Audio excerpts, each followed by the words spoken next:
What's good? What's good, people? Black Eyes TV back on the other side. Right, we started this link up now. We're going to be trying to bring you the African Liberations Day event that's going on right now. They're suffering from a lot of technical difficulties at the moment, so sometimes the sound's kind of back and forth and all sorts. So they're just currently setting up for their next interview. So me and Riggsy thought we'll start the stream, come on, chat to you. It's been a bit of a confusing day. We was supposed to have started our international sister circle at 3 o'clock, but that started later, so that kind of threw off a few things. But for all those that don't know, every Sunday, 3 o'clock, the start time will be for the international sister circle.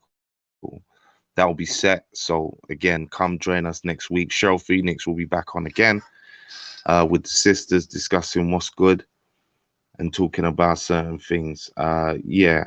Riggsy, you there? Yes, family. You on? I'm here. I'm here. Sorry about all these technical issues that we're trying to delaying us. But you know what? It's African Liberation Day. Tomorrow's going to be even a brilliant day, because that's what we're going to do. We're going to think positive. But while we're going through this, family, I would like you to like, share, and the usual, But we're waiting on the people on the other side. We did a little demonstration video. If anything, we might repeat that tonight.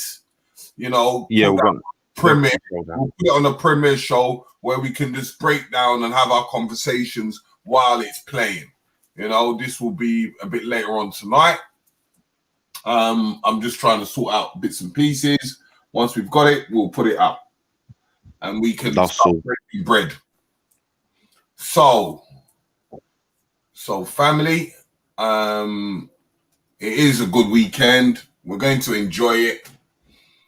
And we're going to make the best of what we can receive to put in on Black Eyes TV. We don't miss nothing. But remember, we've got a deep, long week this week.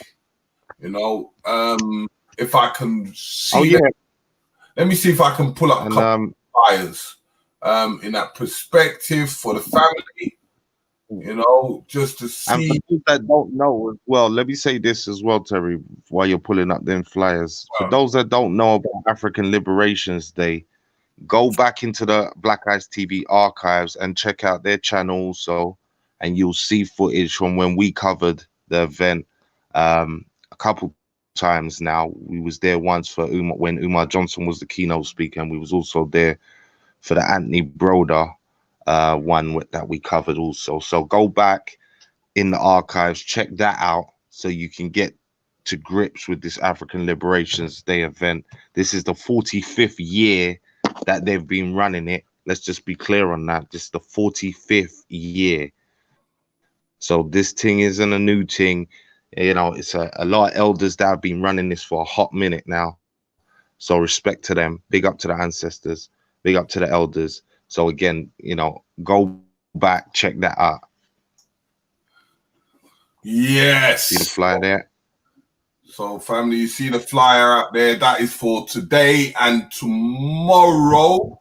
It's got a massive lineup. We're going to have some big guns coming out tomorrow, as they said. We've got our elder, Professor James Smalls, who's in our archives, and he got his dialogue and his information. You know what I mean? Click it up, look it up, absorb it, and create your own personal opinion. So, in me doing that, now you can see that flyer. I'm going to show you a few bits and pieces, a few here and there. If I can quickly show you quickly, we're going to go through certain things that we're going to go throughout the week. Well, tomorrow, as you know, is African Liberation Day again, but on Tuesday we have a telethon, which is massive. Hold on, let me just enlarge this thing for you, family. it is. That's online. Can you see it? Can you see it, Rich? Yeah. We're seeing it. We're seeing it. We can see it. This is on Tuesday, which we're going to be showing quite a few people. As you know, there's quite a lot of people on there. You know, from a couple chiefs, as you know, from Africa. We have. It's all about the Sankofa leaded by the lady Sister Ya from Washington DC. We've got our brother Kwabo Kwabo, you know, Alpha. He represents us in Angola. He does all the representations. He's the one that does our Portuguese translations in Brazil. So he's going to be on the panel. You've got a king on there. You have quite a few others, but it's how can we find ways of developing places like in Ghana so that we have places to go, because as you know, it's legacies, you know. So, and oh yes, give us a little description on the prince, as you know. What's that, Mr. Uru's search? Yeah. Okay, so we got my man there, the YouTuber. His YouTube show is what's the channel? Search for Uru or something like that. Sorry, I'm forgetting the name now. But Prince Dinis Amir, he's got a YouTube channel himself. He does shows all the time on black business in Africa and all sorts of other angles. So again, the people that you're seeing here, some of them we know, some of them we don't, but guaranteed this will be a good discussion and a powerful lineup. We definitely need to talk about developing our relationships with the continent, trade, housing, and all of these things. Again, it's one thing to talk about repatriation to Africa, but these are the practical things that we have to deal with in order to make that happen. So this is going to be an important event to listen out to and get some viewpoints and really get a proper viewpoint on what's going on in Africa. Because again, us in the diaspora, we're fed a lot of false information a lot of times. So when these events come around, this is a real time to find out what's really going on the ground with brothers and sisters who travel, who are doing business already, who are tied into certain government factions and certain bits and bobs. So trust me, this will be a powerful one as well. Yeah. And then we've got another one, which is part of the woman that is leading that Thursday. And we're going to have a much more in-depth conversation about the African diaspora, which is with one of our sisters from Washington, D.C. As you can see, with Dean Oki, which we're going to be speaking to. Let me get it out. Let me open it up a bit more. It's learning how us UK people, the Caribbean and America, in how we can able to establish ourselves in Ghana and beyond. So, you know, Sister Ya, if you check out her website, she's very motivated in what she's trying to do, and especially with Dean Oki, with ADPAC, it's a joint in harmony, because then we're able to establish something in Ghana, and then we establish everywhere else in Africa to linking up the African diasporans with the African people on land. So this is something not to be missed. This is at 8 o'clock on Wednesday. So this is going to be powerful. So please check it out. You know, time, it will be definitely 100% on time, as we always are. You know, just certain technical issues with other things that we've had the problems with, but it's something not to be missed. But as I said, once again, today is African Liberations, and we are dealing with what we call the African Liberation Day, which is two days of events, which now, hold on, let me see. This is what the next big. let me just quickly play the advert for you. You know what I mean? Quick 2 seconds of the advert, see how it goes. You know, if I can find it. Oh, you know what? Let me just show you the flyer and see where we're going with this. So we can get back and tune back into the African Liberation Day and just see. But we have tremendous people that we have that are going to be on the panel for African Liberation Day. Hold on, let me just get this out large. Make that large a bit. Hold on. Okay, we can make that large a bit. Is that big enough? Now, you know, we've got the good old our elders from Professor James Smalls. We have Kemi Saba. We have NE from Democratic of Congo. We have a couple of our UK guys, Shaka. We have Craig Pinnock.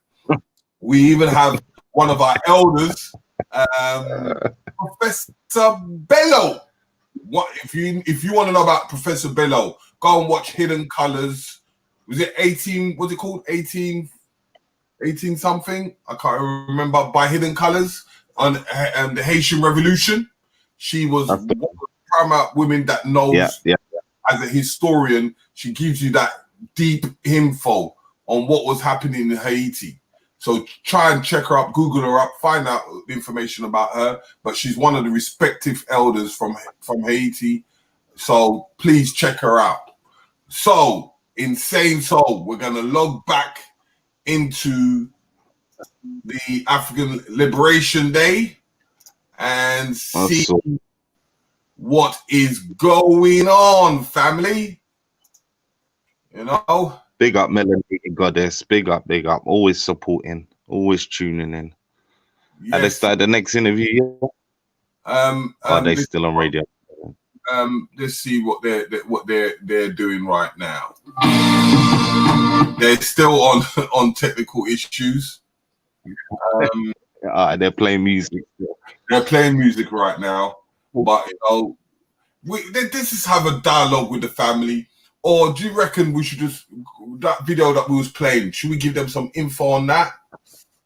Or what do you you know where we left it off from? We could continue to play that lecture from earlier until they sort it out. Do you remember where we left it from?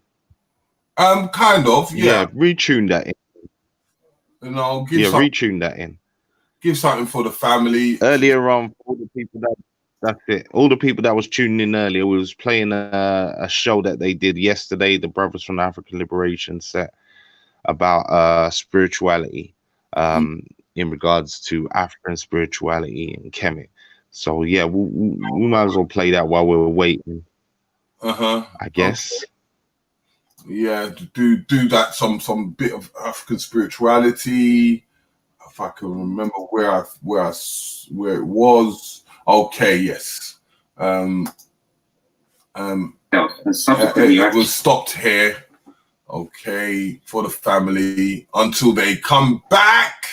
We'll give you some information, and then when we have time, we're gonna put this on the platform after we finish playing this. Probably later on, if you want to catch up in anything that you need doing.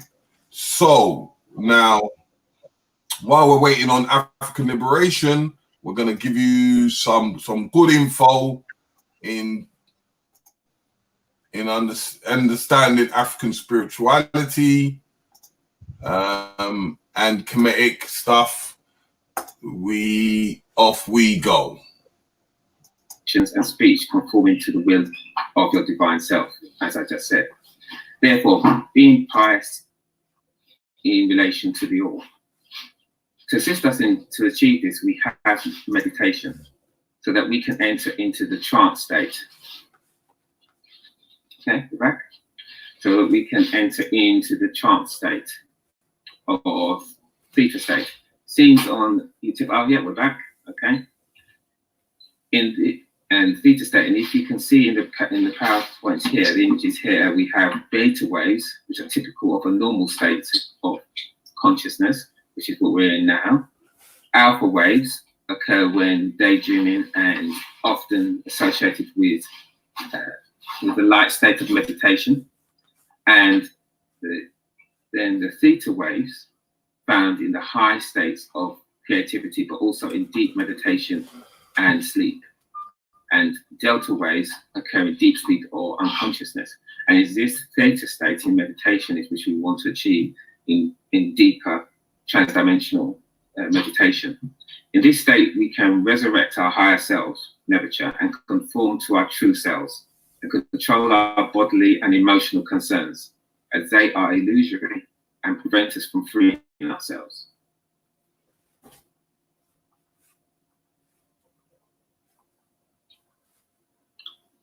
Next word of wisdom I selected was to free the spirit, control the senses. The way to gain a good reputation is to endeavor to be what you desire to appear. To free the spirit or resurrect our soul, nebucha, from the subconscious, we can utilize meditation so that we can enter into the theta state, as I explained before. In this state, we can resurrect our higher selves, nebucha, and conform to that true self by controlling our bodily and emotional concerns.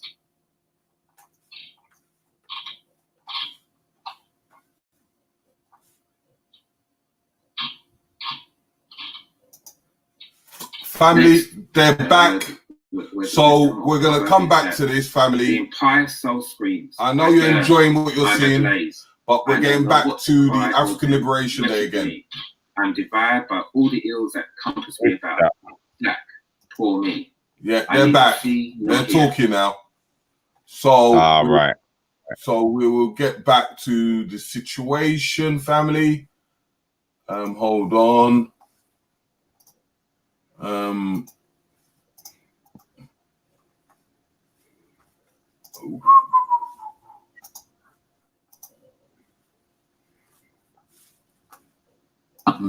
And others from the Manhood Academy, we will be taking Brother over to Shaka, first of all, in terms of the next contribution, and we shall get to those other contributors as soon as we are able. Apologies again for the technical issues that we've experienced during the broadcast.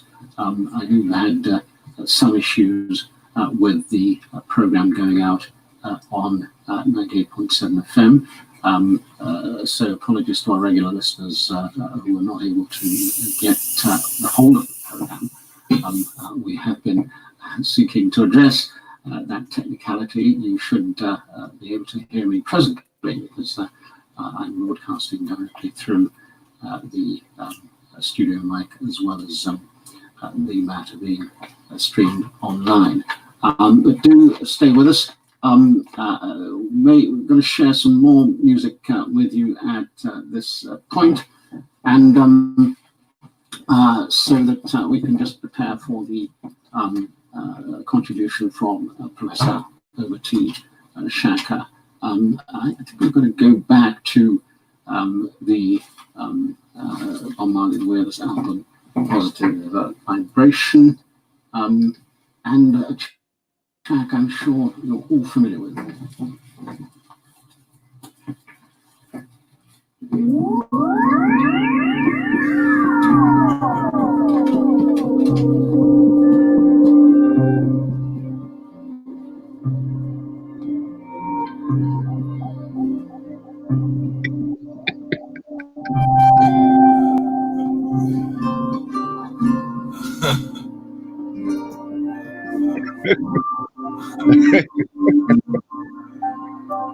I love the elders.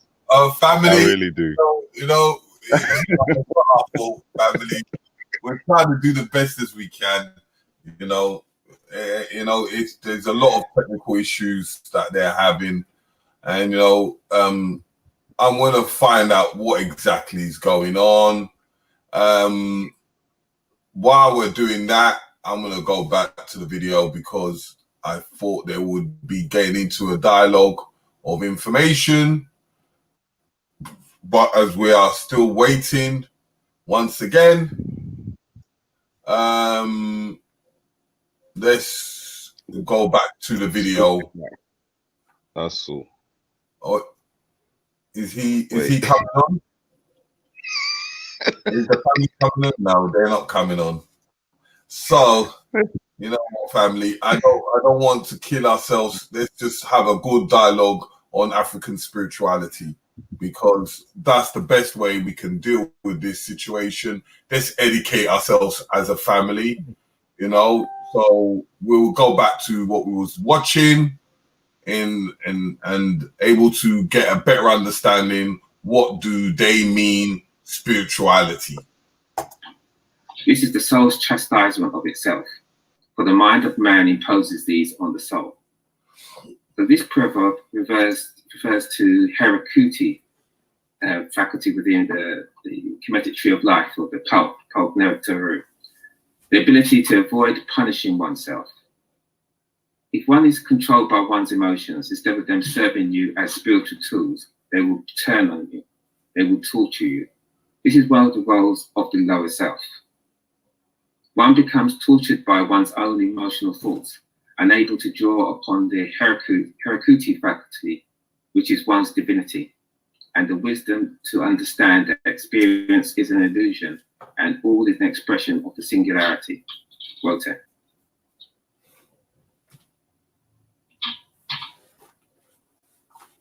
Therefore, you are a divine being observing a destiny play that you agree to experience as the incarnated divine spark, also that the all can experience itself. Once you accept the illusion and adopt its false limitations regarding your true essence, you will feel impotent, out of control, and your destiny unfolding at the whim of fate, or that a divinity outside of yourself arbitrarily judges and punishes you.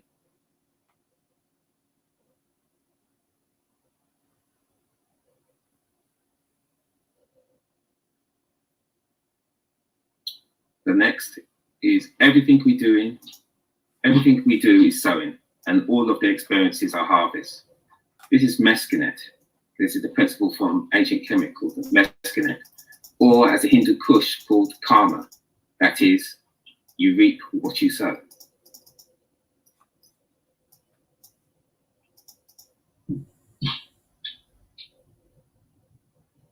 Next words of wisdom are: emotions are good servants, but poor masters. As said before, if one is controlled by one's emotions, instead of them serving you as spiritual tools, allowing you to flex your spiritual muscles, they will turn on you. They will torture you, and this is one of the roles of the lower self. This is not seen as negative or bad, but it is part of the lower self's job.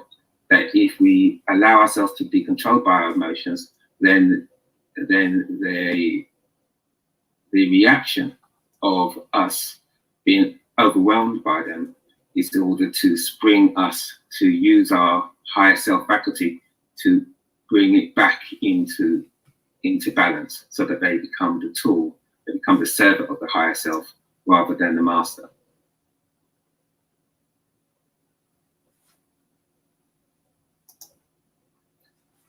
Mastery of the passions allows divine thought and action. So here I have Shaka, who is the principal regarding, is seen as the great high priestess, and is also is symbolized as a mummy, because as an ancient Kemet, they use this symbol to symbolize those who are devoid or not controlled by their emotions, not emotionless, but not controlled by their emotions, so passed from that physical realm into the spiritual realm. And she's holding the waset for power, she's holding the crook for leadership, and she's holding the flail for which separates the wheat from the chaff, It's not can be for punishment, but it's also about spiritually about separating the physical from the spiritual. So by using deep trans-dimensional meditation and entering a trance state, the theta brainwave, one can quieten the thoughts, emotions, and physical stimulation. In this state, one experiences ulaganifu na kwa amani, or which is in English, equanimity and equipoise. So equanimity is if I have something or don't have it, I'm still centered. And equipoise is that I'm at constant, that one is at constant peace, unshakable peace. So by conforming to your divine self, Nebuchadnezzar man or Nebuchadnezzar woman, a wonderful and joyous feeling of peace comes over you, as you know that you are divine spirit observing the destiny play you agreed to interact with before being incarnated. And this is the Amen faculty. And if I go back one, no, this is that there. No, we'll go back.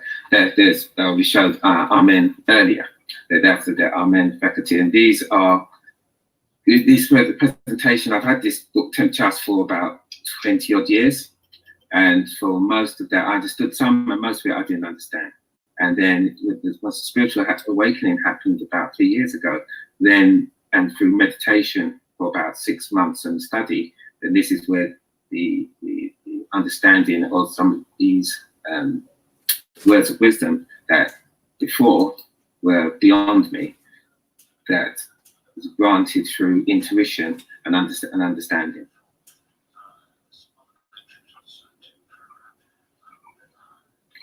So going back, so a wonderful and joyous feeling of peace comes over you as you now know that you are a divine spirit observing the destiny play you agreed to interact with before being incarnated, the Amen faculty. And it's in this state, this Amen faculty, that one has resurrected your Nebuchadnezzar from your subconscious, and now this state of mind is in control, and your physical thoughts, wants and needs, or passions conform to Nebuchadnezzar.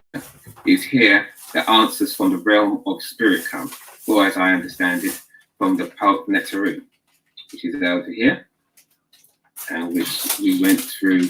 It's good for this. We went through the change of energy at the beginning of the session.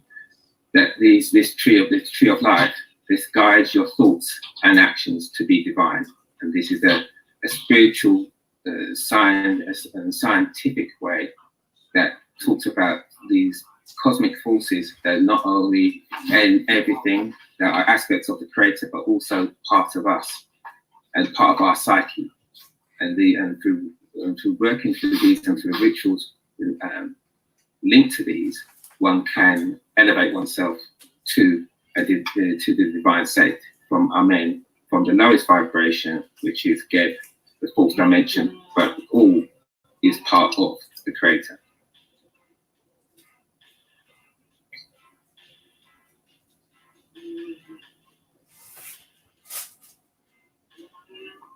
So the next word of wisdom or proverb is there are two images of God, cosmos and humankind. We are of the same quality, but not the same quantity as Wote. Our physical bodies are made of the same elements that are found in the animate and inanimate cosmos. We are stardust.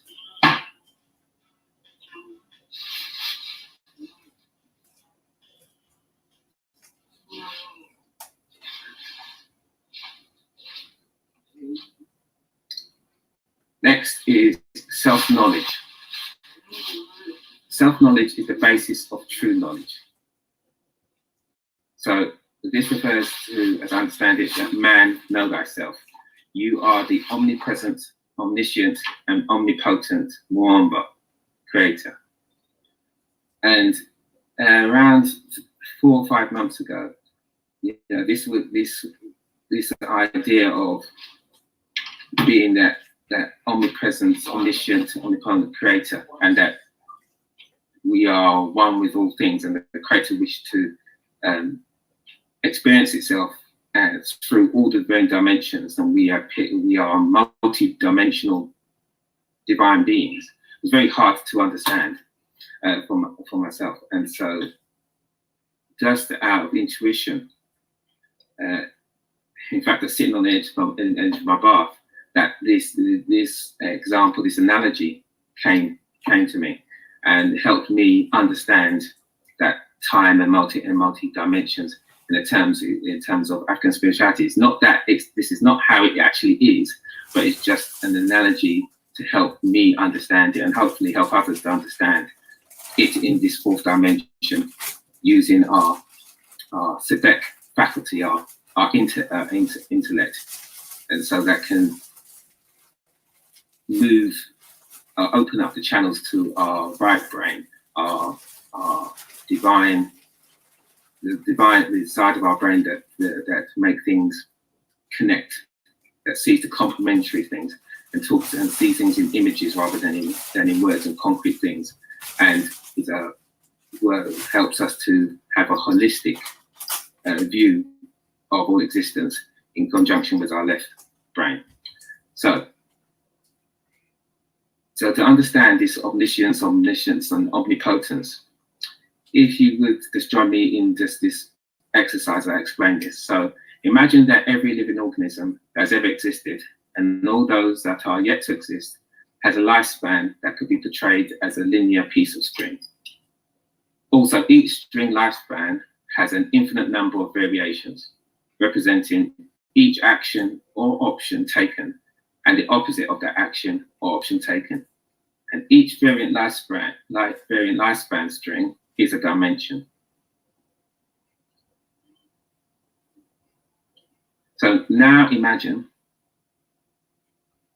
that all the lengths of string lifespan are lined up next to each other in parallel lines, equidistant from each other.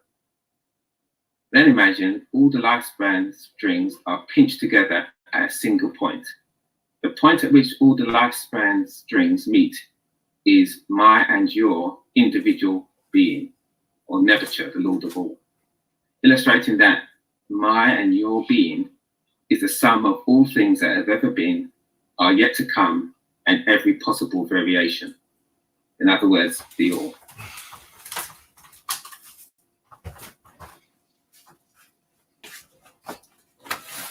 Now imagine that these lifespan strings roll up and scrunch to that pinch point. The strings scrunch up so much that it is impossible to see where one string lifespan begins or ends. It is because the lifespan strings touch, twist, and overlap with each other at many points that transference of energy between them is possible.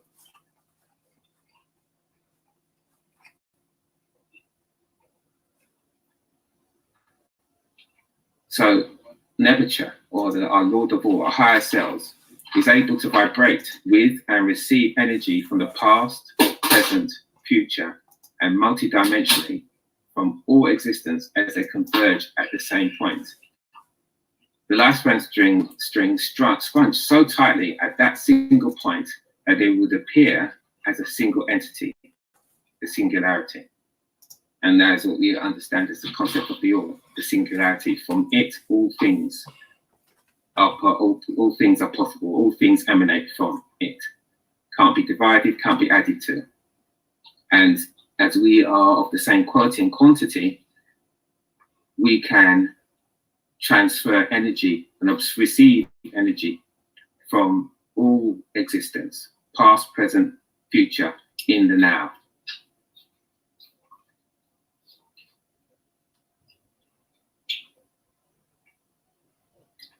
So the next, those who have learned to know themselves have reached that stage which does transcend any abundance of physical existence. But they, through a love that leads astray, expend their love upon their body. They stay in darkness, wandering and suffering through their senses, things of anxiety, unrest, and death. So knowing yourself is you making contact with your Nebuchadnezzar or Al-Sar faculty and confirming and conforming to its will via trance. This is achieved through transdimensional meditation. And again, I'm just showing you here in the image here, the theta waves, and that's where the state, when you enter into that kind of meditation, that deep transdimensional meditation is where you make that contact with the ancestors and can receive the divine wisdom and communication, and also help you manifest the objectives in this reality.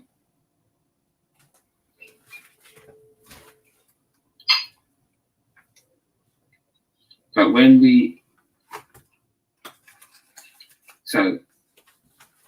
once we achieve this through trance in transdimensional meditation, when we're able to bring forth our nature from our subconscious. But before that happens, at first, the amnesia of incarnation. So when we're incarnated into this flesh form, into this fourth dimension, there's amnesia, and this is seen as the get faculty. So this amnesia begins to fade once you start to make a connection with the all and start to bring forth your higher self. And so that amnesia begins to fade, and at some point in your life, and then the quiet voice of intuition, or Tahuti, which is here on the right, speaks to you of your true nature, the Al-Sar faculty, and provides opportunities to learn how to accept the truth and resurrect it from your subconscious.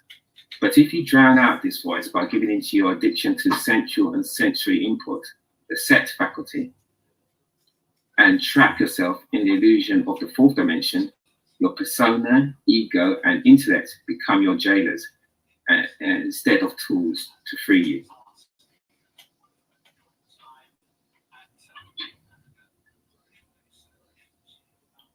Next is, a devotee of El Set is one who ponders over sacred matters and seeks therein for hidden truth. So through divination and readings, I understand that I am a devotee of El Set and Tahuti. Oracle readings have revealed that it is my divine purpose, and I'm here in this incarnation to advise and guide others on the spiritual path. That is resurrecting ourselves from their subconscious. I'm working towards that, and I must learn and experience, and then share with the willing and seeking.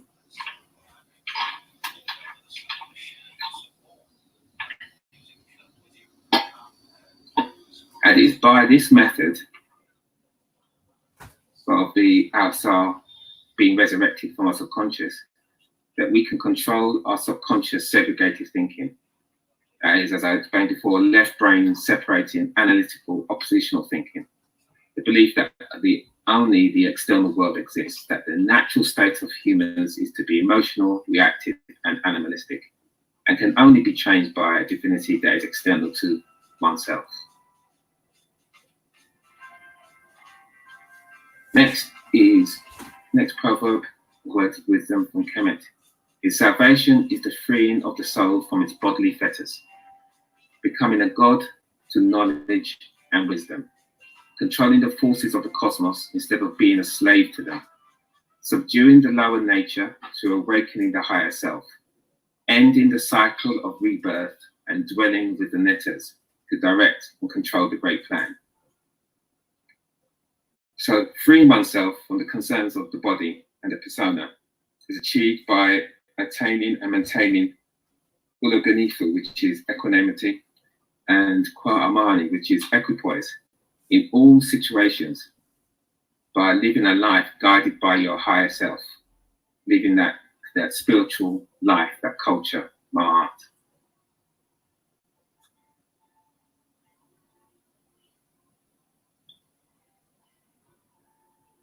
So once we are moving towards or achieve that spiritual life, that living that culture of Ma'at, this opens the way for resurrecting your Al-Sar faculty, Nebuchadnezzar, from your subconscious. Therefore, gaining direct access to Tahuti, divine knowledge and wisdom, your gut, your intuition, and accepting and utilizing your unlimited and boundless true self. And this is a major point, that we are limitless and boundless, but through our seduction and through our addiction to the physical fourth dimension, we create bars for ourselves. We create prisons for ourselves. In fact, we create the key that holds that locks the door to these prisons, and throw it out through the bars. And it's the great con of particularly the Western world, that we are not spiritual beings, and that we are, as I said before, emotional, animalistic, and reactive. In fact, when we need to stop putting ourselves in boxes and understand that our true nature is limitless and boundless, because we are the spark of the Creator, which is the essence of all creation and all possibility. So once this is achieved, that we understand this unlimited and boundless nature of ourselves, you escape reincarnation as you have finally fulfilled your divine purpose, and release all perception of the illusion of duality and conform to the singularity.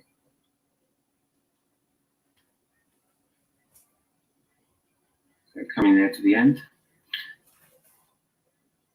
So the next proverb is, when opulence and extravagance are a necessity instead of righteousness and truth, society will be governed by greed and injustice. I think we can see that around ourselves for so long. So when the self or society, they are both the self and society are both your mental projections, reactions of your internal state, your spiritual state, are distracted by death's tinsel, extravagance, and opulence. And death's tinsel is a beautiful term that's created by A. Kwama in the beautiful book 2000 Seasons.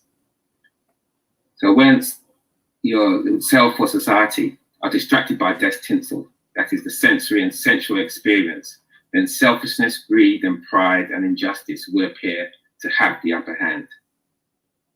And it's a key to say will appear to have the upper hand.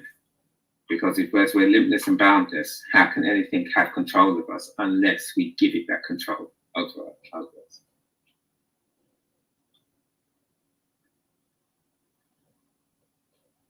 So that is the end of the presentation.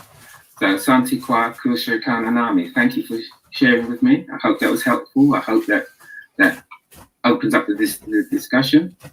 And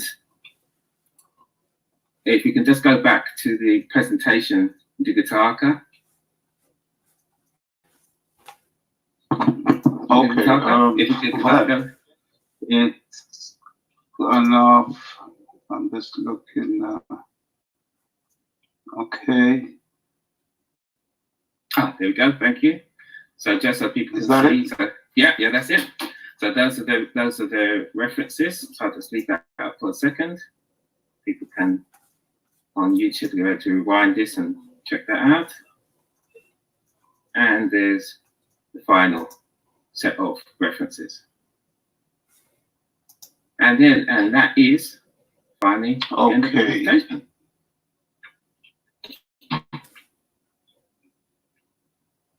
All right. Yes, so I'd like to thank Ndugu Imani for that very insightful presentation. So now what we're going to do, we're going to open up the floor for questions and for discussions. So first I'd like to go to Brother Kunda, because I know you're from a particular tradition of African spirituality. And could you just give us a brief background on yourself and what your organization, what your spiritual movement is about?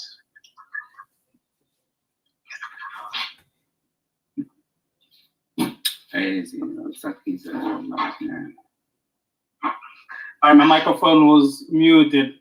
Is your mic Oh, it was muted. Okay.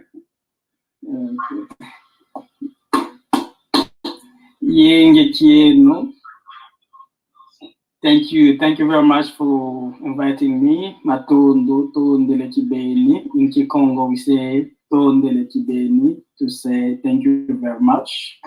Nekunda Laba, I'm the film producer, director. Also the head of Vuvamu UK, Vuvamu, which is the African Spiritual Center, and actually is the African spirituality called Uvutuka. And our organization is, the headquarters of our organization is based in Kinshasa, in the Democratic Republic of Congo. So that's where we are based, and we are based in the UK as well, in London, in Birmingham, and in France, in Belgium, in Germany, and in many countries, even in many countries in Africa, in Angola, Gabon, the Republic of Congo, etc. So that's a little bit about our spiritual movement, the African Spiritual Center, Vuvamu, which teaches the African spirituality and the African culture. And I'm very glad to be in this discussion and to share with other people and with the brother who just did the presentation, a very good presentation about the African spirituality, which is connected to Egypt. And in terms of our spirituality, in terms of Vuvamu, or the traditional African spirituality in the Congo, since the Kingdom of Congo, there is a big connection between both the Egypt and the Kingdom of Congo. I produced a documentary about Kimpavita, called Kimpavita, the Mother of the African Revolution. And the documentary deals with some aspects of the African spirituality as well. And there is Kimpavita, who was fighting to rebuild, to revive the African spirituality that existed before the Christianity in the Kingdom of Congo in 15th century. And I just finished my new documentary about the Kingdom of Congo, called Kingdom of Congo in Search of the Destroyed Kingdom. And again, in this documentary about the Kingdom of Congo, talking about some aspects about the African spirituality that existed before the coming of European people in Africa, and especially in the Kingdom of Congo.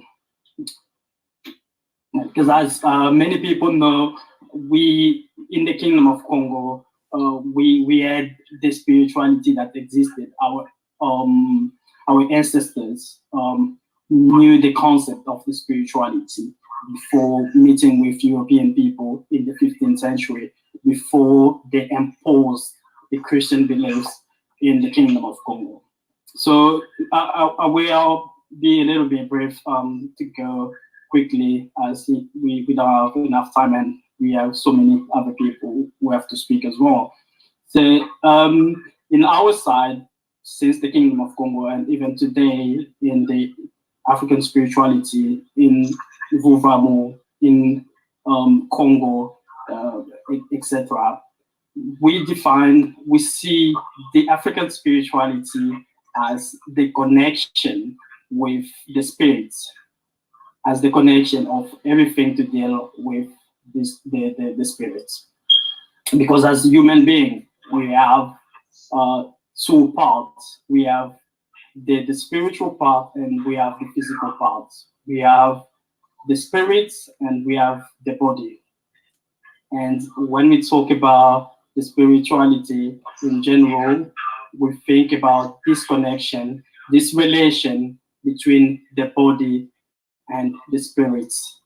And apart from the human who has the spiritual part and the physical part, there is this connection between the spiritual world and us in the physical world as human beings. So we have this connection with the spiritual world as well. So when we talk about the spiritual world, we call it Ipemba Kalunga in Kikongo, Simukongo in Kikongo, which means the spiritual world. And we here in the physical world, we call it Nsekikongo.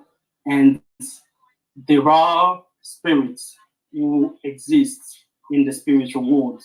So among those spirits, we have first the creator that we call Tatamvangi, the creator, who is the high spirits.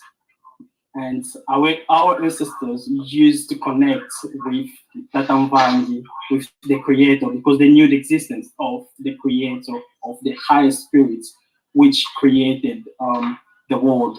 And I agree with the brother, because in the concept of the spirituality, even in Congo, we see the creator as a male and female at the same time.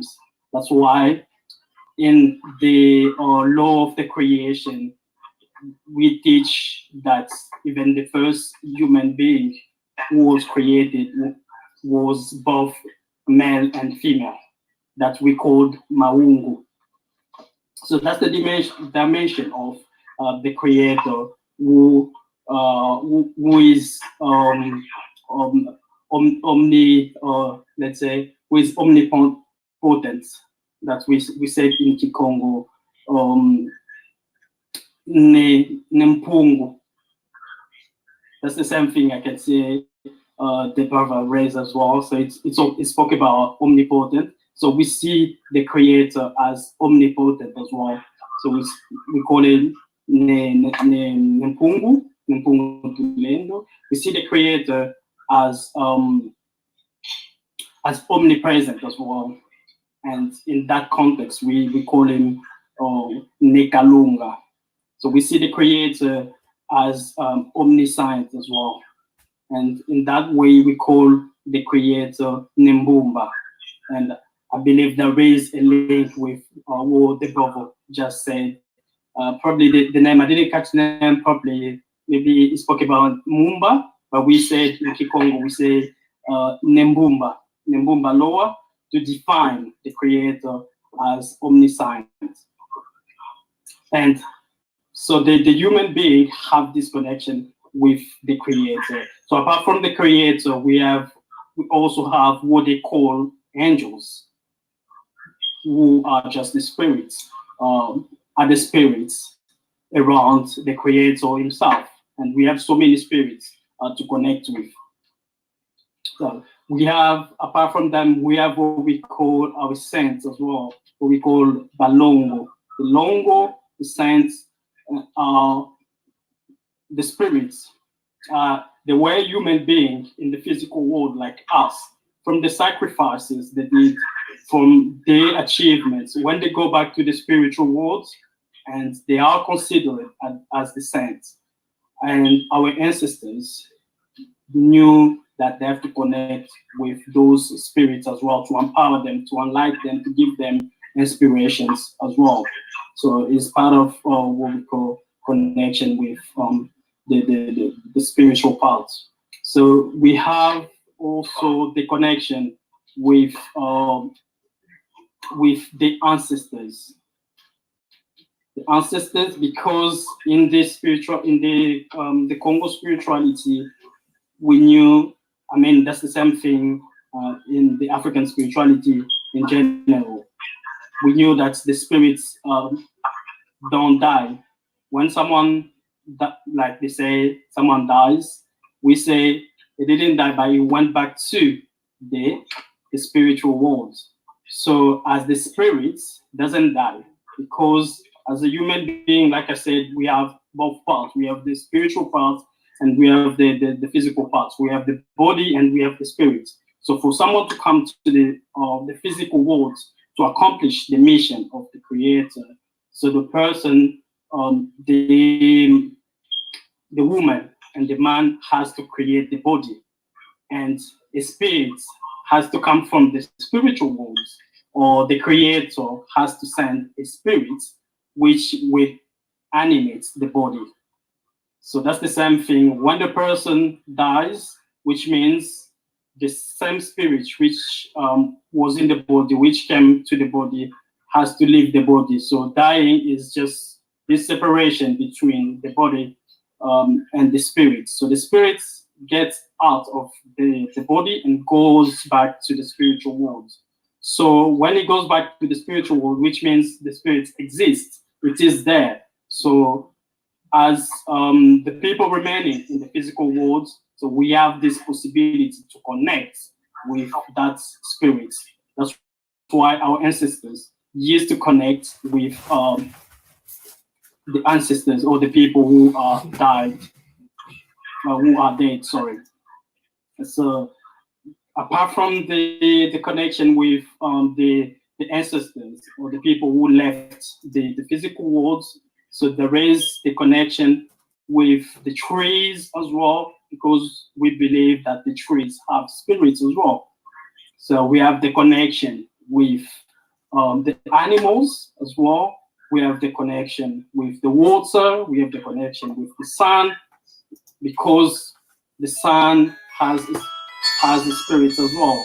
The animals have the spirit as well. So we have the connection with the water, because the water for us is a spirit, and the spirit of the water, we call him the Nemwanda Congo, who was the highest spirit of the water, and who is the spirit who has the responsibility even of the tongue of the language we call Nemwanda Congo. So we have the connection in general with the nature, because the nature itself is a spirit.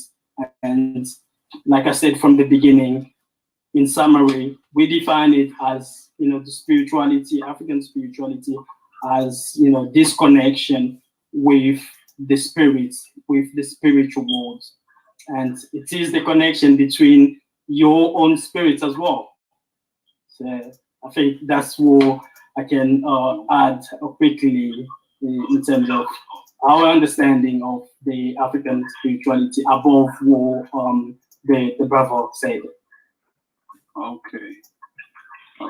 Okay, thank you very much, Kwanda. And now, Sister Kendaki, could you just give a brief summary as well? Take next 15 minutes or so, and then we'll open it up after that for a general discussion around spirituality. Sister Kendaki?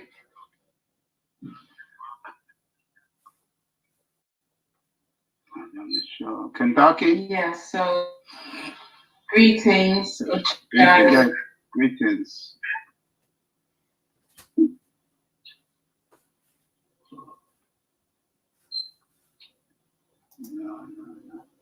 Can you hear me? No, you're freezing. You're just not that clear. You're freezing quite a bit. Can you hear me now? Yes, we can hear you, but it's coming through intermittently. It's not. Can you hear me now? Yeah, that's a bit better. Yeah, we can hear you.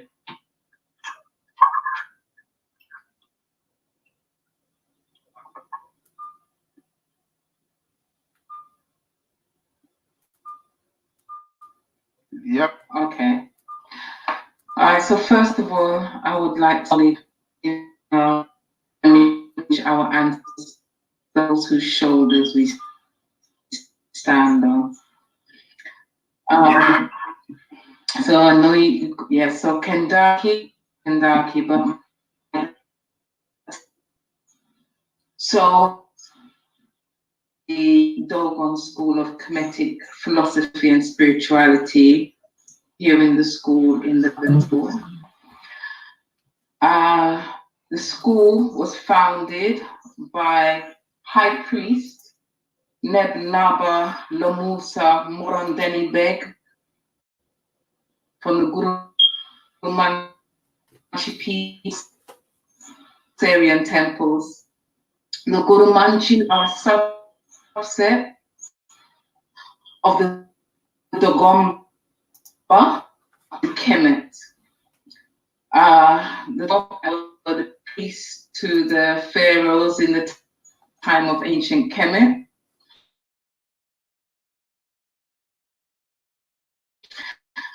Years ago, when the invaders came into Kemet, they took the journey across the Sudan, across that region, Chad, that region, across the Sahara, first settling around the Niger Valley, by the Niger River, and then moving into West Africa, into the as Mali, Ghana, Burkina Faso, Togo, into Benin.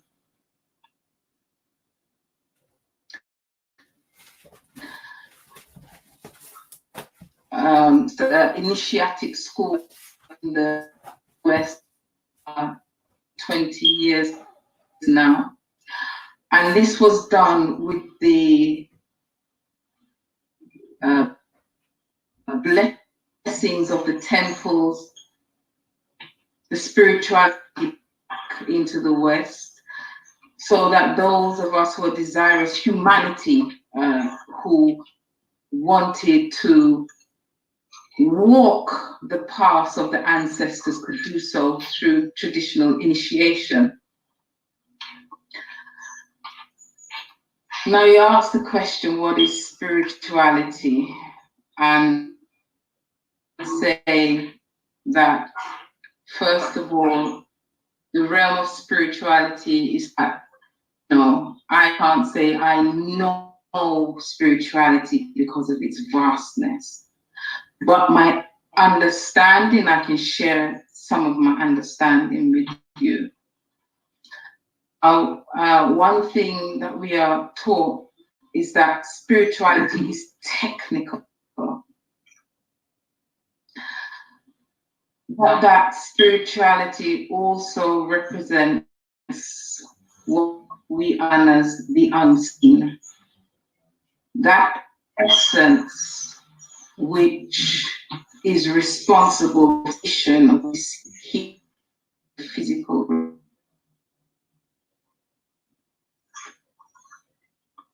And that dwells within each of us through,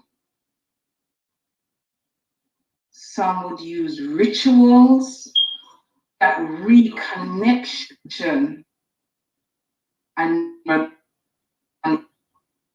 we spoke about meditation, connecting with the higher, and through how one lives through every day, keeping a level of purity so you are able to connect with the other dimensions that exist. One is able to live within the physical realm, but have understanding that has its genesis from a non-physical place.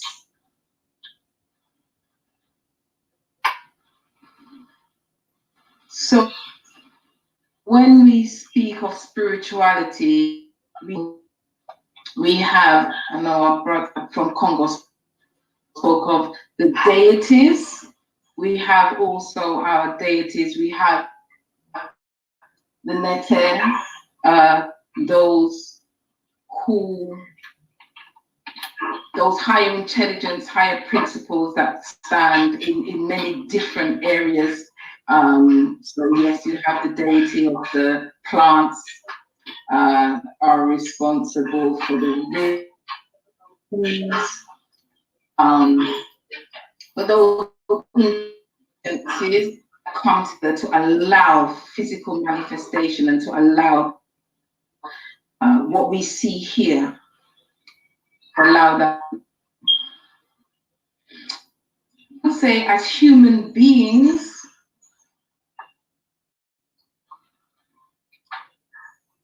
really coming into understanding spirituality, one has to almost separate or step away from the physical realm and the distractions are experienced in the physical dimension.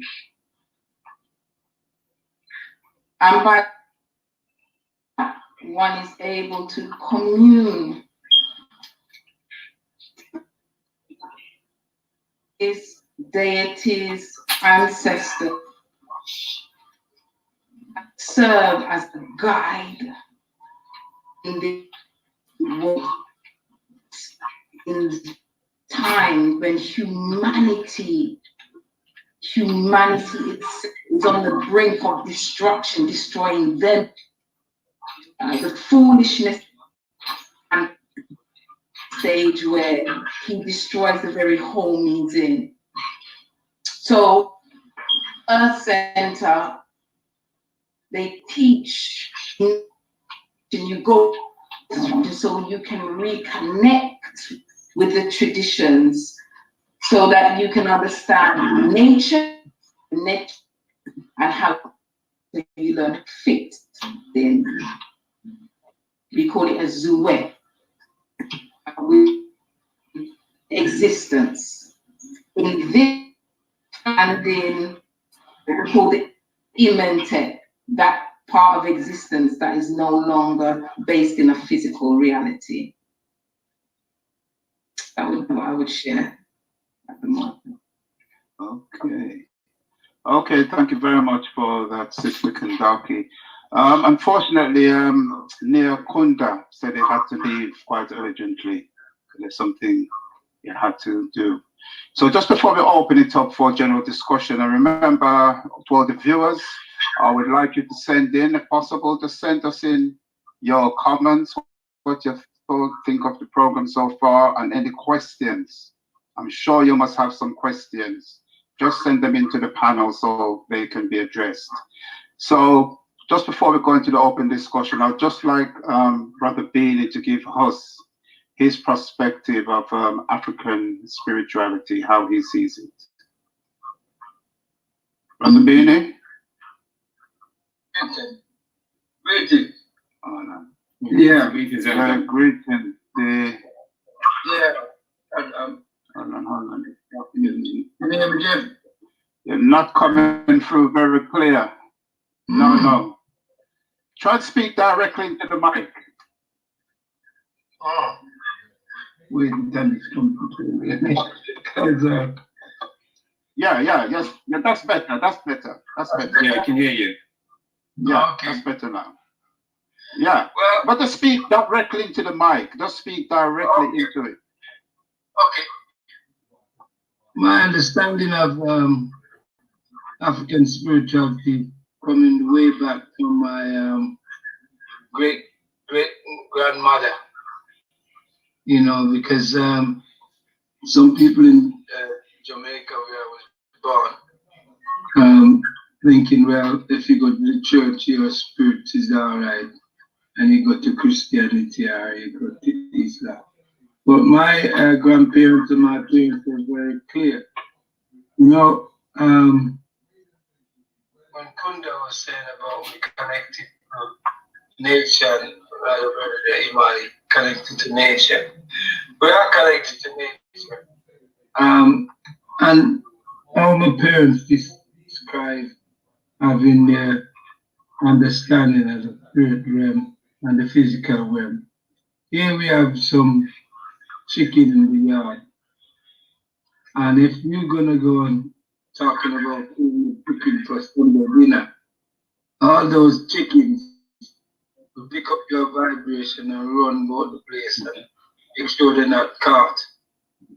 So they usually have to caught them earlier and put them in a pen, give them some herbs to take in, and then they would speak to the chicken and ask the chicken to forgive them.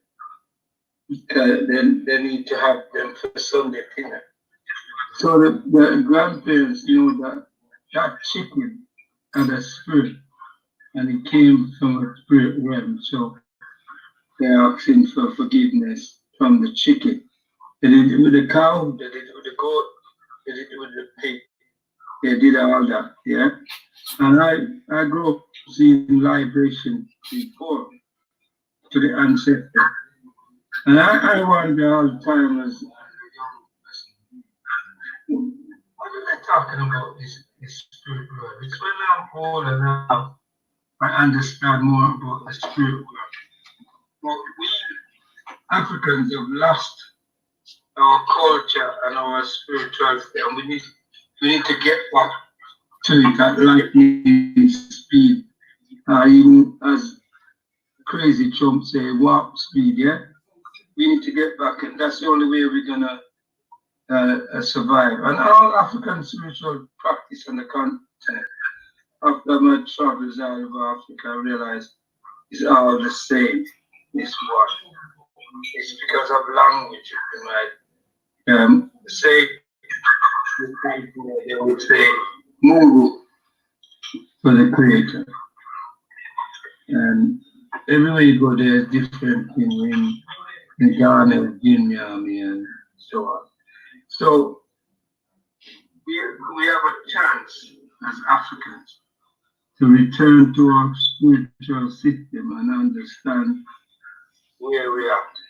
Meditation for 20 minutes every day, maybe in the morning or in the night, to connect to the spiritual energy of our ancestors is very important. So we need to do that. We need to understand paying homage to our personal ancestors who passed today. Ancestors is also important. So I never go to no church.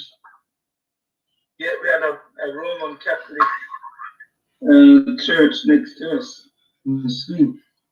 We went to the school, but we certainly didn't go to the church. And our parents wouldn't make us go to the church. All my uncles and aunts, they wouldn't let them go to the church because they say it's nothing to do with our culture and our connection to the Creator. So we weren't allowed to go there. I'm saying I've had lots of experience with different places and stuff. For quite some time, I've had brothers from Southern Africa, from Ghana, from Nigeria, and I find it's all the same. We do have a belief system that talks about the physical and the spiritual. Some of these churches might say we're practicing at E.T. Road and Birmingham, say we're practicing devil worship. They ain't got a clue. These preachers don't have a clue. They just con men making their money. You know, so I think it's the divine spirit of our ancestors. We'll start them out in the head and let them see the truth about our culture and so. You know, so spirituality for me, I've had a great experience from my grandparents to traveling to places like Tanzania and also Congo. We go every 2 years. We go to Congo to do rituals and stuff, meditation and stuff. We go to Angola as well, because a lot of places in Angola, they have the first European church. Still standing there, it's not a roof on. And we have the graves of the kings that were executed by the Belgians. The idea going to pay homage to those brothers and sisters who were murdered by these terrorist European, yeah. So it's good to go to there and actually see what our ancestors ordered to fight against. So we need to go really deep into African spirituality. It's the key to our liberation as well. We know about the Lord, we must liberate ourselves. We have to be one with our ancestors in the spirit world. And meditation will help. We must connect. Before I start, I just like to share something with the listeners. When you pour libation, you must always think like a spider, sending his web out. And for us to understand our spiritual purpose, a spider thinking that send out a web when we train pour libation like earlier. And that web goes out all the way, bouncing the Caribbean, bouncing America, and bounce right back into the motherland to our ancestors to make that connection. That's as simple as we are talking about connecting to the ancestors. All right.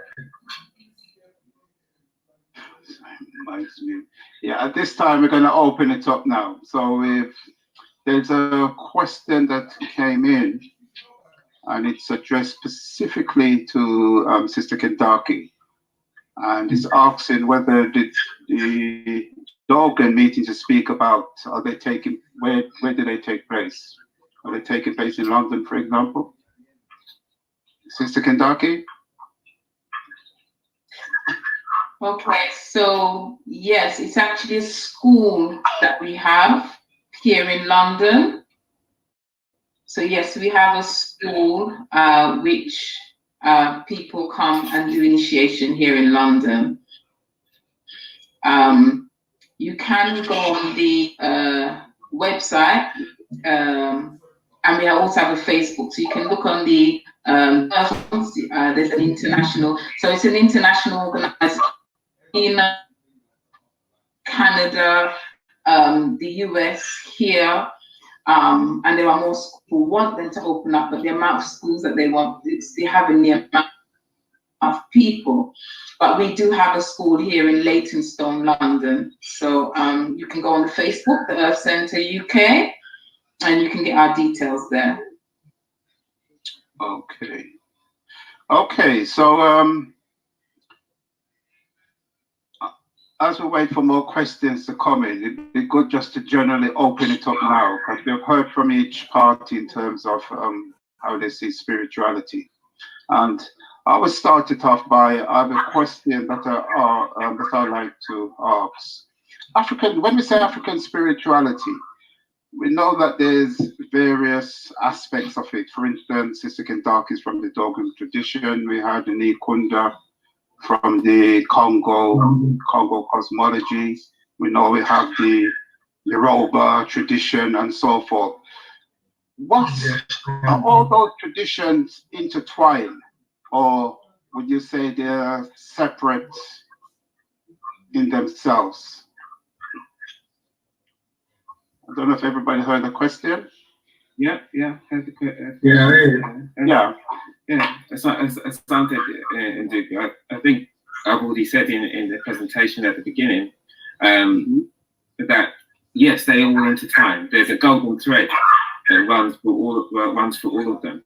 And as Elder Binny was saying, as he travels through Africa, all the spiritual practices he's seen are the same. They all have the same principles. So yeah, they do. They are the same, but they are just, as Elder Binny was saying, and from my understanding, is that depending on which part of the world we were, what language we were speaking, which kind of time period we were, the fauna and the flora around us, it just means that's how it was expressed, how it was expressed. But it's all from the all, from the creator. I'll leave others to add to that.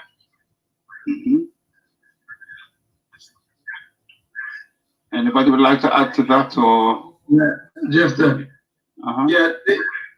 thing is,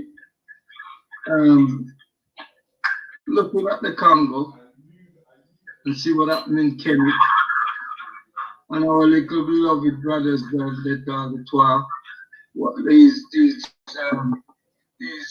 what they like to call pygmies, and they know why they were trying to, because these brothers are very in tune to the cosmos. That's when the Kemet wanted to understand, I saw some spiritual. They're simple for these guys from the Congo. They're deep spiritual people, you know? And if you see how they relate in the forest and stuff, you know, they're one with nature. So the Twa is represented in Kemet by a statue, so that shows the connection of our brothers and sisters on the continent connecting to the same spiritual system and understanding.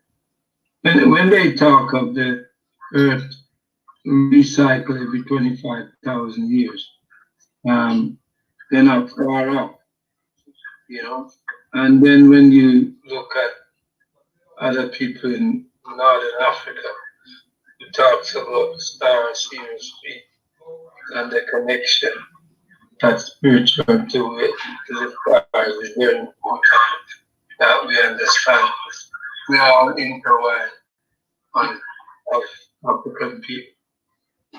You know, we're not like the 7 days and the Pentecostal and the this, that, and gospel. They also confused. It's even worse in Islam. There are more people who are confused about that. There are more than 75 different secular people. When they're ready, they war among themselves. With African spirituality, you don't find them warring among themselves. You know, there's a complete different connection to a divine being, and so we don't need to war against each other. That we practice the same thing. Okay, Sister Kendaki, before you answer, there's another question come up that kind of related. There are many forms of spirituality, or, you know, and then they're asking which is the correct one and structure.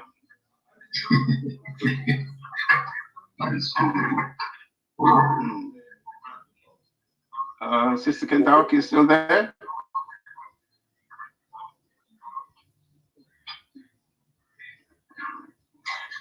Okay, so what I would say is that when I was in, yes, can you hear me? Yes, yes, clear. Yeah, that's fine, man. Oh. Can you hear me? Okay, so what I would say is when I was in from Togo into Benin, and we were spending time with the Voodoo queen and the king, and we had gone into the queen's temple, and then they had a festival, and at the festival I saw their deities and some spiritual markings on the floor. Now, from where we had come in the bush, some spiritual work had been done, and it was similar marking, but these were the Dogon priests, and we were going to see the Voodoo, which is not exactly the same. And I said to the priest, well, look, the markings are similar to what we saw in the bush, what, you know, what the priests were doing there, you know, how comes, you know, are they similar? And he said, yes. What happened is in Kemet, you know, the Pharaoh, which means the great house, that was the central part. And around that, you had all the temples. So that you hear talk about Memphis and all of these different places, temple sites. And each temple served a deity. Now, those deities work together to make the system work. It's a system. That's why they were called temple systems. So just like you have a whole body, your hand, your eyes, your ears, your toe, every part has a function. So the priests served the different temples. And when the migrations came, when the Greeks came in and the migrations came, each group went to different parts and set up their temples. And so they would serve that deity in a particular body. So if you look across Africa, you will see, just look at the kingship structures. The kingship structures across Africa is similar. Nobody had to tell them because they're coming from one source. But over time, they've gone into different areas, and of course the languages have come different, but look at the spiritual system and the kingships. They're of a similar nature. So it's just that the Pharaoh was king of all kings, but they came from that structure. So there are of course there are similarities, but over time there's been separation. That was what I would say to that. Okay. And there's another question coming up. It's two related questions, really. The first one, I've noticed within Southern African culture the high importance of twins in African spirituality. And then same person followed up by saying, the other question, was I wanted to ask if anyone knew why, when a woman has twins within African spirituality, it's a high meaning. It's very important. Basically, they're asking about the significance of twins and twins come about in African There's spirituality. also the question from CC. I think I know who this is, but greetings. About the many forms of spirituality, which I think we've kind of answered similarly. But just to quickly just touch on that point regarding choosing which one is they're all from, as the elder and the sister said, they're all coming from the same. The question is which one do you resonate with? Which one does your spirit call you to? And we can do things like divinations that will lead you in a particular path and say this is the one that you should follow. But whichever one, for me personally, I'm not initiated in any particular in the system. I'm just a practitioner, and just finding my path. But I'm leaning towards I've been led towards the Kemetic system and the Kemetic theological understanding, spiritual understanding, and that's where I've been led. But you can do divination, have a divination performed for you to give you an idea, but it can come as simply as through your dreams, through who comes into your life, who which information is presented to you that you resonate, and then you follow that path. That is your path. So there's no, they're all equally as good, but it really depends on where your spirit resonates and where you're guided to follow. Okay. And anyone want to touch on the question concerning the twins? What's the significance of twins in African spirituality? I know then the issue of twins, when with Uvamu, and they do the law of creation, each law of creation, let's say the first human being in this life, therefore male and female. So that's why I have a strong spiritual connection. So it's then in Africa, by some of the elders, when you have twins, you're blessed by the Creator, Yamungu.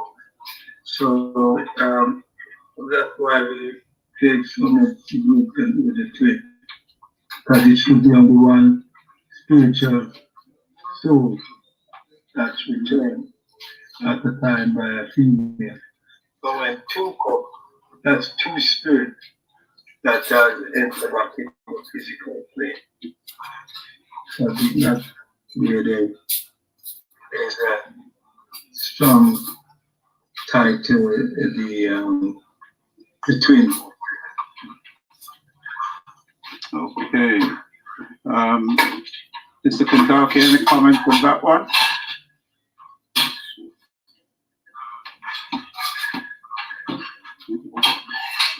Honestly, I don't really know the significance. I've seen it, that's significance. But yes, you know, having two is a blessing. I mean, we know for African in birth, for things, you know, it's a spiritual act. So actually having more than one, but I have to check. Okay. I would say the same. I would say the same. I would have to check up on it, so I couldn't say definitely I have an answer for that. All right. So, hold on, there's quite a bit of noise in the background coming from somewhere, I'm not sure. All right. Yeah. Okay, there's a point that I want to raise. Many would say, right, they are religious, very religious, devoutly religious. And in African spirituality, I don't think the word religion really figures, or religious really figures. So what we say the difference is between being religious and being spiritual. Is there a difference? Anybody?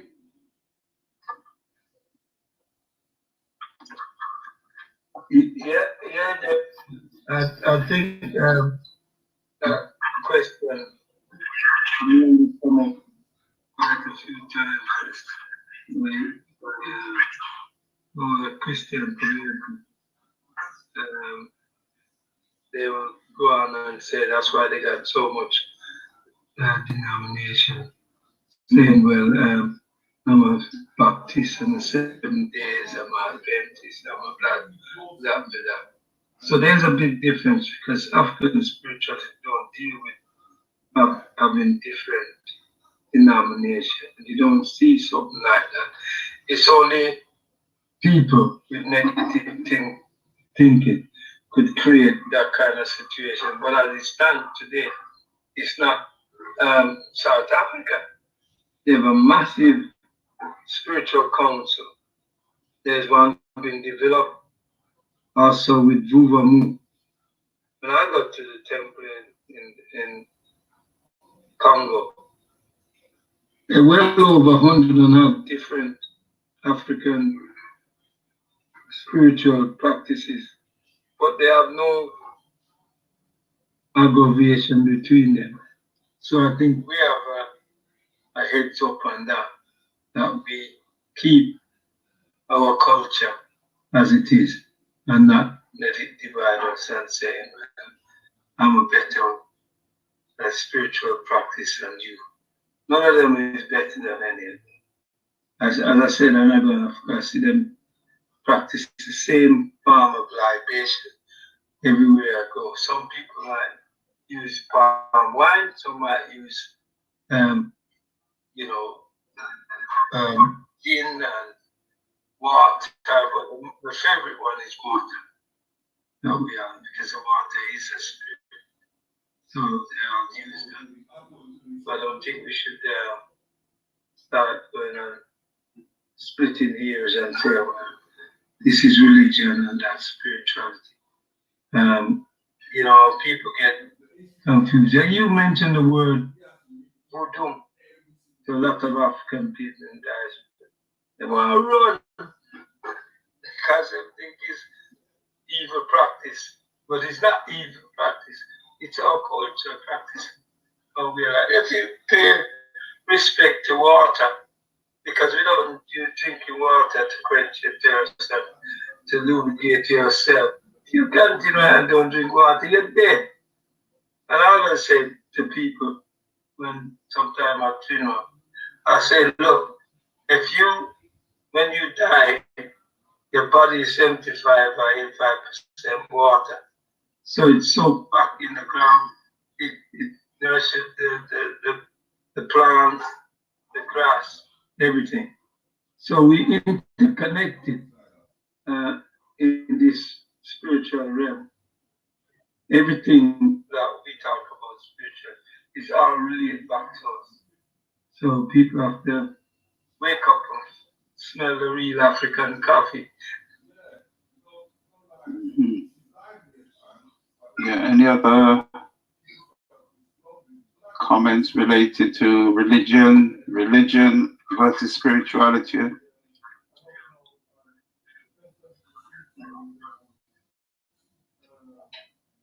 One part within the traditions, we speak.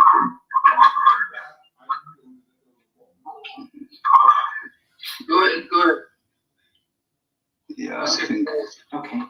Can you hear me? Yeah.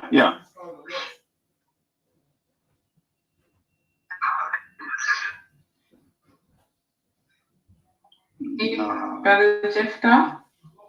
Yeah, you're freezing. It's not that clear at all. You're not coming through. No? Well, yeah, I can hear you, but I'm there's not a big coming through? delay thing. Yeah. Keep talking. Okay. Is that okay? Okay. Within the traditions, we see religion as a social, political means by which you get people and control people. That's, in fact, religion is seen as anti-spiritual culture, the Kemetic culture, in terms of the Dogomba. If look at called Abrahamic religions, even that the initiation understands they used someone with a Kemetic name. He was from Kemet. He was even given the ancient language. So we speak the Medu-Mait, which is what the Greeks call the language of the god in terms of the Medu-Neter. And his name, Abraham, Ab is heart, Ra is the deity Ra, and Ham or Him means me. So that's why you hear them call him Abraham or Abraham. The heart of Ra is in me.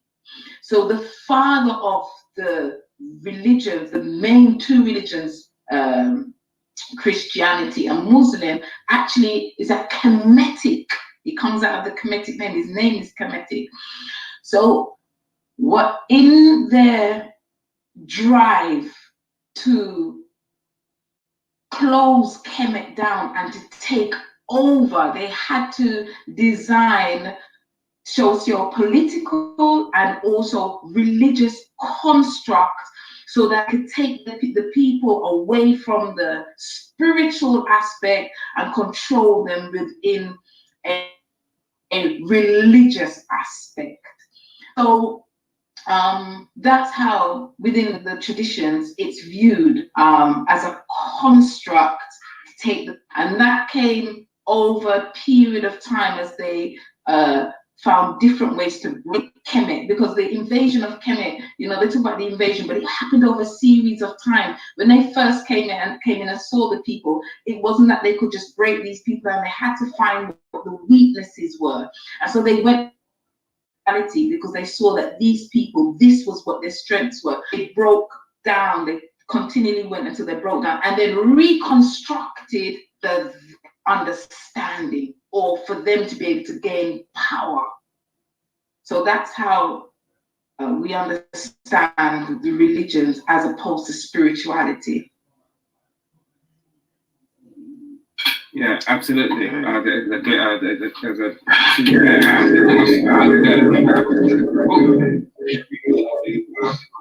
What's next? Okay. Yes, what that was. I'll tell you when. If people are speaking, just mute their mics because sometimes background sounds just coming. All right, yeah, go on. Yes. So there's the two beautiful explanations between about religion and spirituality. And that I haven't got much more to add to that. Yeah, religion, I believe in the the meaning of religion in etymological terms is to link or to yoke, and in the Abrahamic faith, it is, as the sister was saying, is to yoke, to control people. Whereas the true aspect of what religion is supposed to do, religion is supposed to help you. That you're supposed to help you, to lead you to be more spiritual, to be spiritual and leave religion. Religion is organized and controlling, where spirituality sets you free. So Greetings, family. Hope you're enjoying that. We're quickly going to go back to the African liberations. Hope you're enjoying it, and we'll come back to that show right now. So we're going to quickly go back to the African liberations as you can hear them speak.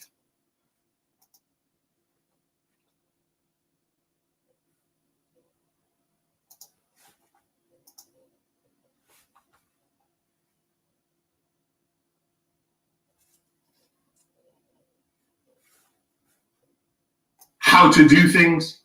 And I think a lot of the time that many of us fit into that first category, where we're so passionate about our knowledge, our history, our wanting to create business and create an environment which we can be self-sustaining, but we forget about how do we connect that to where young people are at in 2020 and beyond.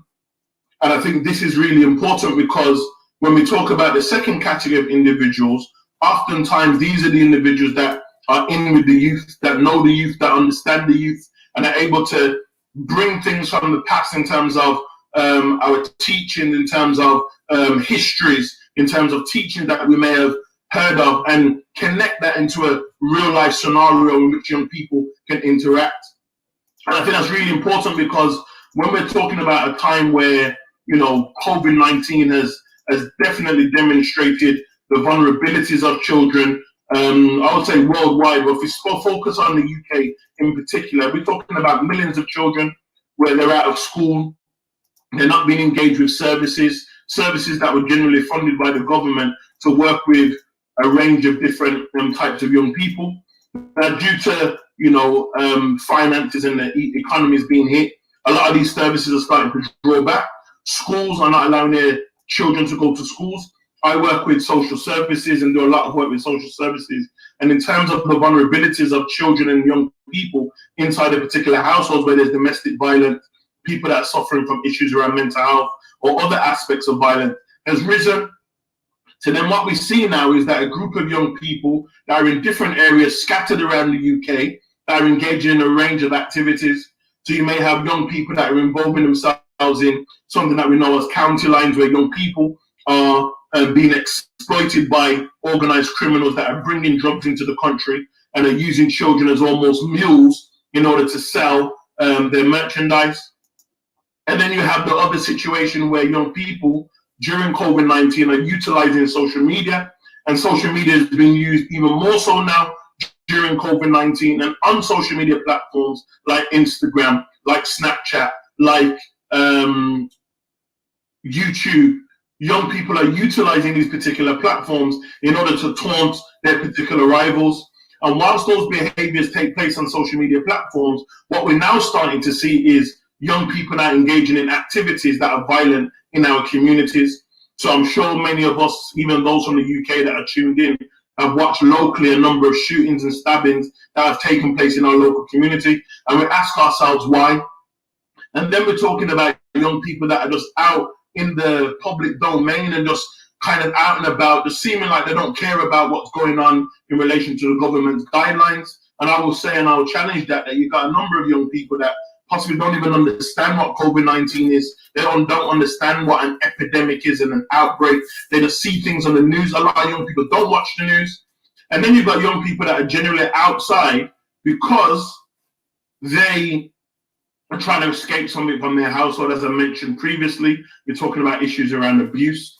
We're talking about issues around neglect. Domestic violence is also a major issue in our communities. So when you drive around your local areas, what you generally find is young people just standing around. The problem I have with that is that when young people are standing around, and bearing in mind the category that I just mentioned of young people that are online and may be violent, that are utilizing social media platforms in order to taunt their particular rivals, when those rivals start to drive around to look for individuals that they may feel has caused some sort of trouble, unfortunately, what happens is those young people that are just out and about because they don't want to be at home oftentimes becomes the victim. Now, why am I saying that? I'm saying that because that can be my child, that can be your child. So whilst we sit in our spaces where we talk to each other, we engage with each other, we give each other a knowledge of self, we oftentimes forget about those young people that are in our communities. And it's about how do we address them? And how do we address them? One of the things that I talk about in my work is that we need to start developing frameworks in our local communities that we can use as an approach to engage with young people that may be affected by the issues that I am ultimately talking about. So what does that mean? That means that we need to have credibility. It means that we need to be visible. So that doesn't mean that we have an online presence or we have a group of individuals that are outwardly and people that seem to be conscious or woke, as people say, and we're only speaking to each other. How do you connect to people in the community that have credibility, that look like young people, that can engage with young people, that can help them change their mindset? Because the reality is this: if you go to the street corner and have a conversation with a young man on the corner, talking to him about Marcus Garvey, he's not going to understand what you're talking about. If you go to a street corner and start talking to a young person about Martin Luther King, Frederick Douglass, W.E. Du Bois, Dr. Francis Cress Welsing, and any name that you want to mention, they're not going to know what you're talking about. And what I'm saying is a lot of us invest a lot of time in building ourselves and building our people, which is brilliant, but sometimes we forget about what oftentimes people call that unseen and unheard community, which is our youth. And the reason why our young people don't engage with us and engage in these national conferences, because I can guarantee if we was to look at all of the people that are subscribed to this particular conference, it's not going to be the young people that we're talking about. And when I say what we're talking about, the young people that are in our communities that are oftentimes adding to the self-destruction that we often fight against when we're talking in our circles. So I think it's important that we start to have these brilliant conversations amongst each other about how we're going to use a particular framework to engage. Now, I'm more than happy to kind of contribute and show you a particular framework that we use in our local community to bridge that gap between the knowledge that we're talking about oftentimes in these circles and connecting that to the streets. It's important that we're able to bridge that gap because young people then can be truly what they are of themselves. It's important that we enable young people to have that spirit that they have, which is so radical, but oftentimes used in the wrong context. And when young people have that energy, that burning energy, and it's used in the wrong context, unfortunately, the people that oftentimes are adversely impacted is people that look like us, because they're not going to white communities and destroying their communities, they're destroying each other. So I'm going to say it again, for those of us that have a knowledge of self, those of us that are professors, doctors that have wrote books and articles, whether you're coming from an economic perspective, whether you're coming from a spiritual perspective, a religious perspective, whether you're coming from a health perspective, sport, no matter what it is, we need to start thinking about how do we connect the knowledge that we have to young people that are on the streets harming each other. And until we start to have those real conversations, we will have these conferences every single year, and you'll have young people in which I'm talking about not subscribing to these particular conferences. And I'll leave you all with that. Thank you. Right, Brother Craig, thank you very much for that. I find myself agreeing with at least 99.9% of what you shared with us. I believe it was an offer that you referred to a framework that you're willing to share with us as to how we engage with our young people. You're absolutely right. We let me say, mature folk in our community do have these discussions around the challenges facing our young people, one of the things that I've recognized, and I think many of our listeners have recognized, is that far too often our young people are not present in that discussion. So we talk about our young people, but don't, as you say, engage with them. Don't ask them what it is that they consider the problem to be, and how we as elders, more mature people, can help. And as you rightly say, having a knowledge of self is helpful, but it really is about how we can use that knowledge to empower our young people. So if I can invite you, just share with us that framework. On this, of course, it's copyrighted, Brother Craig. One of the frameworks that I wrote was called On-Road Youth Work. So it's around how do we engage with young people in the context of their current environments. And I talk about key points. So I talk about it's important to have knowledge, and I talk about knowledge in a range of segments. So I say it's important to have knowledge of history. It's important to have knowledge of the environment in which you work in. It's important to have knowledge of the agenda. And when I talk about the agenda, I'm talking about there's a series of agendas that are out there to, I would say, attack our children and young people. But do we have knowledge of that? I would say, do you have knowledge of geographical spaces? And what I mean by knowledge of geographical spaces is you may be inviting young people to your events where those environments in which young people are trying to attend your particular event may be a place that for many young people are unsafe. So from the inside of the building, we're inviting people to come in, but not considering that the journeys in which young people take in order to get to the building may be actually quite dangerous. So it's important that we have knowledge of those particular things as well. And then I talk about things like credibility, and then how do we assess and how do we attain credibility in our local communities. One thing is visibility, and this is one of the other things when I talk about visibility, in terms of many of our elders in the community that, you know, want to project and push out things in the local community. How often are you linking with local youth workers? How often are you linking with individuals from the community that have online platforms, podcasts, social media such as Instagram, YouTube, and other platforms where you can constantly put out what I call a counter narrative, where individuals are able to see messages, hear constant messages that are opposed to the demonic things that they hear about every single day, which talks about killing, shooting, defaming, mistreating of our women, and so on and so forth. So visibility is important when we're talking about credibility, but credibility also links to another term that I talk about in my framework, which is called social capital. So it's not just about what you know, but it's who you know. And that goes back to the point that I was making in my segment about us connecting with different types of people and allowing the youths to step in. Because oftentimes we think that we know it all, and I know that with big people sometimes, and sometimes we think that, you know, that because I've been around for so many years, you that's just come 30 years old can't really tell me nothing, and that's the wrong mindset to have. Because guess what? Most of our young entrepreneurs that don't know the entrepreneurs yet in our community, that are selling drugs and pushing drugs, they're the best people to come into our ranks and also show us how to engage with young people from a range of different types of ways, because they have the mindset. It just means that the mindset that they're projecting right now is a toxic and a self-destructive one.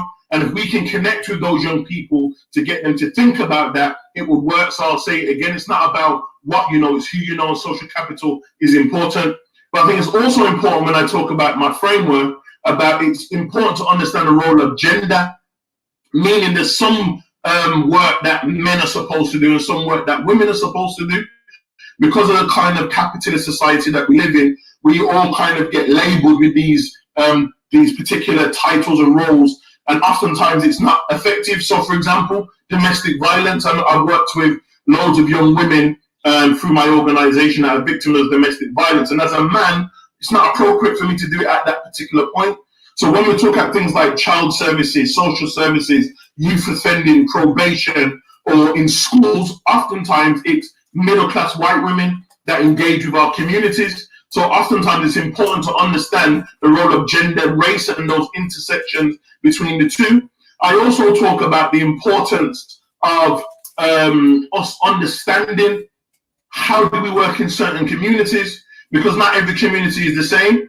Because you may be 15 minutes down the road, and the way in which young people think, the way they talk, the way they behave is very different to some young people that may live 15 minutes up the road. So we have to kind of start to have a self-check as professionals, as individuals that seek to want to help our communities and think of a new way. And it's almost like a paradigm shift. So the framework in which I'm talking about is almost a paradigm shift and how we look at young people, how we understand young people. I also talk about dress code, which is important because dress is symbolic language. So just as you see the authorities like the police, we know that when our people come into contact with the police, automatically we start feeling anxious based on intergenerational trauma, based on a number of factors, but one most important one is the clothing, because the clothing is the symbol, and the symbol is oftentimes, for many of us, is oppression. For many of us, when we see the clothing, it represents death. So whilst we know that symbol exists, when we are trying to engage with our children and young people in the community, we also need to start thinking about that as well, because we know that if we look a certain type of way in the hood, young people are not going to respond to us. So it's really important that we start to really kind of take heed of, if we are seeking to engage the youth and engaging the youth in a way in which we want to bring them in to use their thoughts, their ideas, their talents to kind of reconstruct the way that we want to project our messages to the wider audiences around the world, it's important that we engage with them from different points. But then I think it's also important in terms of our framework of understanding our strengths and weaknesses, because we can't do everything. And I think this is where we fail, because as organizers, as members of the community, organization is really important. Time is really important. We have to be on time, because when we demonstrate that we can't even function on time and we can't do things according to the way that other organizations do things professionally, young people are going to pick that up as well. Because guess what? When they do negative things in the community, they're on time. When they do negative things in our community, they're always on schedule. So we can actually learn a lot from our children and young people in our communities to help us upskill ourselves to go back into the community to project the positive messages that we want our communities and especially our young people to rise and to enlighten them to a better knowledge of self. And I guess if people want to kind of understand this framework or read it a little bit more important, I guess what you can do is you can look on my website. I've got a number of articles that talk about how to engage with children and young people. So it's quite simple and straightforward. So it's www.craigpinkney.com. And you look in the research section, there's a number of documentation that would explain that framework a lot clearer, and also I'll have a visual of how to do that kind of step by step. And I guess if anybody wants to have a conversation with me about that, by all means, make that connection. Right, again, Craig, thank you very much for that. You've shared some very insightful and I have to say very thoughtful concepts. Well, I see my bad use of the English language. Some initiatives is a more appropriate word that we are able to use to more engage our young people. And as you say, rechanneling some of that entrepreneurship that I hate French words, but that's the word of use, that some of our bright young people were perhaps going in the wrong direction. You mentioned drugs in particular. They have certain skills in entrepreneurship that can be directed in a more positive way. So thank you very much, Brother Craig. Really appreciate your time and your patience. I think we've got a brother from the Manhood Academy, who I know you're familiar with, waiting in the wings. So if we can bring that brother on. And just so that I'm clear, your website is www.craigpinkney.com. So both our more mature listeners and our younger listeners can go to that website for to share some of the information that you've shared with us. Thanks again for your time, brother. Peace. Right. Okay. So, Brother Craig Pinkney, criminologist and brother who works extensively with young people, sharing with us an excellent framework for engaging our young people. We're going to take another break at this time whilst we just prepare to bring on our next speaker. And in fact, I note that before we do that, I know that Brother Professor Shaka is back with us. So let me go straight to Professor Shaka. Professor Shaka, lost the link again, but thank you very much for coming back to us. You had got, I believe, a considerable way through your presentation. Do you have any, just some further thoughts to share with our listeners? Yeah, finally I got a computer hookup. My computer technician got it straight for me. Yeah, what I had finished on was how the external force of deindustrialization had weakened Black families.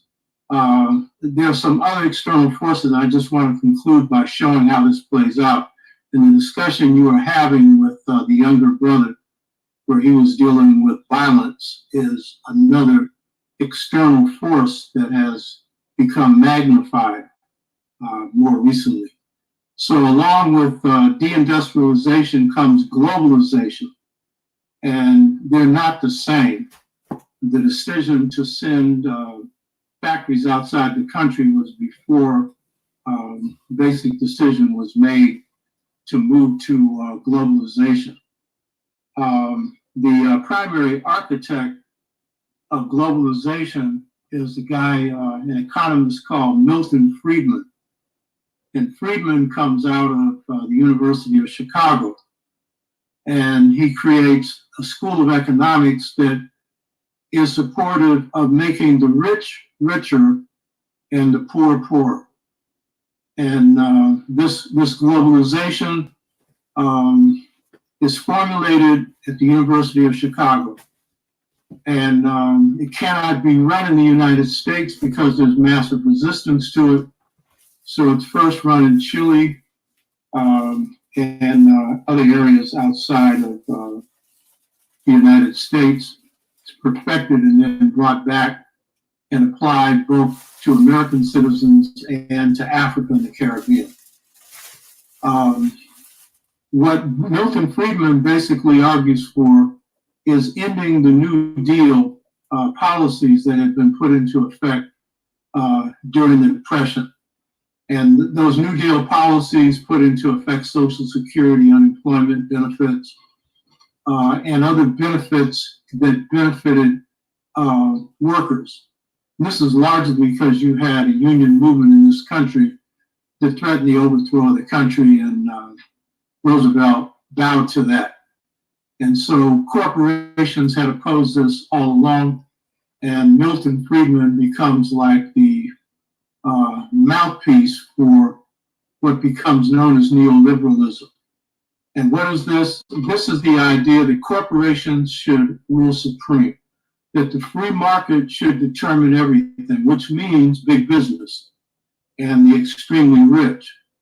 This means that countries in Africa and the Caribbean and Asia, those that allow it to happen, should not be able to protect their own economies. They should not have protective tariffs, and that they should open up everything that should belong to the nation state for corporations to grab.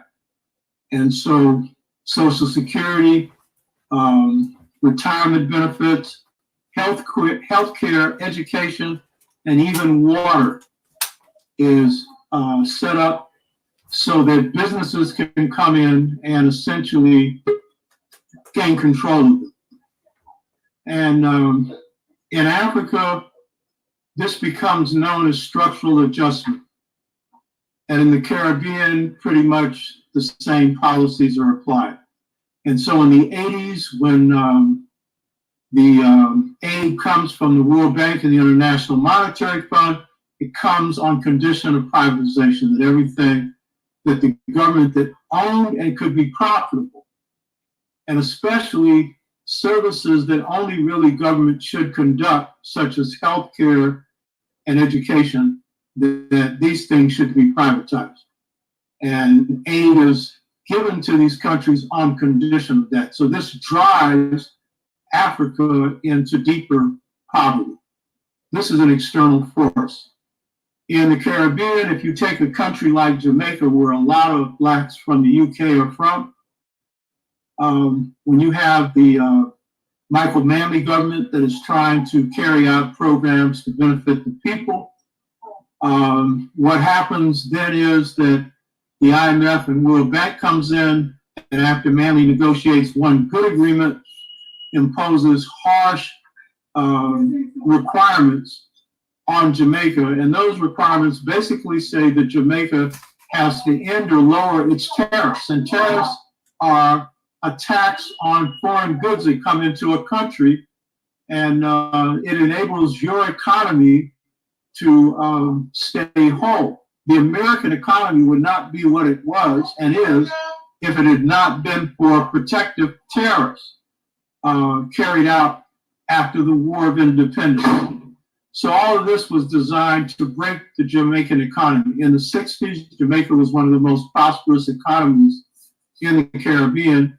And after the tariffs were removed based on conditions from the World Bank and International Monetary Fund, the milk industry, the meat industry, a host of other industries were driven to the wall, and Jamaicans were driven into poverty. Their currencies were devalued. Now, Milton Friedman's policies get currency in Chile and also Indonesia. In Indonesia, they murder 1 million Indonesians who were supporters of Sukarno, and install a dictator named Suharto. And in both Chile and Indonesia, they moved to the same privatization, where everything that had been government owned almost had become privatized. Chile has to abandon it later when their economy is driven into the ground. Now, what needs to be understood is that globalization is then brought home. And it's with Ronald Reagan that you see the breaking of unions, with Bill Clinton, the ending of welfare, and except for 5 years. And that was one of the New Deal programs, one of the few things that the poor get. And in the case of Europe, Europe's social safety net, including your healthcare services and including other benefits that you see the Scandinavian and European countries have for the people, those have been attacked. And in the case of the UK, 60% defunding of the National Healthcare Service. And Blacks are most heavily affected by that, and other poor people. And you see now with Brexit, Trump has made it clear that the National Health Service is up for negotiation, which means the United States wants to see it ended. So the corporations can come in and grab it, and you'll find the health conditions in the UK eroding to what they are in the United States, which is extremely bad because there is no national healthcare system here. It's all privately owned. So this is a powerful external force that introduces poverty in the Caribbean and in Africa, with few exceptions, and is brought home. And so in the case of ending welfare, ending Glass-Steagall, which in the United States protected people who put their money into banks, because banks were not allowed to go into the stock market, into investments. And when Glass-Steagall is ended by Bill Clinton, a Roosevelt New Deal practice, then suddenly derivatives, the investment in derivatives could occur. Derivatives where you have packages of loans, and many of these loans are no good. And so the derivative market in the world is greater than the global economy of the various countries of this world. And that is still going on in Now with this coronavirus hitting and you have the flattening of global economies, things are even worse. So now, if Trump's elected a second term, you probably will have, if he's able to get the House of Representatives, they would probably go after Social Security. And right now with the coronavirus, the Senate is refusing to come up with money to help states. And states have had to bear a heavy burden in the healthcare crisis. And since their economies have collapsed due to people being sheltered in place, taxes have been eliminated for state governments. And so they need help from the federal government. And the federal government is holding off on a $3 trillion budget that Nancy Pelosi, Speaker of the House, has put forward. And they made it real clear the bottom line is they do not want to strengthen pensions because they want to end pensions as a social safety net. So the idea of Milton Friedman was to make the rich rich and the poor poor, and it's been very successful. 6 people in the world own half of the world's wealth. A handful of people in the United States have over 60% of the wealth of the United States. So this is an external force. This external force creates all kinds of problems added on by a virus that has attacked us. What are some other forces that have hit us?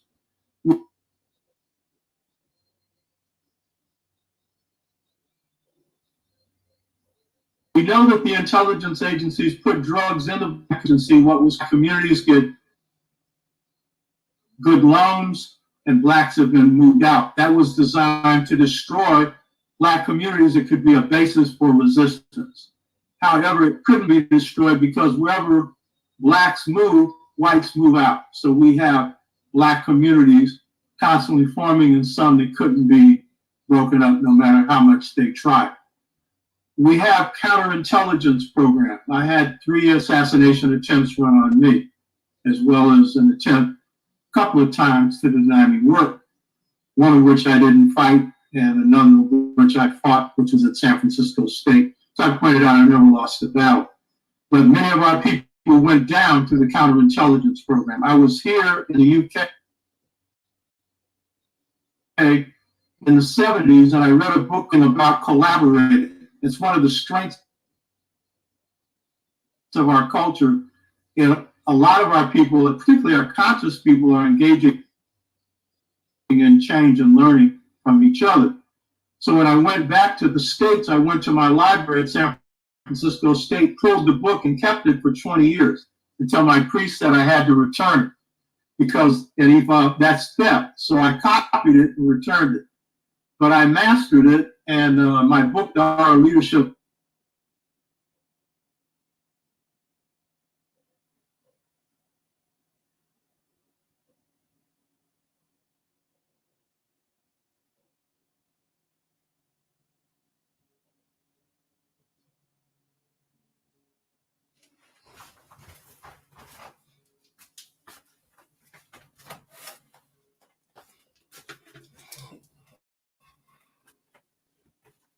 we have to do. We know it's killing black people more than anything else due to structural racism.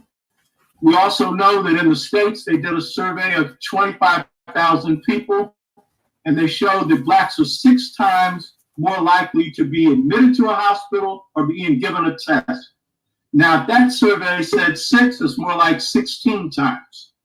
Because when you hear all these black people who are dying or have died, their families said, they were at the point of not being able to breathe and they wouldn't have let them in. And some of them got admission after they were dead. And so this is the nature of how structural racism works.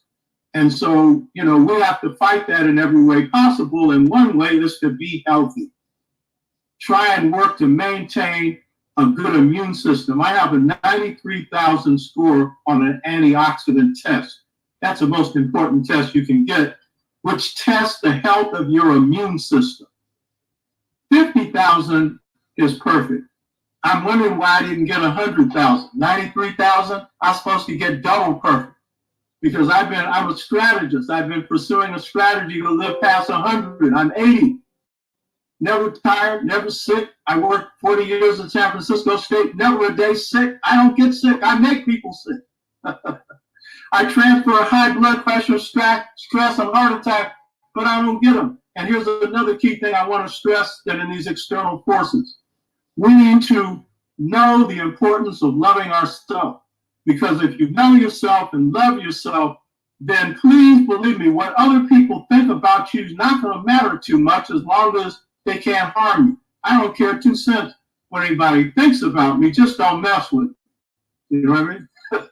And you don't need to be in fear. If you can eliminate those things, those are very key. So the key point is these external hostile forces and many others have hit our community. And so we have now, I was listening to the brother that came on before me in between, and he was talking about violence among youth. Well, the level of violence that we see now is a part of these external forces. Part of it is driven by the drug culture. Part of it has become a force unto itself because we have started to pick up some of our young people and some of the old, but some of our young people, the values of our enemy. And one of the values of our enemy is arbitrariness. Their notion of freedom is whoever has power can do whatever they want to do. And their greatest satisfaction is exercising power, not justly any way they want to. So some of us have been infected by this virus, which is a violent virus.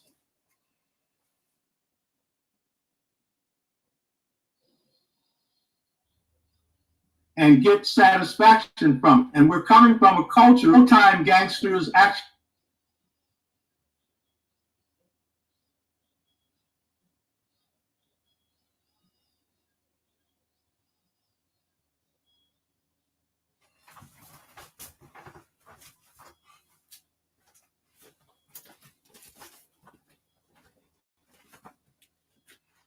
We had values. He's getting on those values of choices.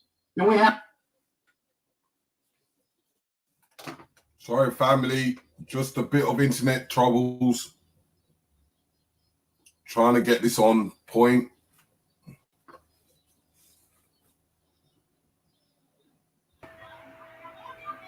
That's on their side, right? Or yours?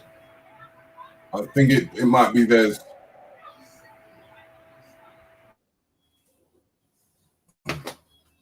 The students in the class, he said, well, in the U.S.,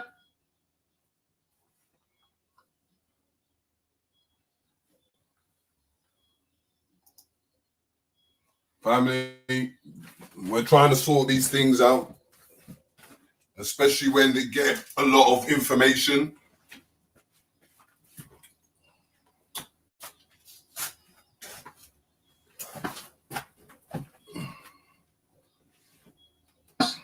we created a new African.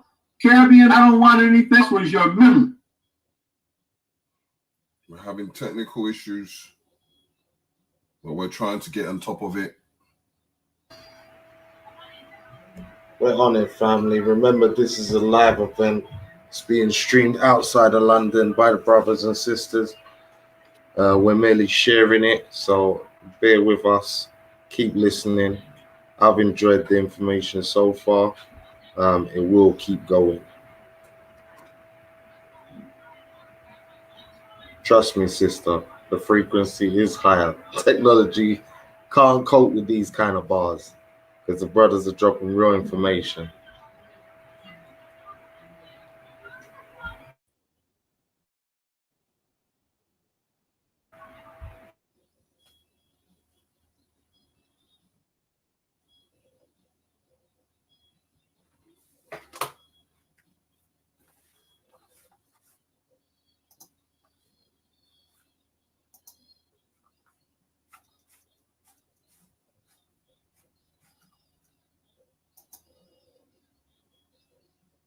The students in the class, he said, well, in the U.S., we created a new African. Caribbean, I don't want anything. This was your memory. Oh, boy.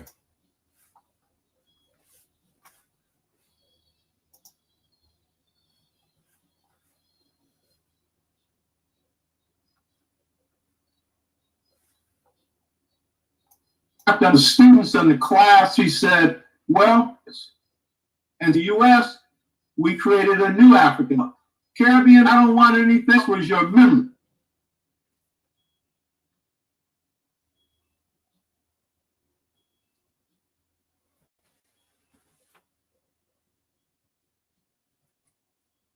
We're having deep technical difficulties.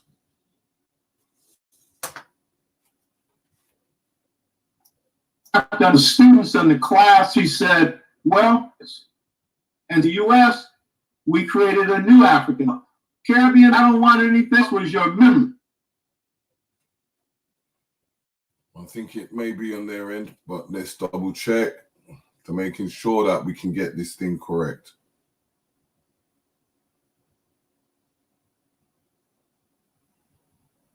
Just bear with us, family.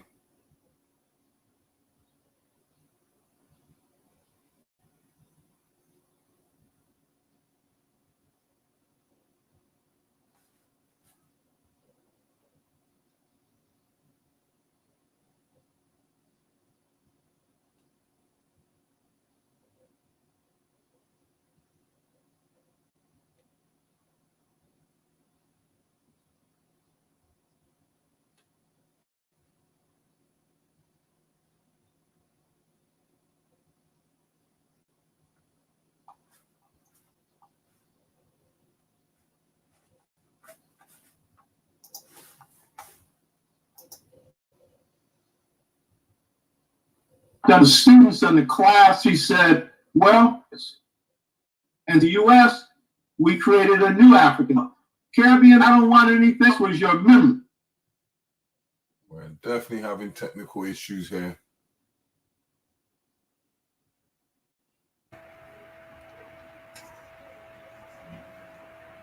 I was enjoying the brother as well. That's the worst part about it. Yeah. I think it's coming from their end. Well, you know, hope you're enjoying it, family. But we're trying to sort this technical issue out.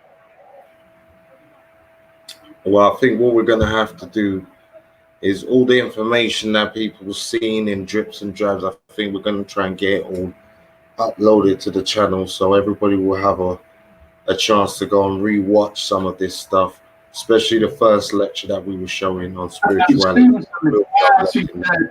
Well, in the US, we created a new African.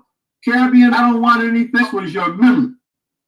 Yep, it's definitely coming from their end. Let me just...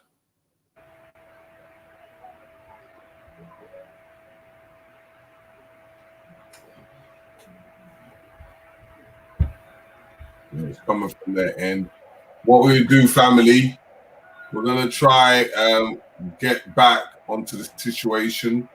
But what we're going to do is we're going to go back to what we was watching about African spirituality, and try and get this connection put in its right perspective.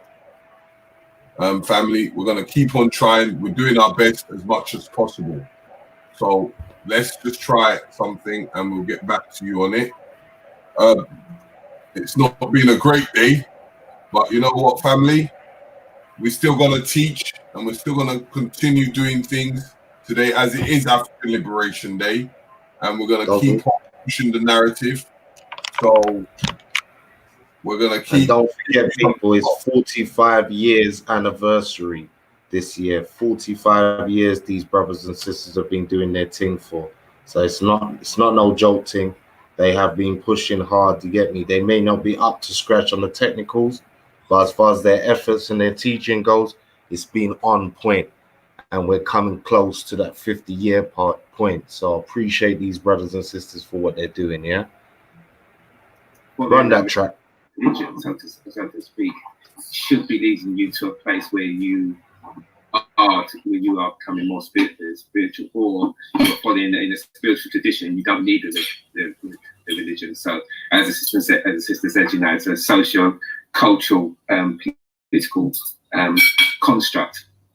And particularly as we're coming from the age of Pisces into the age of Aquarius now, after the last 26,000 years, in the last age of Pisces, that's where all the Abrahamic faith came about, and that was a period of control, and that we're going into should be going into a period now of Aquarius, where it's we're freeing up, where people are becoming more enlightened, we're becoming more in touch with their spirit, and moving away from the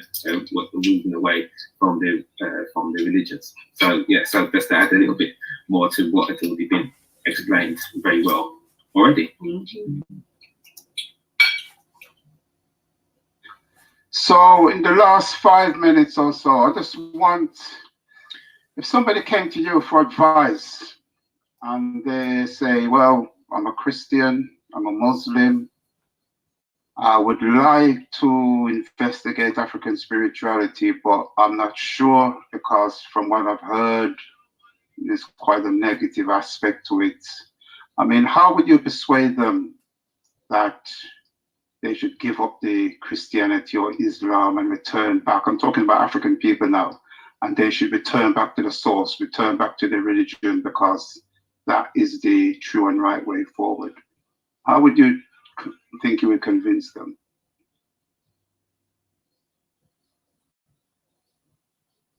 Brother Beanie?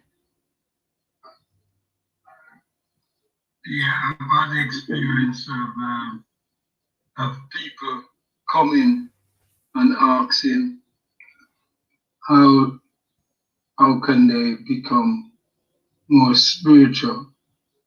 So what we do is we invite them to a session, and might not be Vuvamu, it might be Romani.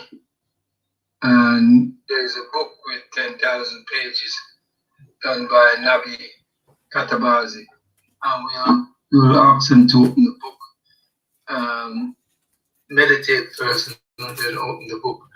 And I've learned to accept certain things that happen that is important. The book will then talk to that person and tell them exactly where they gotta go and where they must align themselves to the spiritual realm. This book, Romani, has been, I think maybe about 5-6 years we have it here in Britain. I know the rabbis and the Jewish faith want to get a copy. Family, I think we're back again. Some of our representatives from the younger side of our community. So we have, I'm not hearing anything. We have Brother Shaka in the house. Brother Shaka, are you hearing me? I'm not hearing anything. Technical support. I can't hear anything from Brother Shaka. Yeah, can you hear me now? I can hear Brother Shaka now. Greetings. Give thanks for your patience. No worry. And Brother, who have we got here? Brother Miller. Brother Miller, greetings. Nice to see you. Greetings, blessings. With Manhood Academy. Yes, and you're representing Manhood Academy. We do have 2 other contributors who should be with us, so we'll look out for them to join us shortly. But in the meantime, again, give thanks for your contributions and the work you've been doing. So have you managed to tune in at all during the day today? Who have you been able to listen to? Shaka. Everybody. And by the way, sister, brother, Olurunfemi is in the back. So, you know. I can't see him. Hold on a second. I was able to listen to Obata, Shaka, and Craig as well. Fantastic, I can see them. Yeah, I basically listened to everybody today.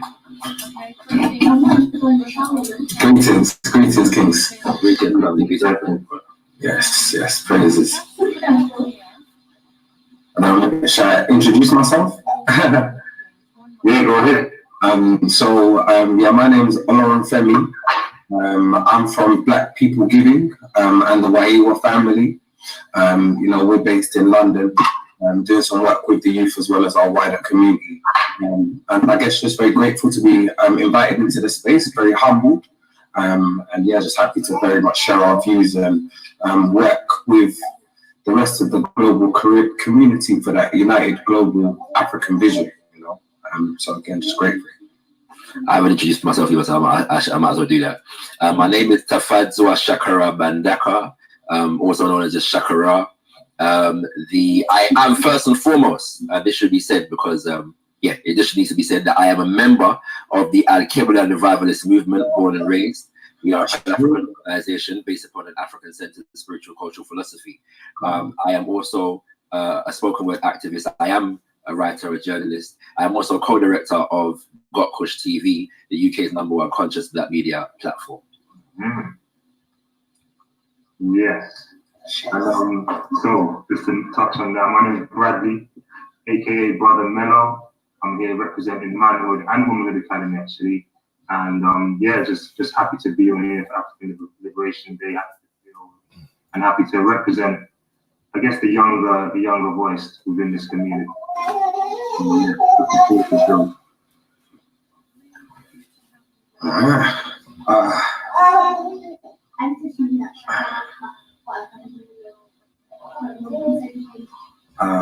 I'm unsure. Are we going to be asked questions, or are we supposed to flow? I figured we were going to get asked questions because just before you came on, Sinai did ask us a question. So okay, I guess greetings. Apologies. So yeah, we give thanks for your introduction. We did invite a couple of experts from Conscious Sisters UK who were with us already. I'm not sure if they're able to get back. I've been communicating with them online, but not seeing them on they do thanks for sharing what you've done so far. So what we wanted to do was to have contributions from both systems, on a couple of things. So reflection on anything that you've heard today, particularly around solutions or strategies. Let's just take that first. Let's take any reflections from today, particularly can I go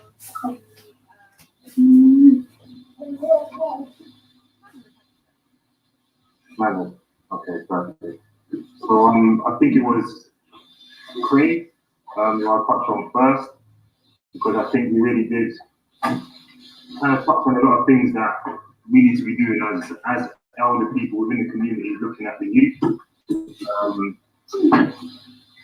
Just to kind of, I think the best way to kind of go through is tell my story. I kind of come into, everyone wakes up, you come into that consciousness, and started looking for a lot of different things, knowledge, truth. And I didn't actually find anybody around our kind of age and within this kind of younger mindset to kind of share that information with. It was from a lot of the elder generation, which is natural. I guess it's natural. However, we do need to start putting in some sorts of framework, and I guess that is exactly why I'm working with Manhood Academy. I've met both of these brothers beforehand as well, and yeah, I just really think we need to do more to kind of connect with the youth. One thing that I do myself, I work in social media marketing, so it's funny because Craig mentioned that quite a lot as well when he was speaking, and one of the main reasons why I'm doing that is so that I can understand it on a very, very thorough level of how to connect with the youth, and not just the youth that are aware of people like Marcus Garvey and Malcolm X and all of these activists that done so much for our people, but how can I connect to the mass that aren't actually aware and that need to find out more about themselves? So one of the main ways I do that is by working with Manhood Academy. We've got our rites of passage where we are we are installing those principles and morals from a very young age into the young boys, and also Womanhood Academy does that for the young women as well. But I think that it's definitely a framework or some sort of guidelines that we need to start stepping towards, so that we can connect the youth on more of a mass scale, And I know that you guys are doing the same thing at BPG, and there are many different organizations and people who are putting these things together. So it's nice to be on here to be able to talk about builds and more solutions as to how we can make that happen. But the framework and keep working towards connecting with the youth on their level so that we can draw that energy out of them and guide them for the right ways, and not necessarily always telling them what to do, but letting them lead, just giving them that guidance so that that powerful energy can be used in the right ways. So I know Craig touched on many different things, and Obata Shaka touched on many things as well, which I think we can all build on as the younger individuals in the community, and just keep putting together that framework to make that thing. Yeah, it's quite quiet. I'm loving hearing that the collaboration that you're referring to and the sort of values that you're saying are underpinning your framework. And quite often, as elders, we're not clear that structure is being instilled in our youth. Can I just pause for a minute as we have been joined by Sister Shaka. So greetings, can I welcome Sister Shaka from Conscious Sisters UK. Welcome, sir. I'm not hearing you. The mic's on, but it's extremely low from where I'm sitting. Try that again for me, please. You hear the background noise? That's not me. Okay.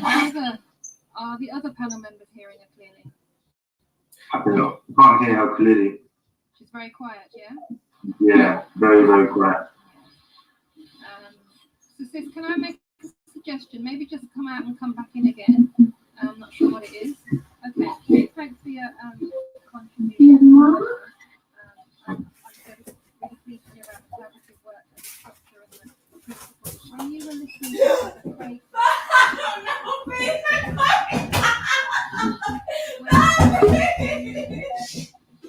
So we're based in London predominantly, academy. Quite funny. I am currently in Birmingham, which is where the creation is.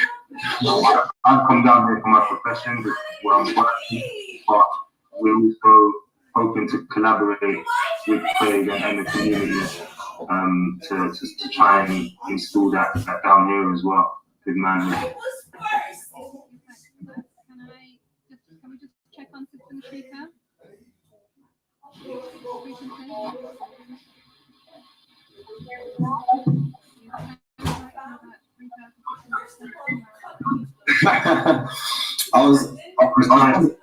So quickly. Are you using the phone? Yes. Maybe that might be why. I don't know if you've got a laptop to hand or a hands-free set. Yeah, some headphones. Please, yeah, and I'll just take the contribution from one of the brothers. Thank you. Shakara? I'm telling you right. Yeah, just so the question is in relation to solutions coming out of what's been said already. Yeah, I can clarify. First of all, let me just bring greetings on behalf of Brother Leader Bandakad and the leadership of the Kevin Revivalist movement. As I say, a protocol.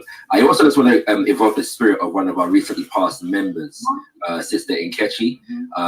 She was very passionate about, she was very passionate about AOD. Yeah, and if she was with us on the physical plane, she would definitely be here listening. So I just want to bring her to our board. Yeah, don't worry. When it comes to what has been said today, there are a number of things that stand out for me. First of all, the people that I was able to hear. What's the brother from Uganda's name again? Brother Abbott Zulu. Zulu. Right. So I was able to hear him, Dr. Erica McInnes, and Brother Robert Shaka and Brother Craig Pinkley. Yeah, and I think that there's a couple things that's not to me. The main thing though is that in relation to our sister Erica McInnes and Brother Craig Pinkley, yeah, the work that they're doing is extraordinary. But not only are they doing work, they're providing training. Yes, and in relation to this issue of young people and youth, yeah. And there's so much I can say about that because I'm born and raised in the team. However, it appears to me that where we have people that are not only working with youth, but are providing training for the community in how to work with youth, it appears to me that organizations need to be taking advantage of those resources. We're at a very unique position at the moment, whereby we not only have activists, but we have activists who are providing training in specialized fields. If Dr. McInnes is developing African-centered psychology, homegrown, yeah, so in the UK, then it suggests to me that where we have issues in our community, there are sisters and brothers who are able to instill us with what we need to be able to have that impact that we need to have in our community, yeah? So I'm suggesting that whenever we come to AOD, every year, there's a conversation about whether you, them there, right? You know, they allow them something there, yeah? And it appears to me that if there are sisters and brothers who are providing training in how to work with young people, that the organizations that want the youth to come to AOD and so on and so forth need to be using the services of those brothers and sisters in order to draw in the young people into AOD, in order to reach the young people, and so that we are able to bless them, yeah, with whatever it is we feel we have to offer in the form of things like AOD. I'm gonna just refer to this text right here, yeah, right? The blueprint for Black Power, yeah. Right, and I believe every organization should read the book. Yeah, yes, it's a lot of work, but I swear to God, yeah. But the point is, the reason why I evoke the spirit of Brother Amos Wilson is because he makes the point that the problems that we are facing cannot be solved with 2-hour meetings or 3-hour meetings on Saturdays, or even 2-day conferences. Yeah, it requires you know, day in, day out, dedicated, consistent efforts, yeah? And again, there are brothers and sisters in our community doing that work, and so it appears to me that we need to be employing their services in terms of inskilling ourselves as members of organizations and institutions with what we need to be able to do the work, and then we can also help to strengthen those brothers and sisters' work as well, and that cross-functionalization should solve a lot of problems. And there's more I can say, but I'll stop there. Okay, I'm hearing that. There's some points I wanted to pick up on that, but before I do that, let me hear from the others, and obviously I can reflect back on a collective feedback, if you like. Can I just, again, just before I come to you, Oliver and Femi, can I just check in on Nashika's sound? Can you, any better? It's a bit better. I think we can work with that. If you're able to kind of really shout at us, it might work. Yeah. You can shout. I know how to shout. That's loving your hearing strong, nice and powerful. So I'm going to come back to you shortly then. Let me hear from Brother Oliver and Femi, and then we'll come back to you, okay? Hold with us. Thank you.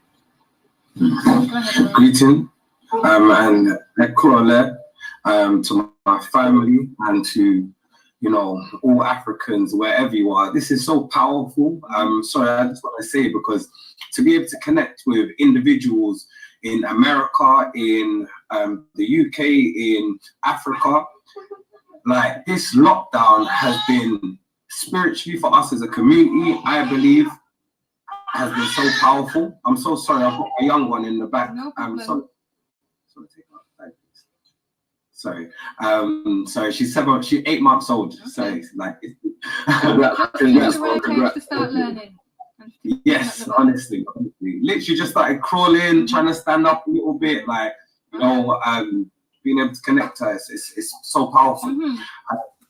But yeah, so I feel like this corona and COVID epidemic, you know, philosophy, whatever one wants to call it, has been so good because many of us have been doing so many works, and I feel like we've really needed this rest, this time to regroup, number one, and, you know, revitalize our energies. But then secondly, the fact that we're having African Liberation Day online, it's more accessible to people. We can now all connect, you know, we were always strong spiritually. You know, that is the foundations of our growth as a community and as a people. So as we are able to, you know, work on our inner space while we are locked down with our families, you know, entrenched and better values, now we can fortify our spiritual selves and now connect deeper through the ether, you know. So that's the first point. But what I would say based on like what Oba Shaka, because I only call Oba Shaka and Craig, both very, very powerful speakers. If I was to talk about, I'll talk about Craig first, you know, let's meet it where it's at, because it's the thing where, as he said, like the youth of our community are almost speaking a different language to us, you know. Even me, I'm 26 years old and I'm working with like the youth, 14, 15, 16, 17. They're like, oh, uncle, you're old, you know. And I'm like, what? Like, you know, like, we do a lot of stuff, like we do a lot of work on the street. So we do a lot of outreach, you know. I do a lot of training, teaching around communication, also supporting them on their journey in terms of like reading, development, meditation, and these sorts of things. So, you know, we try to catch a positive energy and a positive vibration. And you find that, as you see, like they are in a completely different space. And we need to almost like humble ourselves and use wisdom to engage with them, because at the end of the day, really and truly, like, what are we doing all of this for? Like, are we not doing it for the regeneration of our community, for us to be able to see real legacy? Because when I think about, you know, what we're creating with Wayewa, because we're creating Wayewa is our community, you know.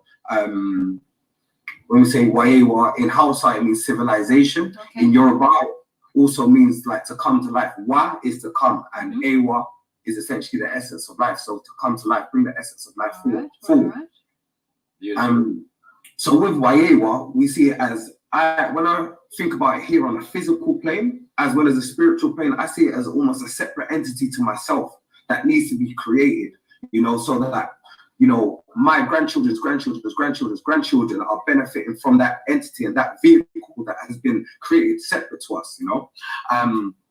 So when it comes to our young ones, we need to think, why are we doing what we're doing? You know, like, I feel as if it is so important to meet them where they're at, whether they're 9 years old or 15 years old. Start listening to the music maybe they're listening to. Let's find out what's actually going through their mind. Let's actually meet them there and bring them up, you know, in a certain way in terms of like spiritual development and certain knowledges, you know. I believe that sometimes when we read a lot and get a lot of knowledge, we now almost put ourselves almost above, you know, and it's a lot of ego, because, you know, the more you read, and not to say that we shouldn't read, but the more you read and you attach it to your ego, it becomes almost like a material, you know, and that material now puts you, or if you bring that ego forward, it now makes you think you're on a higher level than another individual. But really, you know, those who are more led and more spiritually inclined understand that, you know, it's all peaks and troughs. We're all at different points and in different positions and exactly where we need to be, and we can all learn from each other. So I believe, you know, what Bro Craig said, you know, and I literally, as he was talking, I literally went on his website straight away because I want to contact him. I want to learn, you know, some of the stuff he's talking about. I started making notes on some of the systems that he's using and creating, because I'm thinking, yeah, like as Bro Shaka said, like, we need to start like the people that are training that can train people to be community activists. We need to empower them further so we can have like 10 of us, you know, so we can amplify that message more, you know. So yeah, I believe that's one of the most important things, meeting them where they're at. And just a second one, just very quickly, so sorry, I know you want to, I know I need to rush on, but Oba Shaka made reference to health and self-love, which are two in the same. You know, our young people, we need to bring this essence of love forward, this love, this vibration of love that is really going to carry them through, really, and understanding that, you know, we love you, and through loving yourself is actually how you're going to move into and in this world without having a chip on your shoulder, without having that natural aggression, you know, actually just loving the skin that you're in and loving your reflection. And I believe those are two of the most important things, you know, that we can, you know, action and implement and use to develop our youth presently, based on what obviously the other speakers have said. Okay. Thank you. Thanks, my brother. Plenty there. I can tell you're really feeling the messages today, and obviously very, very passionate about our young people. Sister Nishika, are you with us? Yeah, greetings, sis. And greetings, brothers. So, can you hear me? Yeah, that's good. That's good, sister. Okay. Did you hear what we were sort of asking people to do at this point? No, please ask for your. Okay, so I think I think you joined us a little bit later. So happy for you to introduce yourself, say a little bit about what you do in terms of Conscious Sisters UK, and then if you were able to hear any of the contributions today, any sort of poignant reflections that you wanted to share very quickly. Okay, greetings. I'm Sister Initiatic. I am the founder of Conscious Sisters UK. We're a social media group. The group is for a sister group, and its aim is to encourage so-called non-conscious members of the community to conscious events and to have discussions about the community in general. I'm also a community activist.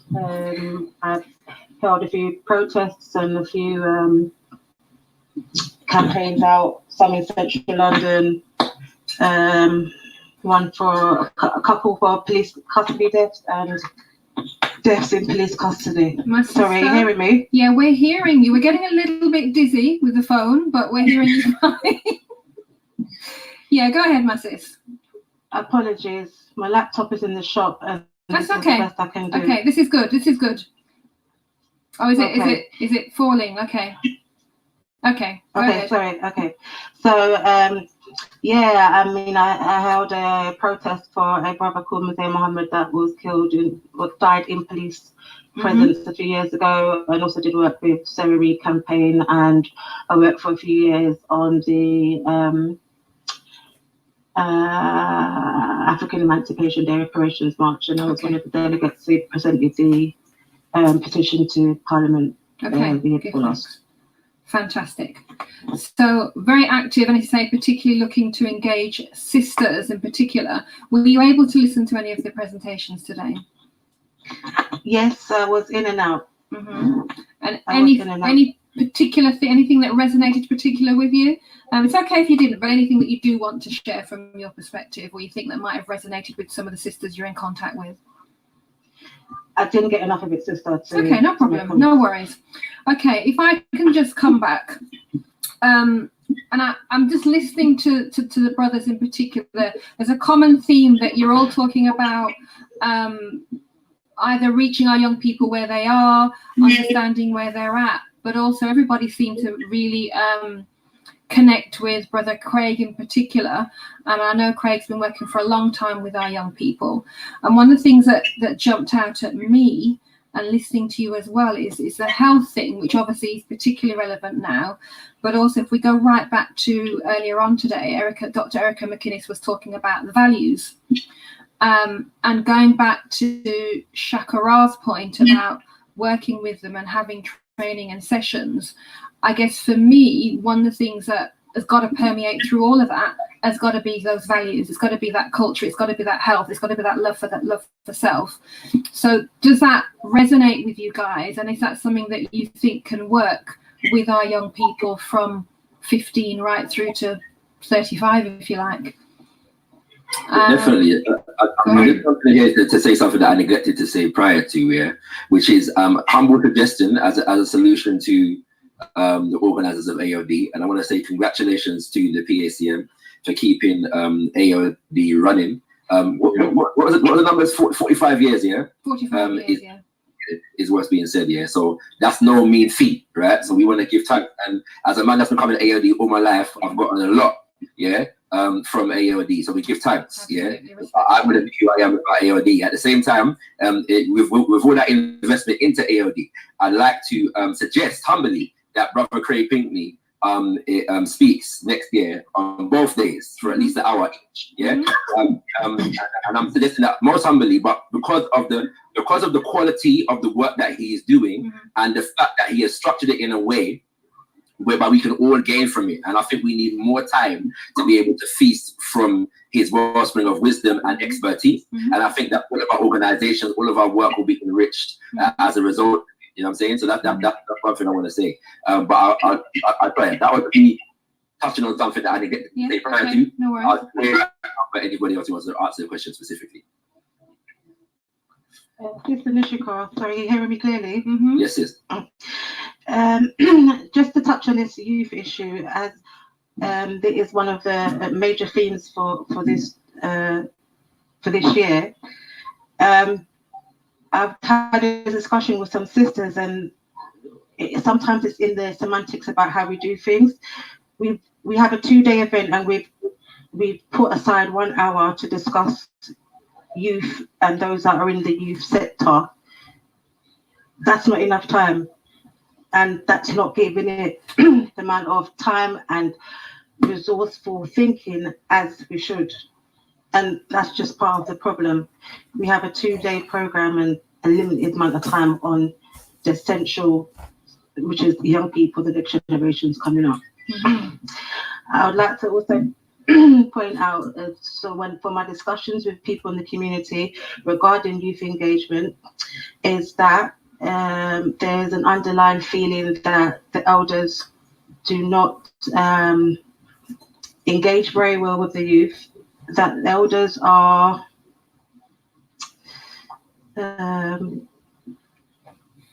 very disinclined to adapt, that elders are very strict in their philosophies.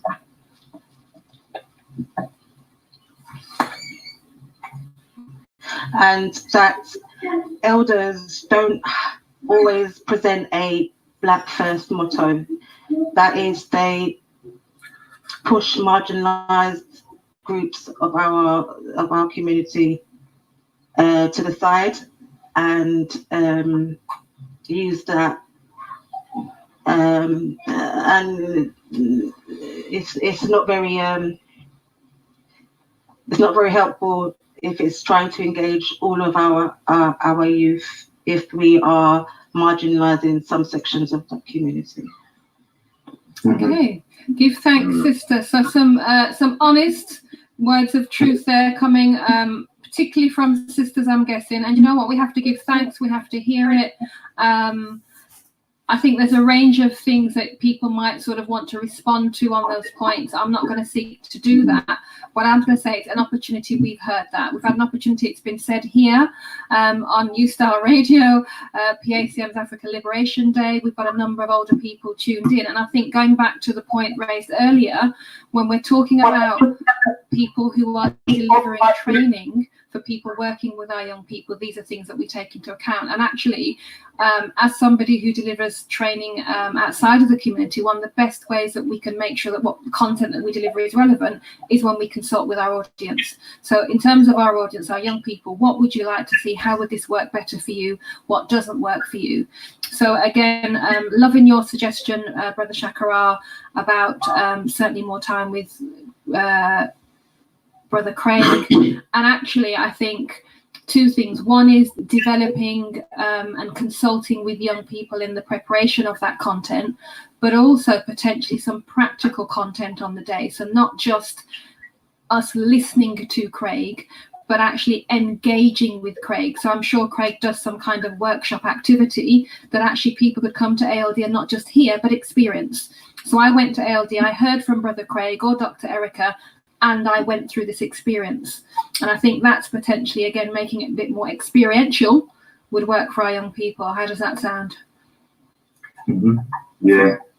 And can I just take a moment to say that the Manhood Academy and Black People Giving are doing some very, very good work here in terms of engaging with our young people as well. Yes, I don't speak in relation to the brothers and the sister on the panel.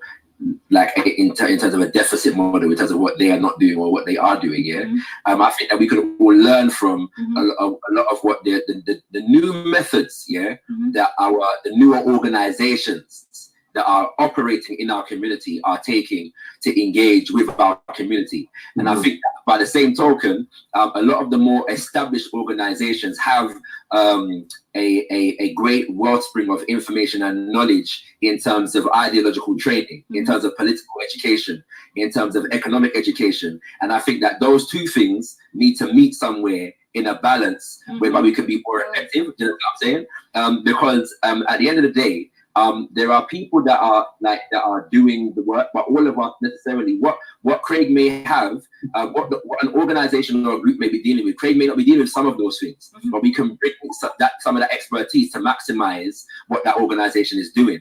And I think that is the really key element where practicality is concerned and being functional is concerned. So when we're going beyond lectures and them kind of things there, it is about focusing more on what is going on and how can we maximize what is going on, in addition to how much can we learn or how much can we know about this or that or ancient Africa. You know what I'm saying?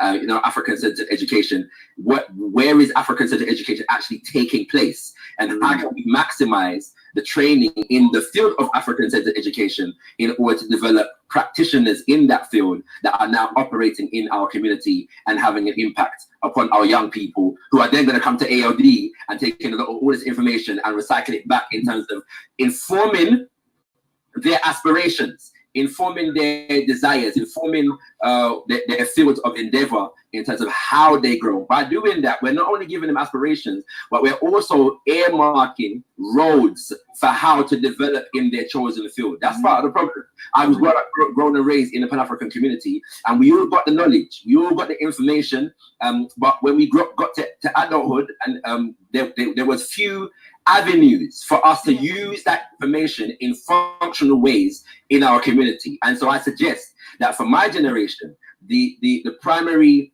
hole that we need to fill is ensuring that our children have functional ways to operate in our community in ways that serve our community towards our own ends. Okay. So I give thanks for that, and there's a couple of things that you've just led me directly onto that I've made some notes on here. So one was a point about balance, and I'm glad you raised that also, that it is about that balance. Brother Olufemi, you talked about not being too disconnected with too much knowledge, and having that spiritual connection, meeting people where they are. But Shakara, you're right, that historical, ideological knowledge, that theoretical knowledge is also important, and we've got to balance that. And we cannot forget some of that knowledge or lose some of it with our young people, and there is a risk of that. And then you've moved nicely on to the future, because going back to our theme, the future is Africa, the youth are the key. Ultimately, this is about Africa Liberation Day, is about what is it we are doing, what can we do, what should we be doing in terms of the liberation of our people, total liberation of our people on the continent and wherever we are in the world. That then means total liberation in terms of economic opportunities, total liberation in terms of resources, total liberation in terms of spirituality. And you're right, no one is going to create those opportunities for us if it isn't our elders or us. So I'm loving those points. I guess what I'd like to say is, as you've come on as a panel today, a couple of you have met each other before, and I'm hearing these suggestions, and we'll happily take those back. If you were to say tomorrow, what do you think needs to happen tomorrow in terms of a next step for young people and liberating Africa? So what can young people that you are speaking to now, so as young people here, what are you going to say to other young people in terms of their first step towards moving themselves and us towards liberation? Can I take Brother Mello first, please? Yeah. Okay, so very good question. I would say that, to touch on what you said as well, Brother Ra, it is about developing self, even to link it back with a health and self kind of healing would be something that the youth can connect with. I think if we get to the stage where we can connect with them, then that is something that they will definitely jump to. But 100%, I think it's about honing in your skills. Whatever it is you can do, like we want to build this, we want to build our own things, we want to build our own education, all of these things. The elders can't do it by themselves.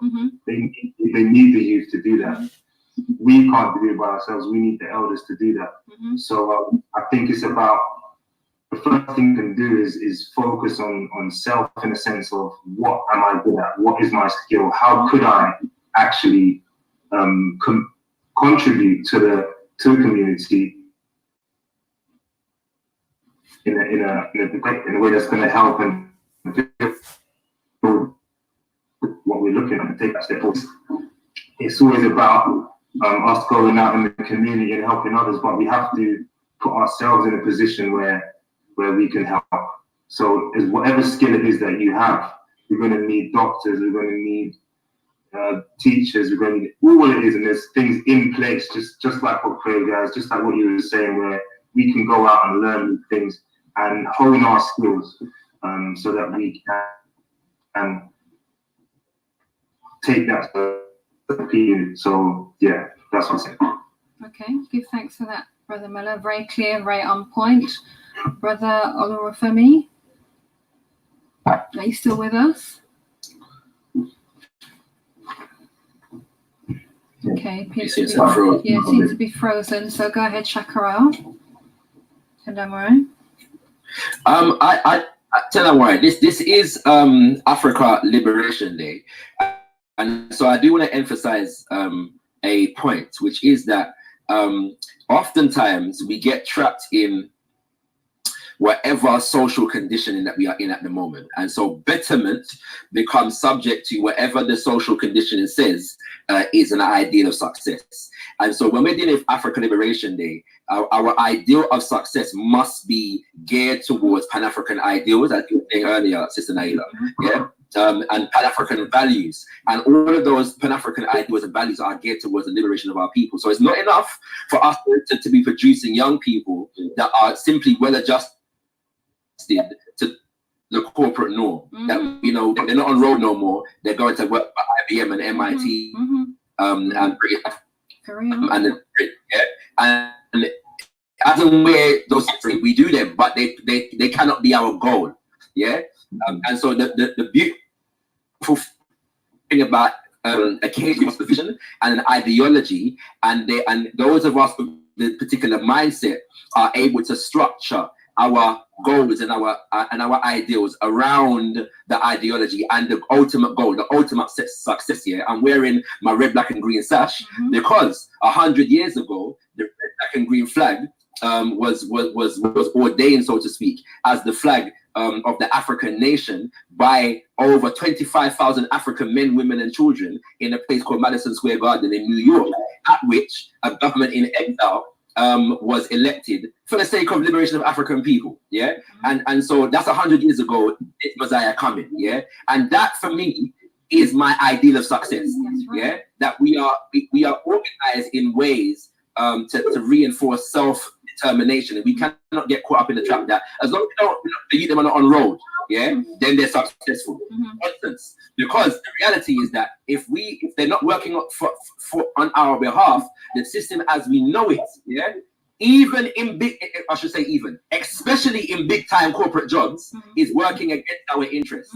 And so fundamental, that one thing that we don't want to lose is the ideology that gives us the vision that informs an ideal of success. And sometimes in working with young people, because there's so many barriers to get through, we can lose sight of that, and what we need is to be able to merge the expertise and the training with the ideology, as I said before, and the ideal of success, and be able to maximize from that perspective. Okay, thanks. Just to get up on that, I want to say thank you for building on that a bit more from what I said, because I think the first step is definitely to hone in skills, but if you're not structuring around an ideology like you just explained, then it can be detrimental. So 100%, brother, I agree. Okay, welcome back, Nishika and Olorunfemi. Did you want to add anything to that particular point? Yeah, sorry about that. Just some connection issues. But yeah, I feel like it's very, very difficult, sorry, to say like the first step, you know, or let's say we were to speak to a young African, what the first step they could take, you know, and what Brother Mello said, I think was one of the most important things in terms of us looking into self. So when we speak to someone who's already on the journey, someone who's already quite conscious, and they're like, what can I do? You know, as us with organization, like, oh, you can volunteer, you can come and get involved, but then really and truly, it's a journey to self. You know, the closer you get to yourself, the closer you get to your purpose, and really and truly, the universe and Mother Earth works in a very beautiful way. You know, it aims to restore equilibrium. You know, us as a people have been pillaged for so many years, and really and truly, your natural inclinations are going to be in alignment with delivering what we need as a community. You know, so that self-work is the initial step. But then, when we speak to the people that aren't in alignment or are, you know, living in a philosophical or negatively philosophical standpoint, you know, mostly created by our society. So, you know, our young ones who have been programmed in a particular way. I would say we can't say anything to them, to be honest, you know, really and truly, and this is the term that I always bring forward. I talk about collective responsibility, you know, which is a collective, you know, us collectively being responsible for them. So that is every single you. You know, I do a lot of work out on the street. So you might see me in, like, you know, South London, East London, you know, and I might see some young boys out on the road, and if they're fighting or, you know, they're acting up, terrorizing or whatever, I'm going to step in. I'm going to make sure that our Black people are, you know, on point. And I believe that we all need to start moving towards that. They are all of our children, regardless of this is they are all of us. So when we move to these points, now we start enveloping them in our community, and now they naturally again start moving towards where they're supposed to be. And then the last thing I would say is also about culture. You know, when I think about culture, not only do I think about our deep root and our heritage, it also takes me to science. When I think about, you know, so I think biochemistry, and I also think about, you know, let's say a petri dish, where you have like microorganisms growing inside, you know. So you have your petri dish, you have the microorganisms, and you change your variables, of course. So that's the culture. So much like, you know, the microorganisms, much like we or our youth are. So they are in an environment where they are constantly being fed toxins. So that's the TV, that's the media, that's the news, and naturally it becomes a self-fulfilling prophecy. What happens? So again, once we now start moving towards enveloping them and providing them with an actual culture that is rooted in what is actually true to them, they naturally again start moving towards where they need to be. You know, I found, and the last thing I'm going to make on this point, I found like almost like telling these youth anything is so counterproductive. Like, you're just wasting your breath. You just tell you should be doing this. It's like they're just looking at you like, why, who, what, you know. I believe like more being the light in which you wish them to see, as well as just show it, surrounding them by these things, they naturally gravitate towards their way to be, you know. That's all right. And that is it. I've got a couple of notes I'll come back on, but I'll move over to Sister Shaka quickly. Anything you wanted to add to that? Not hearing you at all, sister. Completely silent. Is your mic plugged in and connected?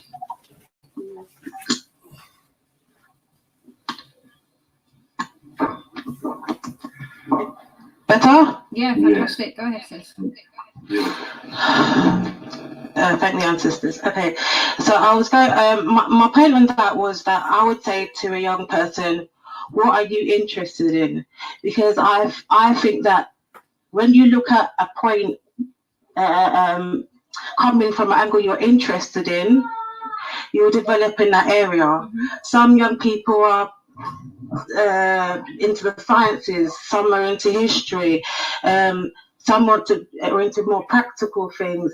I remember when I first started joining movements, there was people that were so interested in museums and artifacts that were here that was supposed to be here, and letter writing and how they can get. So whatever area, you know, a young person is passionate in, that should be the area that person starts to grow in. So that is what I would say. What do you like? What are you interested in? What do you feel passionate about? What upsets you? You know, some people are passionate about the education system and the statistics for young black males. Do I want to be a teacher? How do I want to affect my community? So it's always got to be where your passion is. That's your standpoint. Okay, loving that. I'm hearing Thank that. you. Give thanks, sis. All right, a couple of things that I heard in there. I'm hearing a lot of vision. So I'm hearing vision, and you guys are still relatively young. I mean, there's a range of people, a couple of you in your 20s, a couple of you in your 30s. I'm in my 40s, and a lot of people on the road are in their 50s and over. So I think you're still within that bracket. You keep saying when we're talking to the young people, I think we see you as part of that connecting message.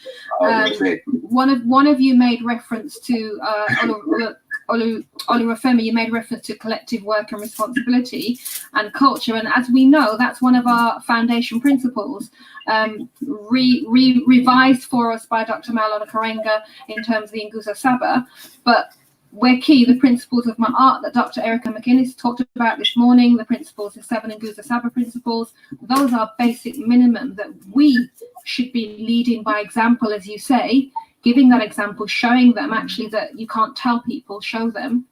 And one of the things I'm going to ask you, put a challenge out to young people in terms of, I'm going to close this off with a challenge to you, is one of the things that we are notoriously not good at as older organizations is collaboration.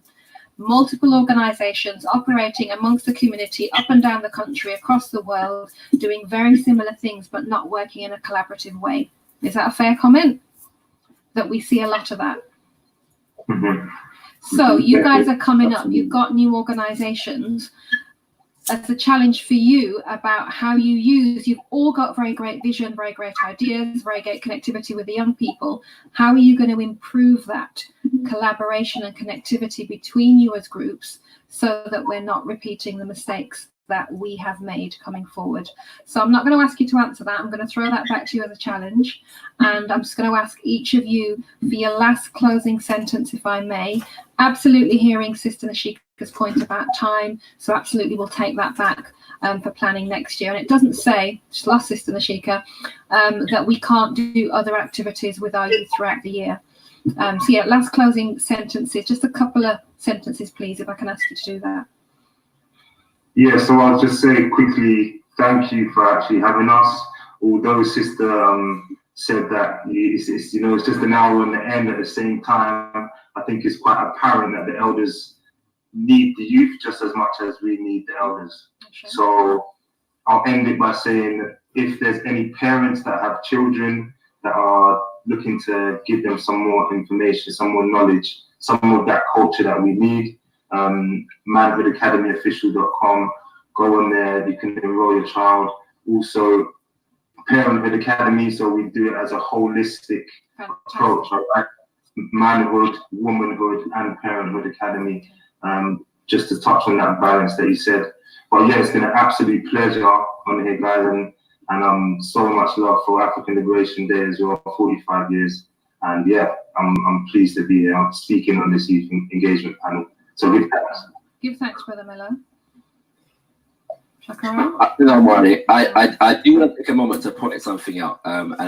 Whilst we're talking about what we're not doing, what we don't have yet, it is also important to realize what we do have. Yeah. And so I do want to applaud the Pan African Congress movement, because at least one elder from the Pan African Congress movement did ask me to put in a number of suggestions for speakers and performers at at African Liberation Day this year. Obviously, it's not happening in the way that it was intended to, but shout out to Elder Kwame, because he did ask me to do that, and I will say that Brother Craig was on my list. I'm not claiming credit for his presence, but he was on the list that I submitted. And so I do give thanks. And so I'm saying that to say that the elders in the Pan African Congress movement did reach out to ask for suggestions. Yeah. In that same vein, when the Manhood Academy was started, and many of the events of the Manhood Academy, I have certainly been there supporting. as well as Black People Giving. In fact, me and my partner, our daughter, is well represented, at Black People Giving, and enjoys a lot of their events and their programs. You know what I'm saying? So there is a level of collaboration that is taking place, and I do receive the challenge well, in the sense of the fact that as brothers and a sister on the panel, we need to increase our level of collaboration and strengthen our operational unity in that kind of way. So I receive that challenge well. And finally, I do want to say that we should be mindful of not forgetting to remember the children and the young people who are in the room. Yes, every AOD, there are children in the room. People bring their children to AOD. There are young people in the room. They may not be there in the numbers that one wants to see them, but they are there. And so those who are there, there needs to be a program, not just to celebrate it, but there needs to be a program for those young people as well. Because when I was, 15 and 16, there were 15 and 16-year-olds there as well. Of some of whom, the majority of whom are not here now. But while we're talking about those who are not there, they were there, and maybe there wasn't enough, from a community basis, to cater for the presence of those young people who were there, to ensure their presence maintains itself 20 years down the road. And so I do bear that in mind, because sometimes whilst we're looking for who's not in the room, we can forget who's actually in the room. So I'm just pointing that out and hoping that we correct that for or improve upon that, should I say, for future occasions like this. But give thanks once again to the PACM, my organization, the Al-Qaeda Revivalist Movement, and my father, who is the spiritual leader of the Al-Qaeda Revivalist Movement, always honors its debts, to the Pan-African Congress movement for the example that it set in terms of nationalist Pan-Africanist organizing in the UK. And so we always humble ourselves to that. Thanks. Thanks. Okay, brother, Sister Nashiki, you're back with us. Okay. Did everybody say their closing lines, or Olorunfemi, did you have to close? Yes. So just very quickly, again, humbly, I want to say thank you so much to the PACM for having us here, and for African Liberation Day. To be honest, I kind of, in my mind, have almost moved around the words for African Liberation Day. And mentally, I'm more thinking Liberated African Day.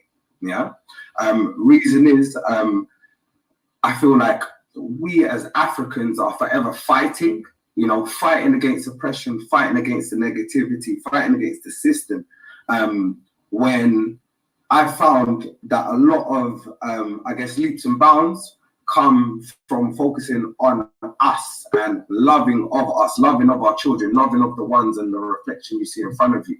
So I just think about the liberated Africans, because we are liberated for our minds. We no longer need to be liberated, because we are liberated. We stand in our truth, and through our divine connections, we are liberated in that truth. And I wanted to say a big thank you to Elder Pepperkai and Brother Taka in the PACM in London, Tottenham, because Black People Giving in the Wayo family have, moved in there and has made that our base, and has literally allowed us a home for our spiritual development, for our community developments. This is real collective responsibility.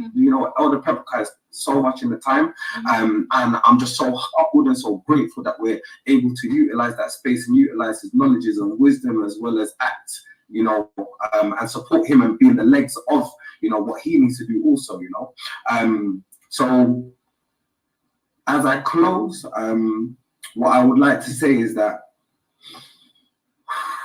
we must love each other. We must love ourselves. We must love our culture. We must love our children. We must focus inwards, because right now, the material world, they're winning. They are pumping more and more buildings, more and more money. They're doing what they're doing. They've created the laws, they've created the systems. So we need to go back to what we're good at.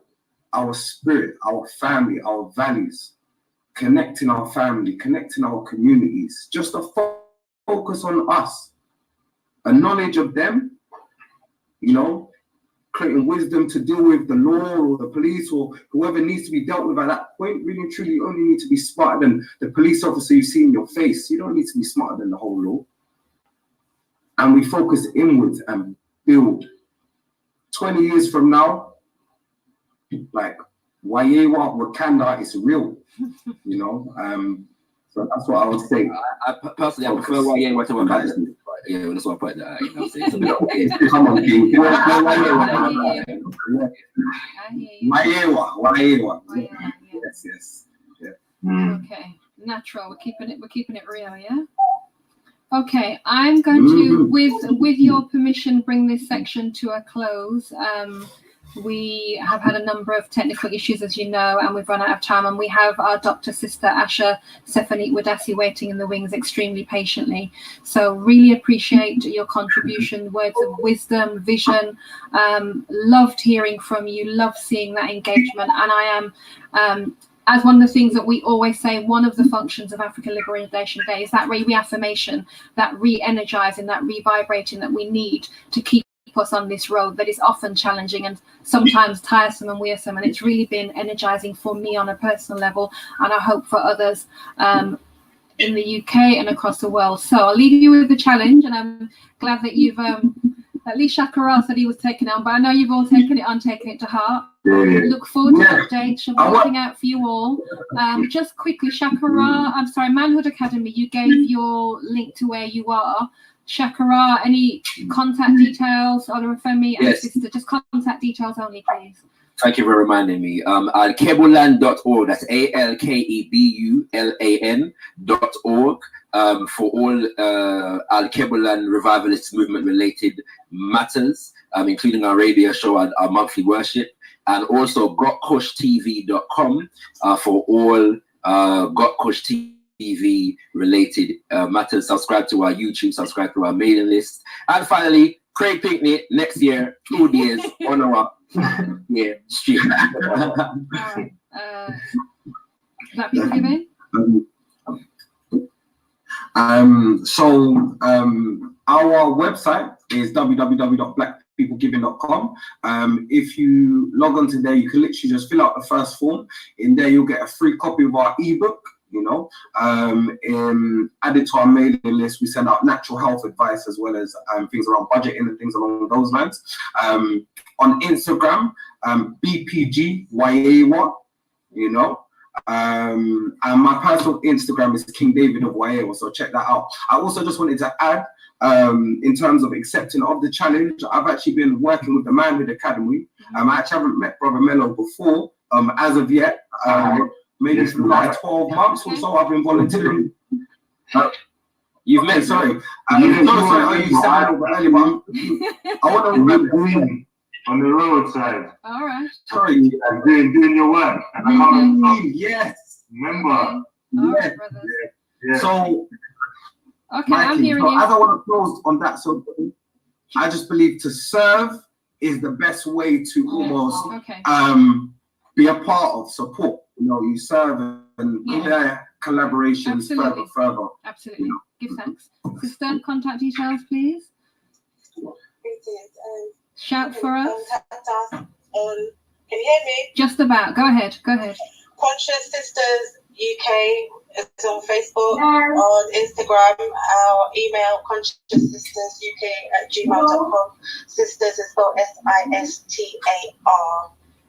So you can contact us through any of those methods. I'd like to say much thanks to you and for the whole team. Okay. Give thanks, brothers, sister, much love, peace, blessings. Give thanks. Our paths will cross again. Stay strong, stay blessed. Yeah, no worry. No worry. Yes, yes. Love and guidance, my people. Love and guidance. Love and guidance. Right. Greetings, family. Still tuned in here. Thank you so much. Loving the contributions and energy from our younger people and loving the visions that they're having as well. So when we say that our young people are not aware, they're not committed, they're not connected with what's happening. Here we've seen different, here we've heard different, and there's more to come. I'm going to go very, very quickly onto our sister, dear sister Queen Asha Stephanie Wadasi, who's been waiting in the wings. I don't want to hold you up any further, my sister, and I know time is short, so we asked Sister Asha to join us. Welcome, Dr. Sister Asha. We asked her to join us. Formerly living in the UK and a regular attendee at Africa Liberation Day, now living in Malawi, I understand, and the founder of Living Your Best Life in Africa. So tell us about that, my sister, and what words of wisdom you have to share for our listeners. Can you hear me? Can hear you, yes. You can? I can, a little bit distorted, but I'm not sure if that's my end or your end. Okay, just hold on. All right, so I'm just going to put some headphones in and see if that improves things, because the system has been set up for about 4 hours. So I'm just going to, just bear with me. So I don't know if it's my headphones, but if I can, is it fine for you? Okay, so then we're getting a little bit of distortion all around over here, so it's coming more from your mic. But let's see what your headphones do. That's better, I think, sis. Go ahead. Better? Yeah, keep talking for me. Keep okay, talking. so yeah, what I'm trying to do is to just try and better the sound, because as I said, I set the system up quite a while ago, and I think it's packed its bags and gone. So I've got headphones, but I can't hear you through my headphones. That's the only thing. Oh. Oh, I can now. Okay. Yeah, okay. But over to you, sis. I'm going to say very little and give you the opportunity to speak. Go ahead. All right. I don't really know what to say, to be honest. Okay, so had the stuffing knocked out of me, but I think perhaps one of the most important things that I should say is that there is absolutely no point in having our young people on a vision trying to change what they're doing if we as big people stay in the same place and our young people have to return home to stagnant parents and stagnant adults and a stagnant environment. Okay, there is work that all of us need to do, even though a lot of us have been on this liberation road for a long, long time. The work is only really just starting. And one of the things that coronavirus has done is that it has forced us to come together on the things that we have in common. And I actually believe that coronavirus has taught us that we are closer to each other than we were actually led to believe. And it has forced us to embrace technology in a way that we were really quite lazy to do in the past. And I, for one, hope that this is the future of how we will conduct some of the things that we will be doing with each other, because the use of technology is one of the things that our young people are absolutely brilliant at utilizing. And I, for one, think that the use of technology and guiding young people to take the lead using technology with us as their audience is one of the things that will support young people to develop that know, like, and trust factor in some of us that is currently missing. One of the main reasons why young people don't engage in high numbers with what we are doing is because for a lot of them, they don't know us. A lot of them don't trust us. And for a lot of them, they don't like us. And being able to connect with people who can deliver that vehicle of know, like, and trust for our young people is one of the ways that we can begin to repair that bridge. And the work that Craig Pinkney is doing tells me that those vehicles for developing that know, like, and trust factor is actually there already. And we need to start giving up space so that those people who do have that credibility to start us on that path of bridging that gap can actually get space in what we are doing so that they can begin to develop those factors. And I think back to ALD when, you know, his name has just slipped my mind. But there was a brother who came and the place was packed out. There was standing room only at ALD. And the point that I'm making is that when you utilize social media. Been Irritated Genie or Umar Johnson, one of those two? Umar Johnson, Brother Umar Johnson. When Brother Umar Johnson came, he was on the same bill as Irritated Genie.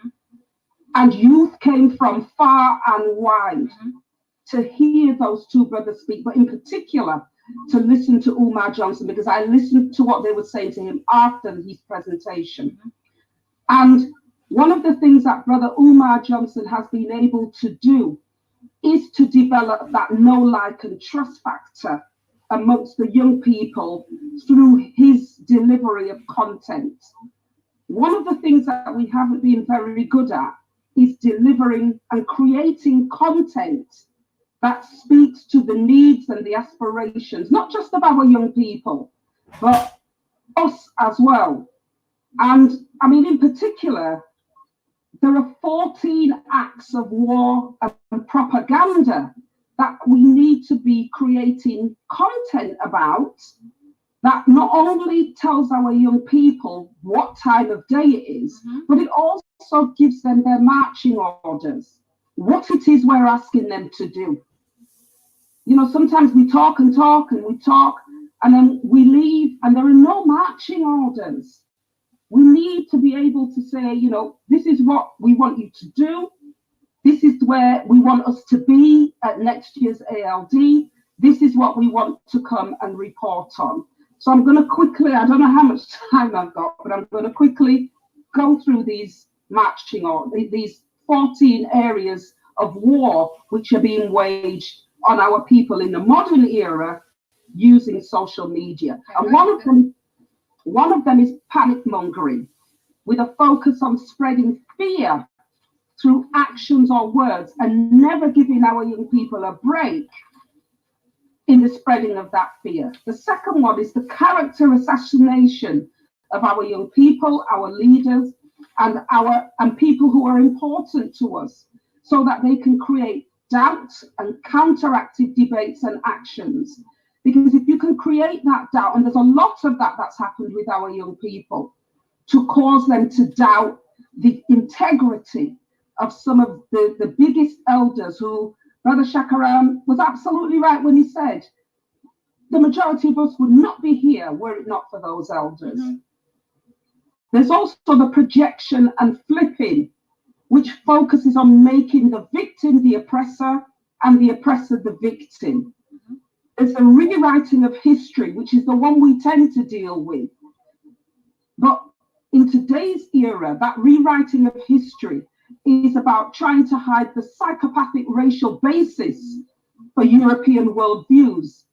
Except today, it's unapologetic and blatant. Then there's the scapegoating and othering, which blames Africans for the ills of society to subvert their responsibility for the harm that they cause across all areas of people engagement.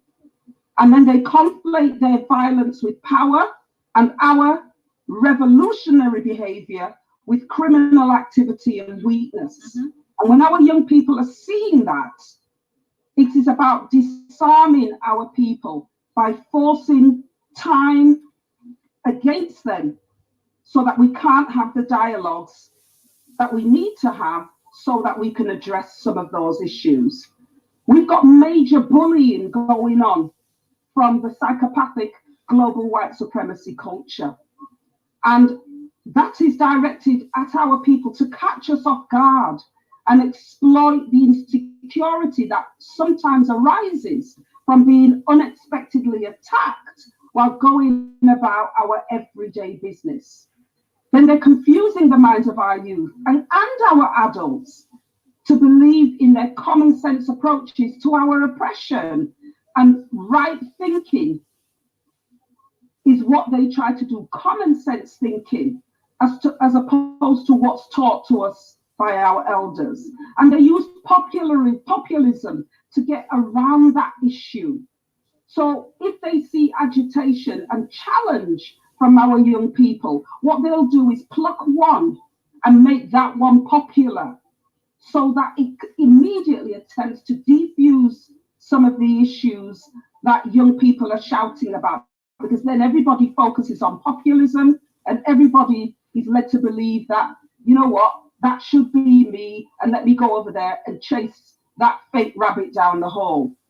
And then when all else fails, they'll use arguments on immigration and use their Christian sense of belonging with all the elements of whiteness that are needed to try to subvert our African-centeredness. And if that doesn't work, then they'll swamp the space with head-turning nonsense to distract our youth. And then they'll use false education to undermine the truths that we have, make our youth guilty by association, which works the same as joint enterprise, I might add. So that if you're related to the cousins, aunties, uncles, sons, nephews, granddaughter's son, then you're equally as guilty for what he said or did. Moving the goalposts and diversions is what we have always had to live with. And so when we're creating content, we need to be focusing on those 14 key areas of war which are being waged on the minds, not just of our young people, but also on the minds of adults and those people who control our positive spaces. We need to look at our responses to these acts of aggression, and we need to be creating content that our young people can access that counters this kind of racist narrative and begins to cultivate or recultivate in the right spaces the know, like, and trust factors that do exist, but which our young people have to climb through minefields to get. And then the next thing, as I've said, is that when we're cultivating that content for our young people, and this is content, it's this kind of content that I'm talking about. You know, young people don't have to come into a room. They can access ALD from their armchairs and hopefully rise up from being armchair activists to soldiers who are marching on the front line. But we've got to give them their marching orders. We have to tell them what they should be doing next. And the right people have to provide that message. And to some extent, this is what I try to do with Living Your Best Life in Africa. I've been stranded here in the UK because of the coronavirus, and it's been painful. It's been absolutely painful. I don't live in the UK, I live in Malawi. And you know, life is just so much better there. And I completely agree with the points that were made that you don't just tell young people what they should be doing and look at their interests and help them to harness their interests, but you've also got to teach them where they can go with that. And that's one of the things that I do with Living Your Best Life in Africa. That runs on a weekly podcast plus other activities around training young people and adults to begin to look at what their skills, their hobbies, their passions are, and to put some purpose and mission behind those so that they can steadily continue to buy back their time from the plantation so that they can have life chances and life choices. Because if we don't do that, then the point that, again, that Shaka made is that we're going to be doing all of this for our young people to get trapped in a system, an employment system that is only there to oppress them for their labor, and where we have modern day murdering of people's will in those kinds of jobs. Until we are able to free ourselves from plantation economics, which we have been brought here to be trapped in so that we continue to make money for oligarchies, then we're never ever going to be free. We'll only be free on Saturday and Sunday if you get weekends off. So we really need to start looking at our passions, our skills, our talents, our hobbies, and looking at how we can start to create small amounts of money that we can put away to be able to buy ourselves out of our day jobs. Because only when we can do that can we focus on building for community and building for eternity.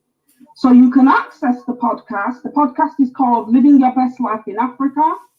And if you type Living Your Best Life in Africa into iTunes or Spotify or wherever you listen to podcasts, if you don't listen to podcasts, now's the time to get into them, because they're short pieces of information with marching orders. And you can get Living Your Best Life in Africa, Africa with a K, at Libsyn, LIBSYN.com. So Living Your Best Life in Africa.libsyn.com. And as I said, I explore all aspects of the Living Your Best Life in Africa purpose and mission. And this is the starting point for anyone who wants to link with me. You can also contact me via my social media pages. The podcast comes out once a week on a Thursday, and I deal with personal development. I wasn't able to say much about my background, but my training is in intercultural therapy and bringing aspects of that, because we've got to repair as well as work. Mm-hmm. We have to be able to repair the trauma that we've suffered as well as free ourselves. And what we are doing is no different to what brothers and sisters on the continent are doing. There is no welfare state in Africa. Okay, you have to use your passions, your talents, your skills, and your hobbies to make a raise. And sometimes this little welfare state that we have here has tried to fool us into believing that we are being held, and we're not being held, we're being trapped. Mm-hmm. And so Living Your Best Life in Africa is about a pathway with marching orders for how you can start that journey towards reclaiming the best parts of your life chances and your life choices. Okay, Ashay. So I'm hearing some very clear points from you. Your the 14 points of war that are being raised. I love the way that you articulate those. They're clear, they're concise to the point, in a way that elders and young people, I think, can connect with and understand. And I think you're right, they're very good starting point for people to understand what time of day it is. What's going on? Why do you need to respond to, as you say, marching orders? I'd probably like to say guidance, direction, but the point's well made. Whatever it is that's going to get our young people to realize there is a need, because actually one of the points that the brother made is that we can tell them to do something, but they're not going to do it unless they understand the whys, and your 14 points helps them see those whys. I think those resonate with them. So really, really giving thanks for that, sis. Very much on point as always. I remember coming to ALD many, many years ago and seeing you up there and looking up to you as another sister and saying, this sister's on it. She's serious. She doesn't mess about. She's coming correct. And you are, again, leading by example. You are now living your best life in Africa. And I would love to have you back on air, speaking on behalf of myself and Brother Simon, without consulting with Brother Simon, to talk a bit more about your experience. So you have made that transitional journey. It would be good to hear more about that, how you've done that, and the skills that you've taken, going back to Shakara's point about being able to use those skills for the benefit and for the upliftment of our community. So hope that we'll be able to follow through on that invitation. Thanking you for your time. You've given out your contact details. So any last thoughts, reflections before we get kicked off air? Yeah, I think I just want to say, you know, why I use the term marching orders is not about ordering people about, but it's to not remove the soldier skills from our young people. We've got soldiers out there on the front line, but they're marching to other people's agenda. Okay. And they need to be marching to our agenda and to their own agenda primarily. That's the first point that I want to make. And the second point that I want to make is it's so pleasing for us to talk about joining organizations up and collaborating. Because, you know, we're collaborating in the UK, but we also need to collaborate with young people in Africa. We've got a whole range of young people who are waiting for us. One of the things that I do is I work for an organization called the African and Caribbean Achievement Project. And we work specifically with young people and the communities that young people belong to up in country in Yorkshire.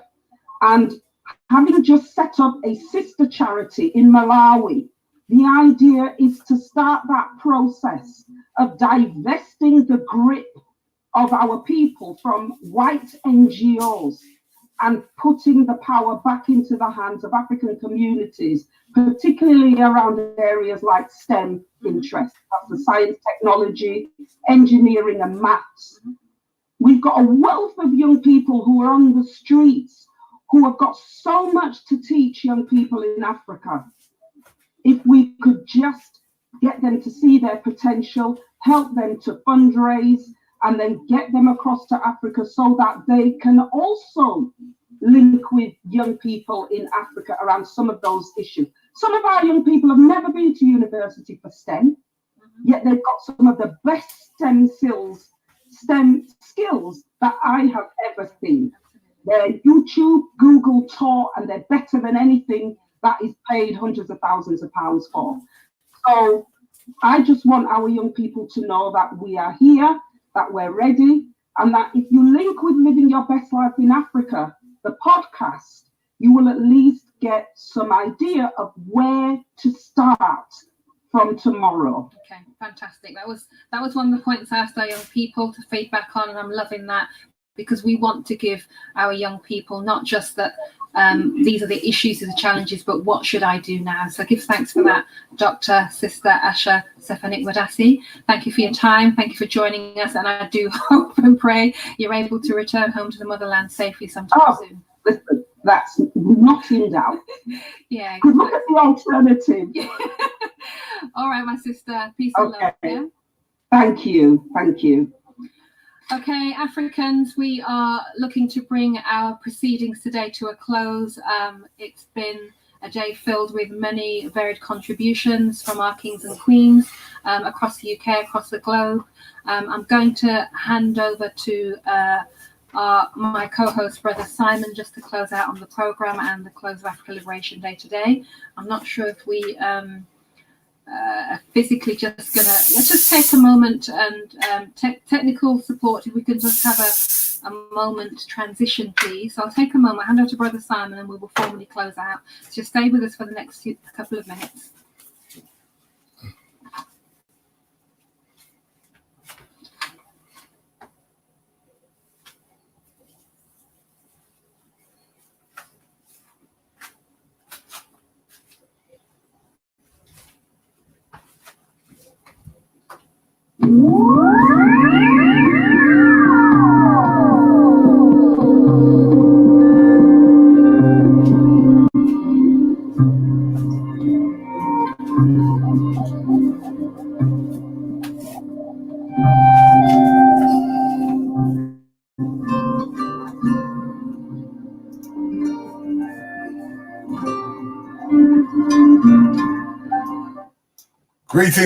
Greetings, family. I hope you've been enjoying the information. We haven't had no technical problems, but you know what? I want people to put some comments in to see what they felt about the situation today and the people that have been speaking. What is your preference? What is your opinion? What do you feel that we need to do to moving forward in us making our legacy? Brother Rich, are you in the house? What's good? What's good? I've been enjoying that last sister. She was talking some real sense. Okay. So I was enjoying her. Okay, Yeah. just in the last bit, and then we're going to go into having our discussion on what we've heard and what we've been listening to. So let's quickly go back to what Simon has got to say. For the most part, number of technical issues, but I think we got there in the end, much towards the end. But as I say, it's the first time doing this from the family program, and we've certainly learned from the experience. But I think the best thing I can do at this point is simply to close out with the African pledge that I started with. So I'm going to repeat that for those who missed it earlier on. Thanks again to our contributors to the program. As Sister Nyla has highlighted from far and wide, and from here in the UK, speakers from the continent, contributors from the continent. So for those who know the African Pledge, you can, of course, recite it to yourself, but I'm going to just share this with you.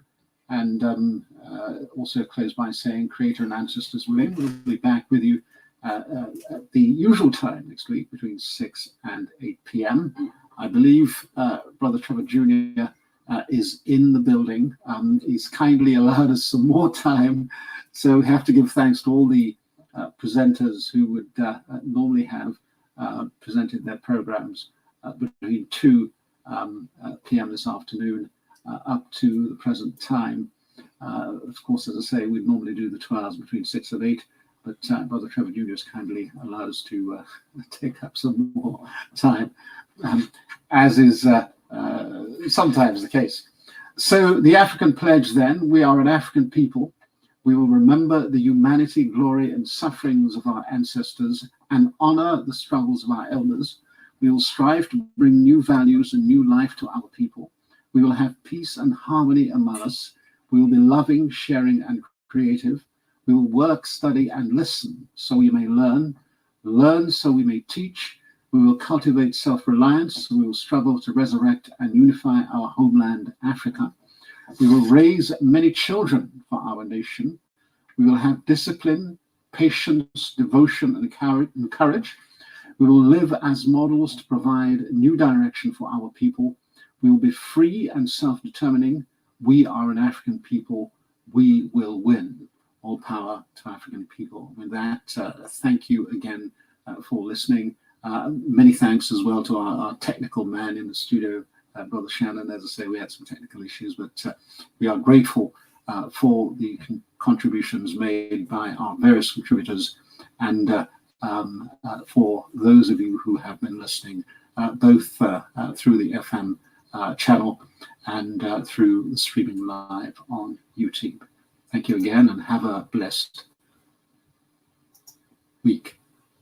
Sister Nyla is mumbling something at me. I don't know what she's saying, but oh, of course, quite rightly reminding me that this program, of course, is courtesy of PACM, the Pan-African Congress Movement, well lauded by Brother Shaka, and many thanks for the contributions from our young people.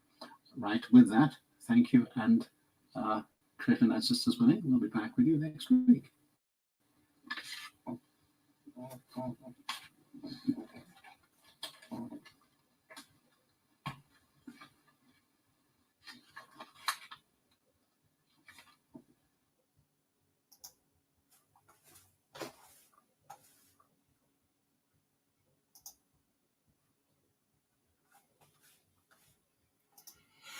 Peace and blessings, peace and blessings, peace and blessings. Is my co-host still in the house? All day, every day. You know what? I got to say this, yeah. We need to support this event, because I can't stress enough, 45 years this year round. And it was funny listening to the sister talking about when Umar Johnson was there, and obviously me and you was there, Tel. And we saw the turnout that year, you know, especially for the young people traveling all sorts. And that energy is definitely needed to keep this thing moving. And as I What said, you say, Tom?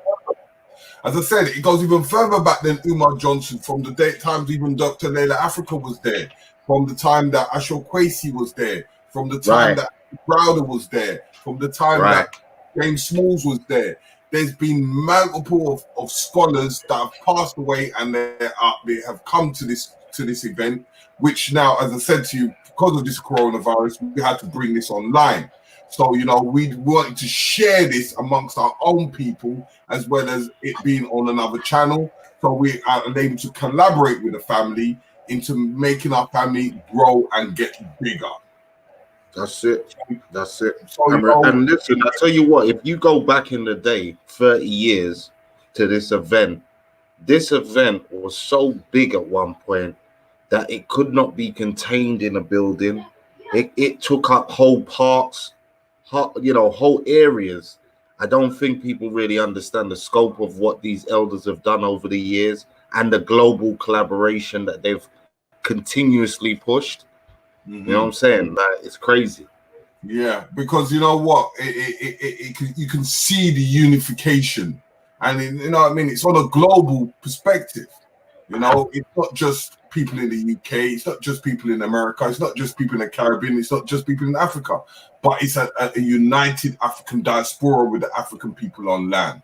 So, you know, in what you've been listening so far, what do you feel that you could say you take away from it? And family, I want you to give your comments. I want you to say something of what you've received, or what you've heard. Because you know what? Your comments is what makes us able to push your narratives through. Because when you tell us something, we're able to go to these elders and say, this is what we heard, and this is how we know how to able to maneuver. So I love you to just put in your comments and say what you think and what you've heard today. So yeah, you know what as well, share the link, put the link in the chat, Tel. Yeah, just in case anybody wants to jump on as well and have a conversation with us about this. Let's do that. Let's have a conversation with the family, because you know this is a family affair. So anybody that wants to jump on, come and have a chat with us. You know what I mean? Let's discuss this whole narrative of where we're at this moment. You know, that's all. You know, big up to everybody who showed patience, hung in there, stayed with us. The 30-40 people we've had passing through and more, you know, big up to you. But this is the time, man. Offer your comments. You've heard a few bits of information. We are going to go back and play that other video and upload it, as well as try and upload today's. Before we cut out, we'll play the last bit. We'll play the last bit. I said before we cut out, we will play the last bits of it, and then we'll take that. We'll take that and put that on our channel, so that people can actually go through African spirituality, because it's some form of information that is needed, you know, because some people are very submissive or don't even understand it in that perspective. So let me put that link in the chat. Anybody that wants to jump on, come on, have a dialogue with us. Let's just discuss this, as this is African Liberation Day.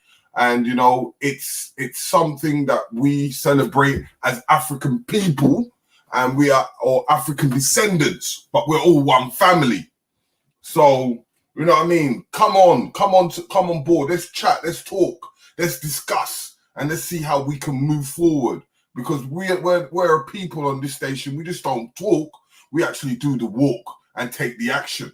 You know, as you know, we do the Manhood Academy. As you know, we work with a lot of people abroad, from Queen Diyambi, Queen Afua, Dr. James and Professor James Smalls. You name it, we do it. Like even next year, we're going straight to Cameroon and Cameroon Festival. So if you want to join us, come on board. You understand? We're going to Brazil in February. You understand? If you want to come with us, come to Salvador Bahia and interact with the people. Just come on, you know, get involved, get connected, find someone that you can relate to in a different country, a different place, even if it's in the United States, whether it's in South America, whether it's in Africa, whether it's somewhere in Europe. But you know what? You need to come and engage. Don't be scared. Come on board. Broaden the community. Broaden your community. When I first started this, as somebody from the UK, I remember thinking to myself, where's all the conscious so-called community? Where's all the organizations? They're vast. There's many of them, but they need your interactions to continue doing the work that they're doing. You know, watching on YouTube is an easy feat, but pick it up yourself and actively helping, donating, or giving your actual time to some of these organizations, it's a big thing, and it is rewarding. Because again, through this, just doing BLACKICETV7, from the time I started it, you know, I've come into contact with so many people from the community that have become such good friends, good advisors, uplifters, people I can bounce business ideas off of, and it's broadened my scope on understanding how big and wide the what diaspora is and how many people there are to connect. And one thing that I don't think people understand, and especially some of our young people who may not have traveled or as much, or who may spend a lot of time digitally, we tend to not realize just how much the elders who we mentioned, the Smalls, the Broders, like they've traveled. Like even the organizers of this African Liberation Day, Brother Beanie, you know, like these brothers have traveled and put this message out and linked globally before there was any internet, before there was the convenience of just jumping online. They put in real legwork, and I don't think that can ever be underestimated when it comes to moving forward the Black nation and the Black movement. There has to be real-time works. Social media is definitely a great tool and it helps us to connect, but realness says and dictates that we need to make real moves and put ourselves out there and bring whatever skill you have to the table, no matter how small you believe it is or how big. But we need to bring those skill sets together in order to make things happen, because this thing wouldn't have lasted for 45 years if there weren't real-time works and energy being put forward and put into this. Trust me on that one, people. Understand that. Definitely, 100%. You know, you know, I mean, all this sometimes we're doing all this talk, and what we're doing this talk for. What actions are we actually putting down? What are we doing? You know, there's certain people that are doing agriculture. There's certain people doing engineering. There's certain people that are doing business and opening up shops. There is so much things as us as Black people. If we could just come together and bring in our creativity, it's something that is much needed. But you know, if no one's gonna come on, what I'm gonna do is I'm gonna play a bit of the video that's left over. But if there's anyone that wants to come in and join us, please do come in and join us, and let's have this discussion. Let's talk. You know, whether you're the females and you want to join the international sister circles, if you want to help out and volunteer for the Manhood Academy, if you want to even come in the forms of business, you can come and follow us in forms of our travels, in forms of import and exporting. There's many things that you can do where it can make a difference, because we need to make a difference for our children and to create that legacy for our children. You get me? Right, definitely. It's always about the legacy angle. You understand? If it's not about building for the future, then what is the point on a real one?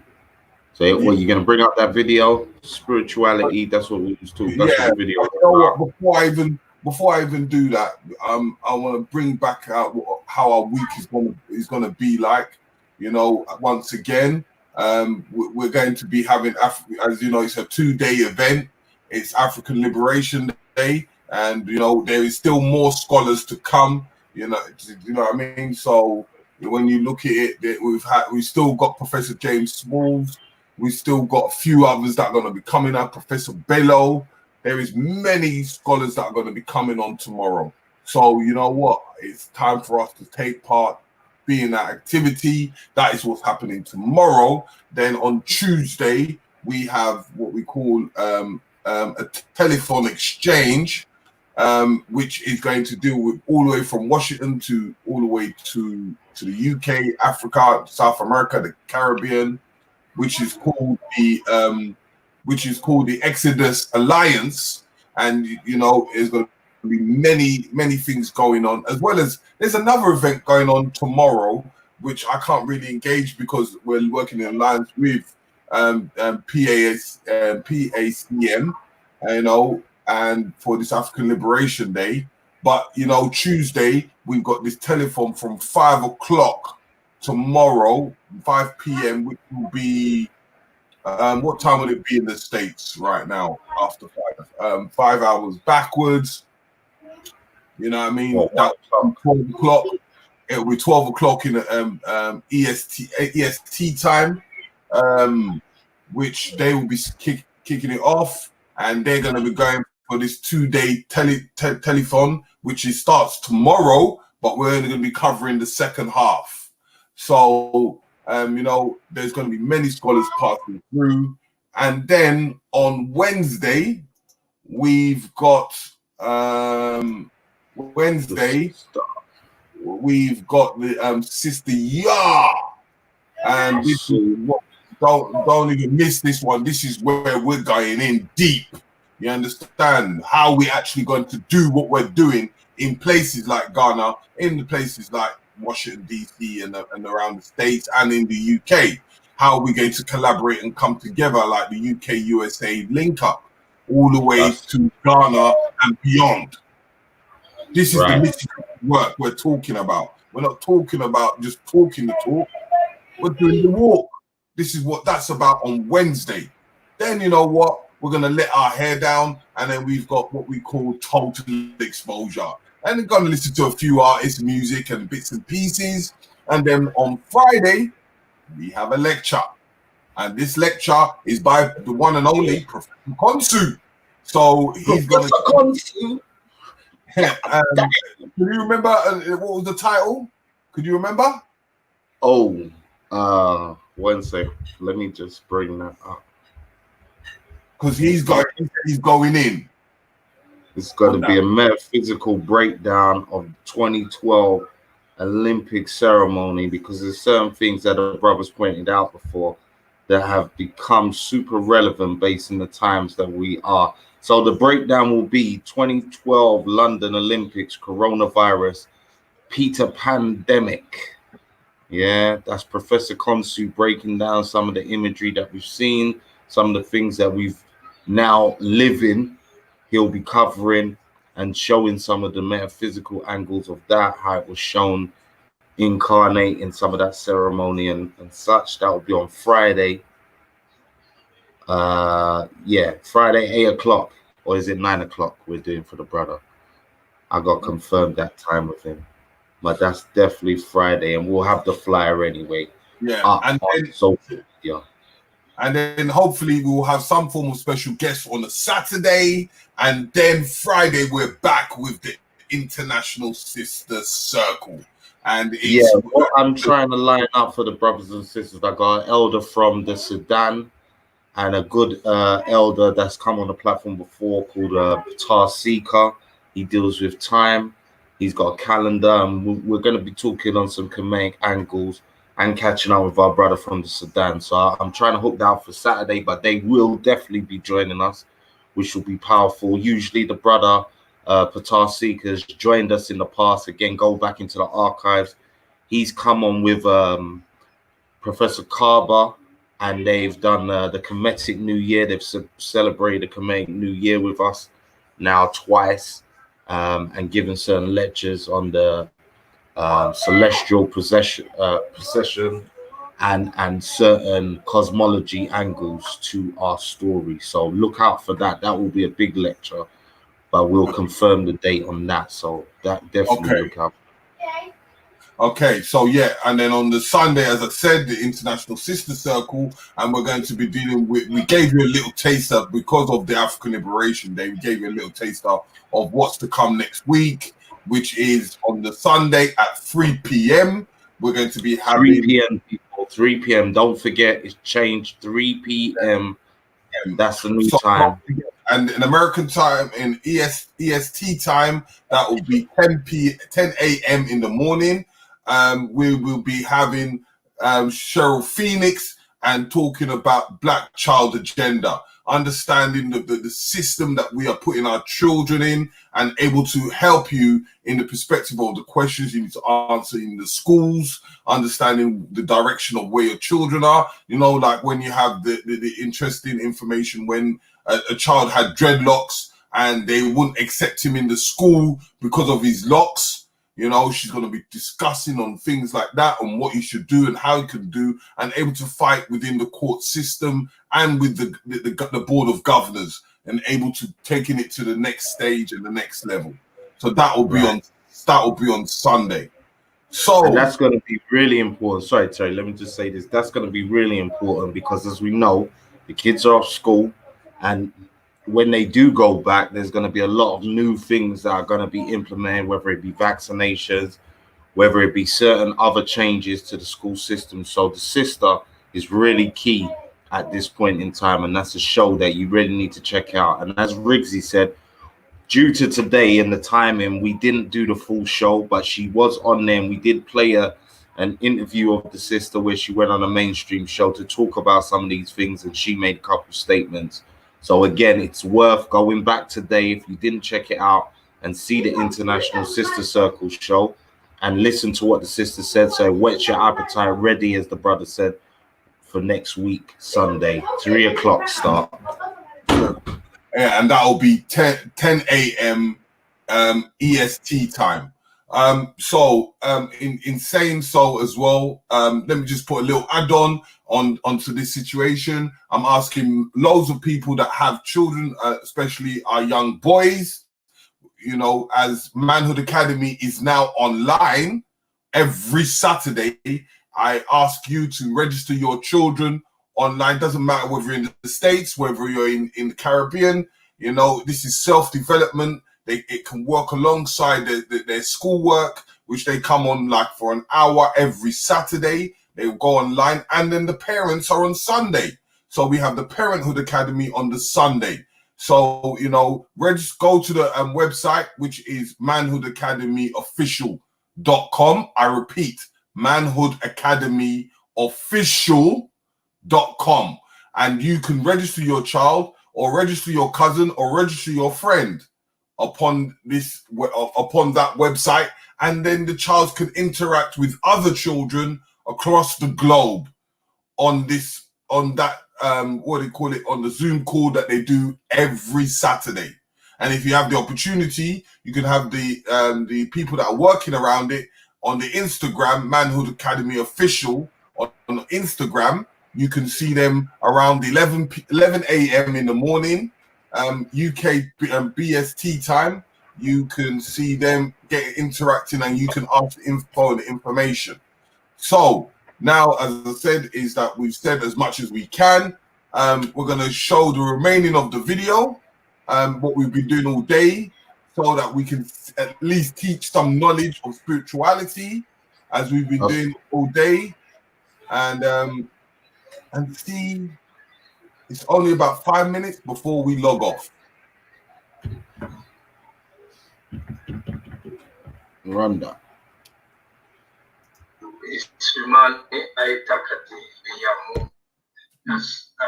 is. And we do at times read some of the text out to people so they can hear what we're dealing with.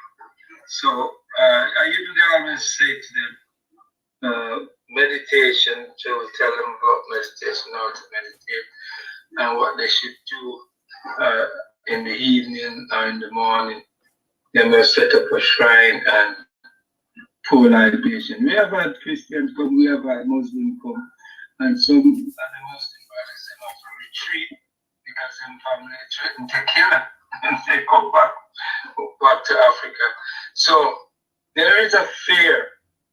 The so-called Johnny come lately religion, that they feel African spirituality will, you know, just keep on advancing and rock them out. But it is, you know, last time I was in Congo, you can believe it, some Muslim went on a march in the city center saying they should ban Vuvamu.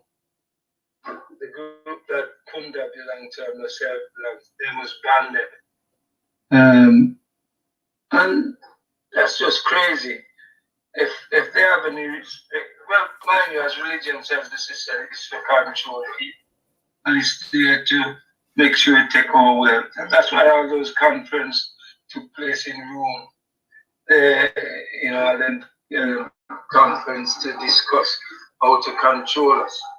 The Aldous Council and Nasi and so on is been practicing how to control the African people.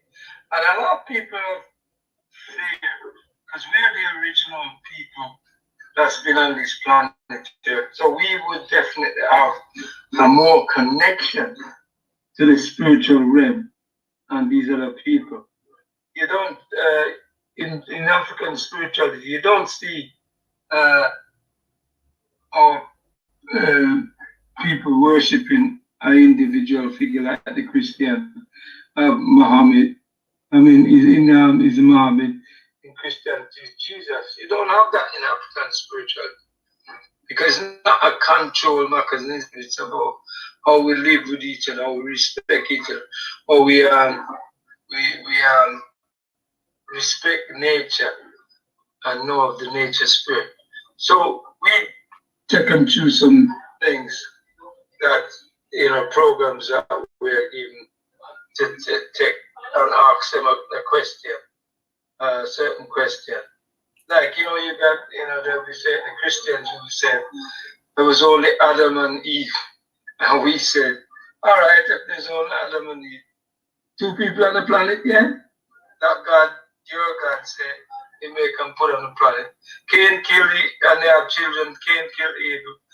And then he was told to leave the garden and go to the land of Nod and marry a woman. So where these other women come from? That's where these preachers, I remember I was at the conference, I put that over for some of the teaching that we do with law of creation as part of it. So I put it over to all these preachers and bishops, and they was stuck because they're in a public, and I put it to them. And they all turned around and said, we need to have a conversation about this really. So I said, all right, whenever you're ready. And I know they're going to come because all they're doing is some of them are coming up and saying, it's a voodoo practice and it's devil, demon, and devil that you're worshiping. Well, we said, you come and sit with us and we'll show you. And we'll show them that water got memory. The air is a spirit. We could tell them anything, we say the fruit eats the spirit, and break it down to them, and then they'll gradually understand, and then you see them start coming to classes and realize what the journey came, like religion ain't gonna help them, but what we're saying is much more profound.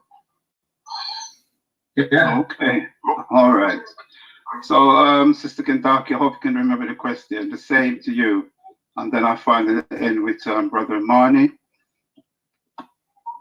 It's for the same. How would you...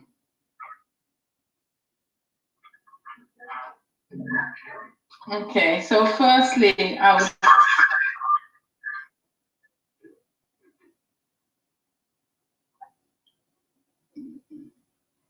Okay. So firstly, I would say we're not anybody, but what we do is just show people logic. Everyone has that choice for themselves. So the question I would ask them, that African spirituality is evil, who told them that? Did they hear that from the ancestors, or taken from a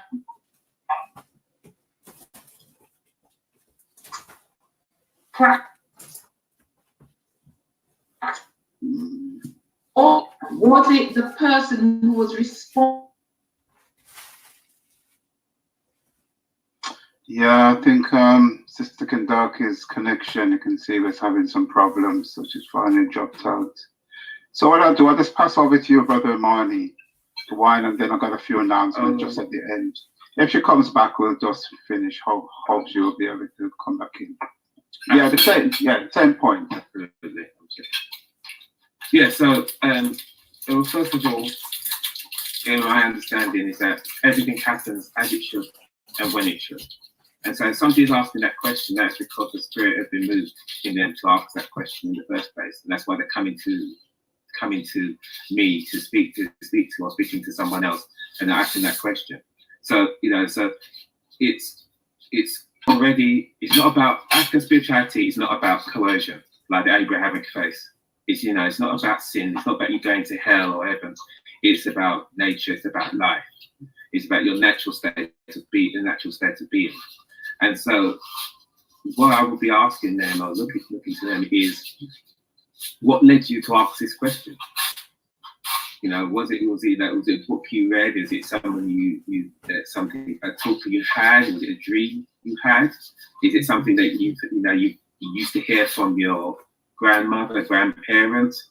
And it's, you know, something, it's an itch that you can't scratch. And so that's why you're coming to ask this question.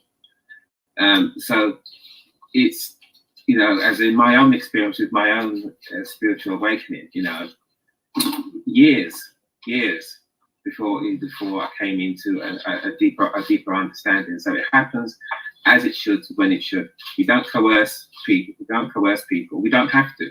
You know, it's you know, from the film The Matrix. You know, which has many spiritual concepts within it. There's one where one of the characters says, you know, not everybody believes what you believe, and he says, my beliefs don't require you to believe me. And the same with African spirituality. I don't require, you know, it doesn't require someone to try and convince them. It's about showing them and living it. And that African spirituality is something that you live.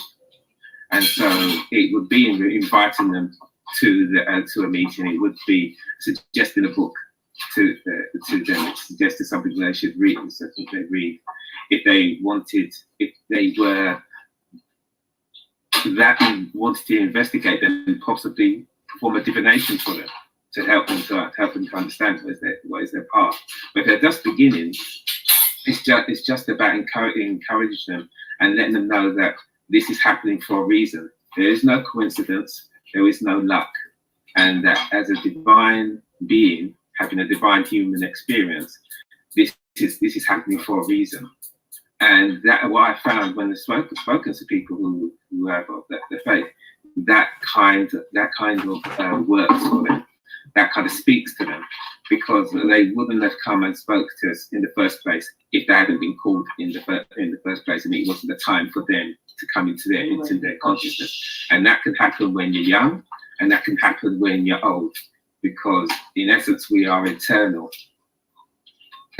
spirits, and it will happen when it's going to happen. And who is supposed to be here is supposed to be here. And by virtue of them coming into their consciousness, we open up and feed into the universal consciousness. Sorry? So that would be that's how I would answer the question. Okay, all right, I think Sister Kendaki is back, so I'll just ask her just to sum up quickly what she was saying.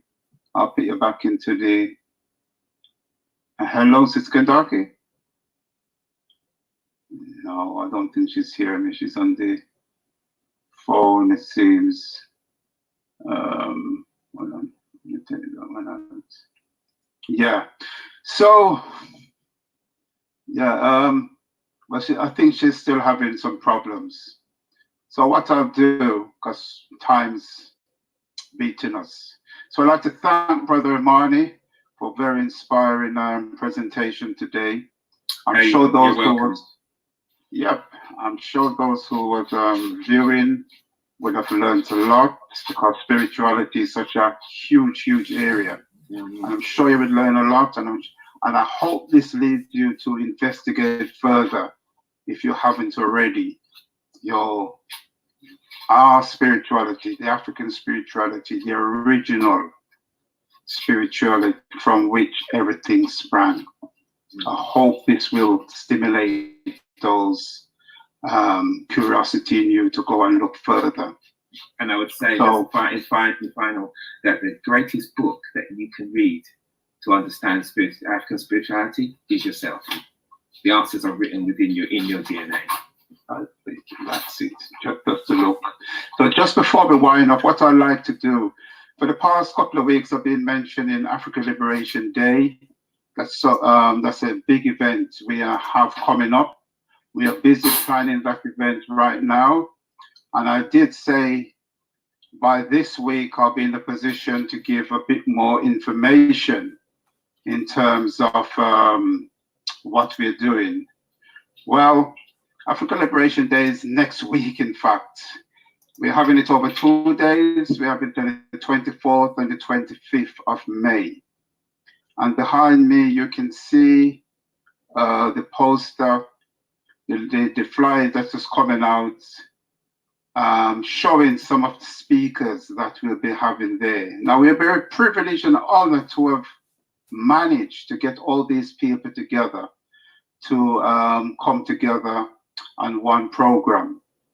I mean, for instance, we have had Professor James Small, he's agreed. We have had Professor Opati Shaka. We have had Professor Baina Bella, that's saying, and a host of others. We had Nia Kunda, who spoke earlier, and for instance, Sister Afian from Nigeria, and so forth. So it's going to be a truly memorable day. So because of the coronavirus situation, obviously it won't be in a physical venue. So we'll be having it on this station, PACMTV, over those 2 days. The first day will be actually streamed via New Life Radio in Birmingham, New Star Radio in Birmingham. It'll be actually streamed via radio station, which will be very interesting in itself. And we have Sister Neil and Brother Simon who will be hosting. And then on the second day, the PACM will be streaming directly from this station. So it's an event that I would like you all to participate in, because this is the 45th year that PACM, 45th year concession that PACM's been holding African Liberation Day. At one point, it seems like it may be the first time in 45 years that LD wouldn't have been held by us, but we found a way around it, and we decided to do it virtually. And we were very inspired when we put out the word to these speakers to come on board, and they all agreed. And then many more things will happen. So that's something I would like you to look forward to. So that's on the 24th and the 25th of May, the Sunday and the bank holiday Monday, which is next weekend. And so I'll go back into the studio now, and I'd like to thank, I'm just going to put Beanie back in. I think Kendaki is still. Sister Kendaki, are you back with us? Well, I think she's, but it's a pity that we had so much problem today concerning the internet, but she's back with us. Yes, I'm here. Like to... Fantastic. And we didn't want to end without giving you the last word, because you were saying something when the last question, when you was when you dropped out. Hello? Your mic muted. Sister Kendaki, you're muted. Yeah, that's it. So we'd just like to end by allowing you to say what you were originally saying about how you would go about convincing people that African spirituality is the right way. Okay. Yeah. Okay. Yeah, so what I was saying was that, you know, we're not here to convince anyone, but what I would do is just use the logic and ask them, where did they think spirituality is evil, or was it their ancestors who came, were taken from Africa and brought to the West? Was it they who told them that? Or was it the man or the persons who were responsible for enslaving them? as we know, we used our science in Haiti to overcome. So who told them that, first of all? So just logic. So it was the person who oppressed you, where used it, you were him. He was told you it was wrong. It wasn't your people who told you that. So even just looking at simple logic more than anything else. And if you want to say, well, you know, it's used to do evil, then what is evil?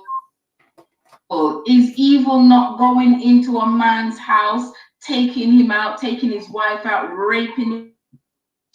Is that not evil?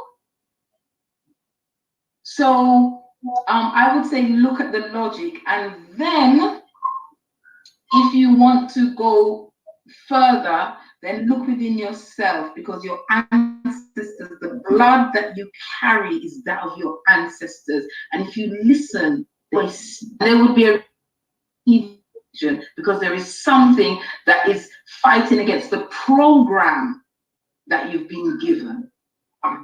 That's what I would say. Okay, thank you very much, Sister Kendaki. And I'd just like to thank for all those who tuned in this week. And next week, I look forward for you all tuning in, plus many more, for Africa Liberation Day, which will be held on this channel over the 24th and the 25th of May.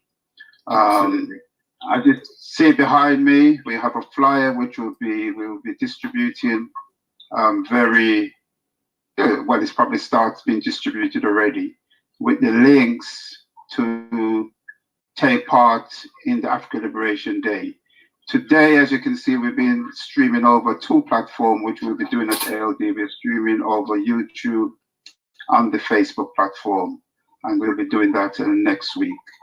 So I'd like to extend great thanks to Brother Marnie, Sister Kendaki, Brother Beanie, and Brother Kunda for taking part in today's show. So until next week, I wish everybody all the best until next week. And make sure you tell everybody next week, African Liberation Day, with the lineup we have, it will be a very, very special ALD. The first virtual ALD that we have done due to circumstances, but I would like it to be a great one, which I'm sure it will be. So until next week, thank you for tuning in, and I wish everybody again goodbye and good luck. Thank you very much.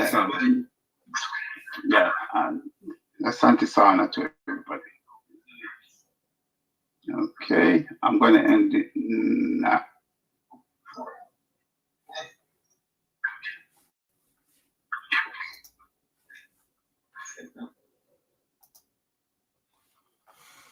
Peace, peace, peace, peace, peace, peace, peace, family. I hope you have enjoyed that and you got the info.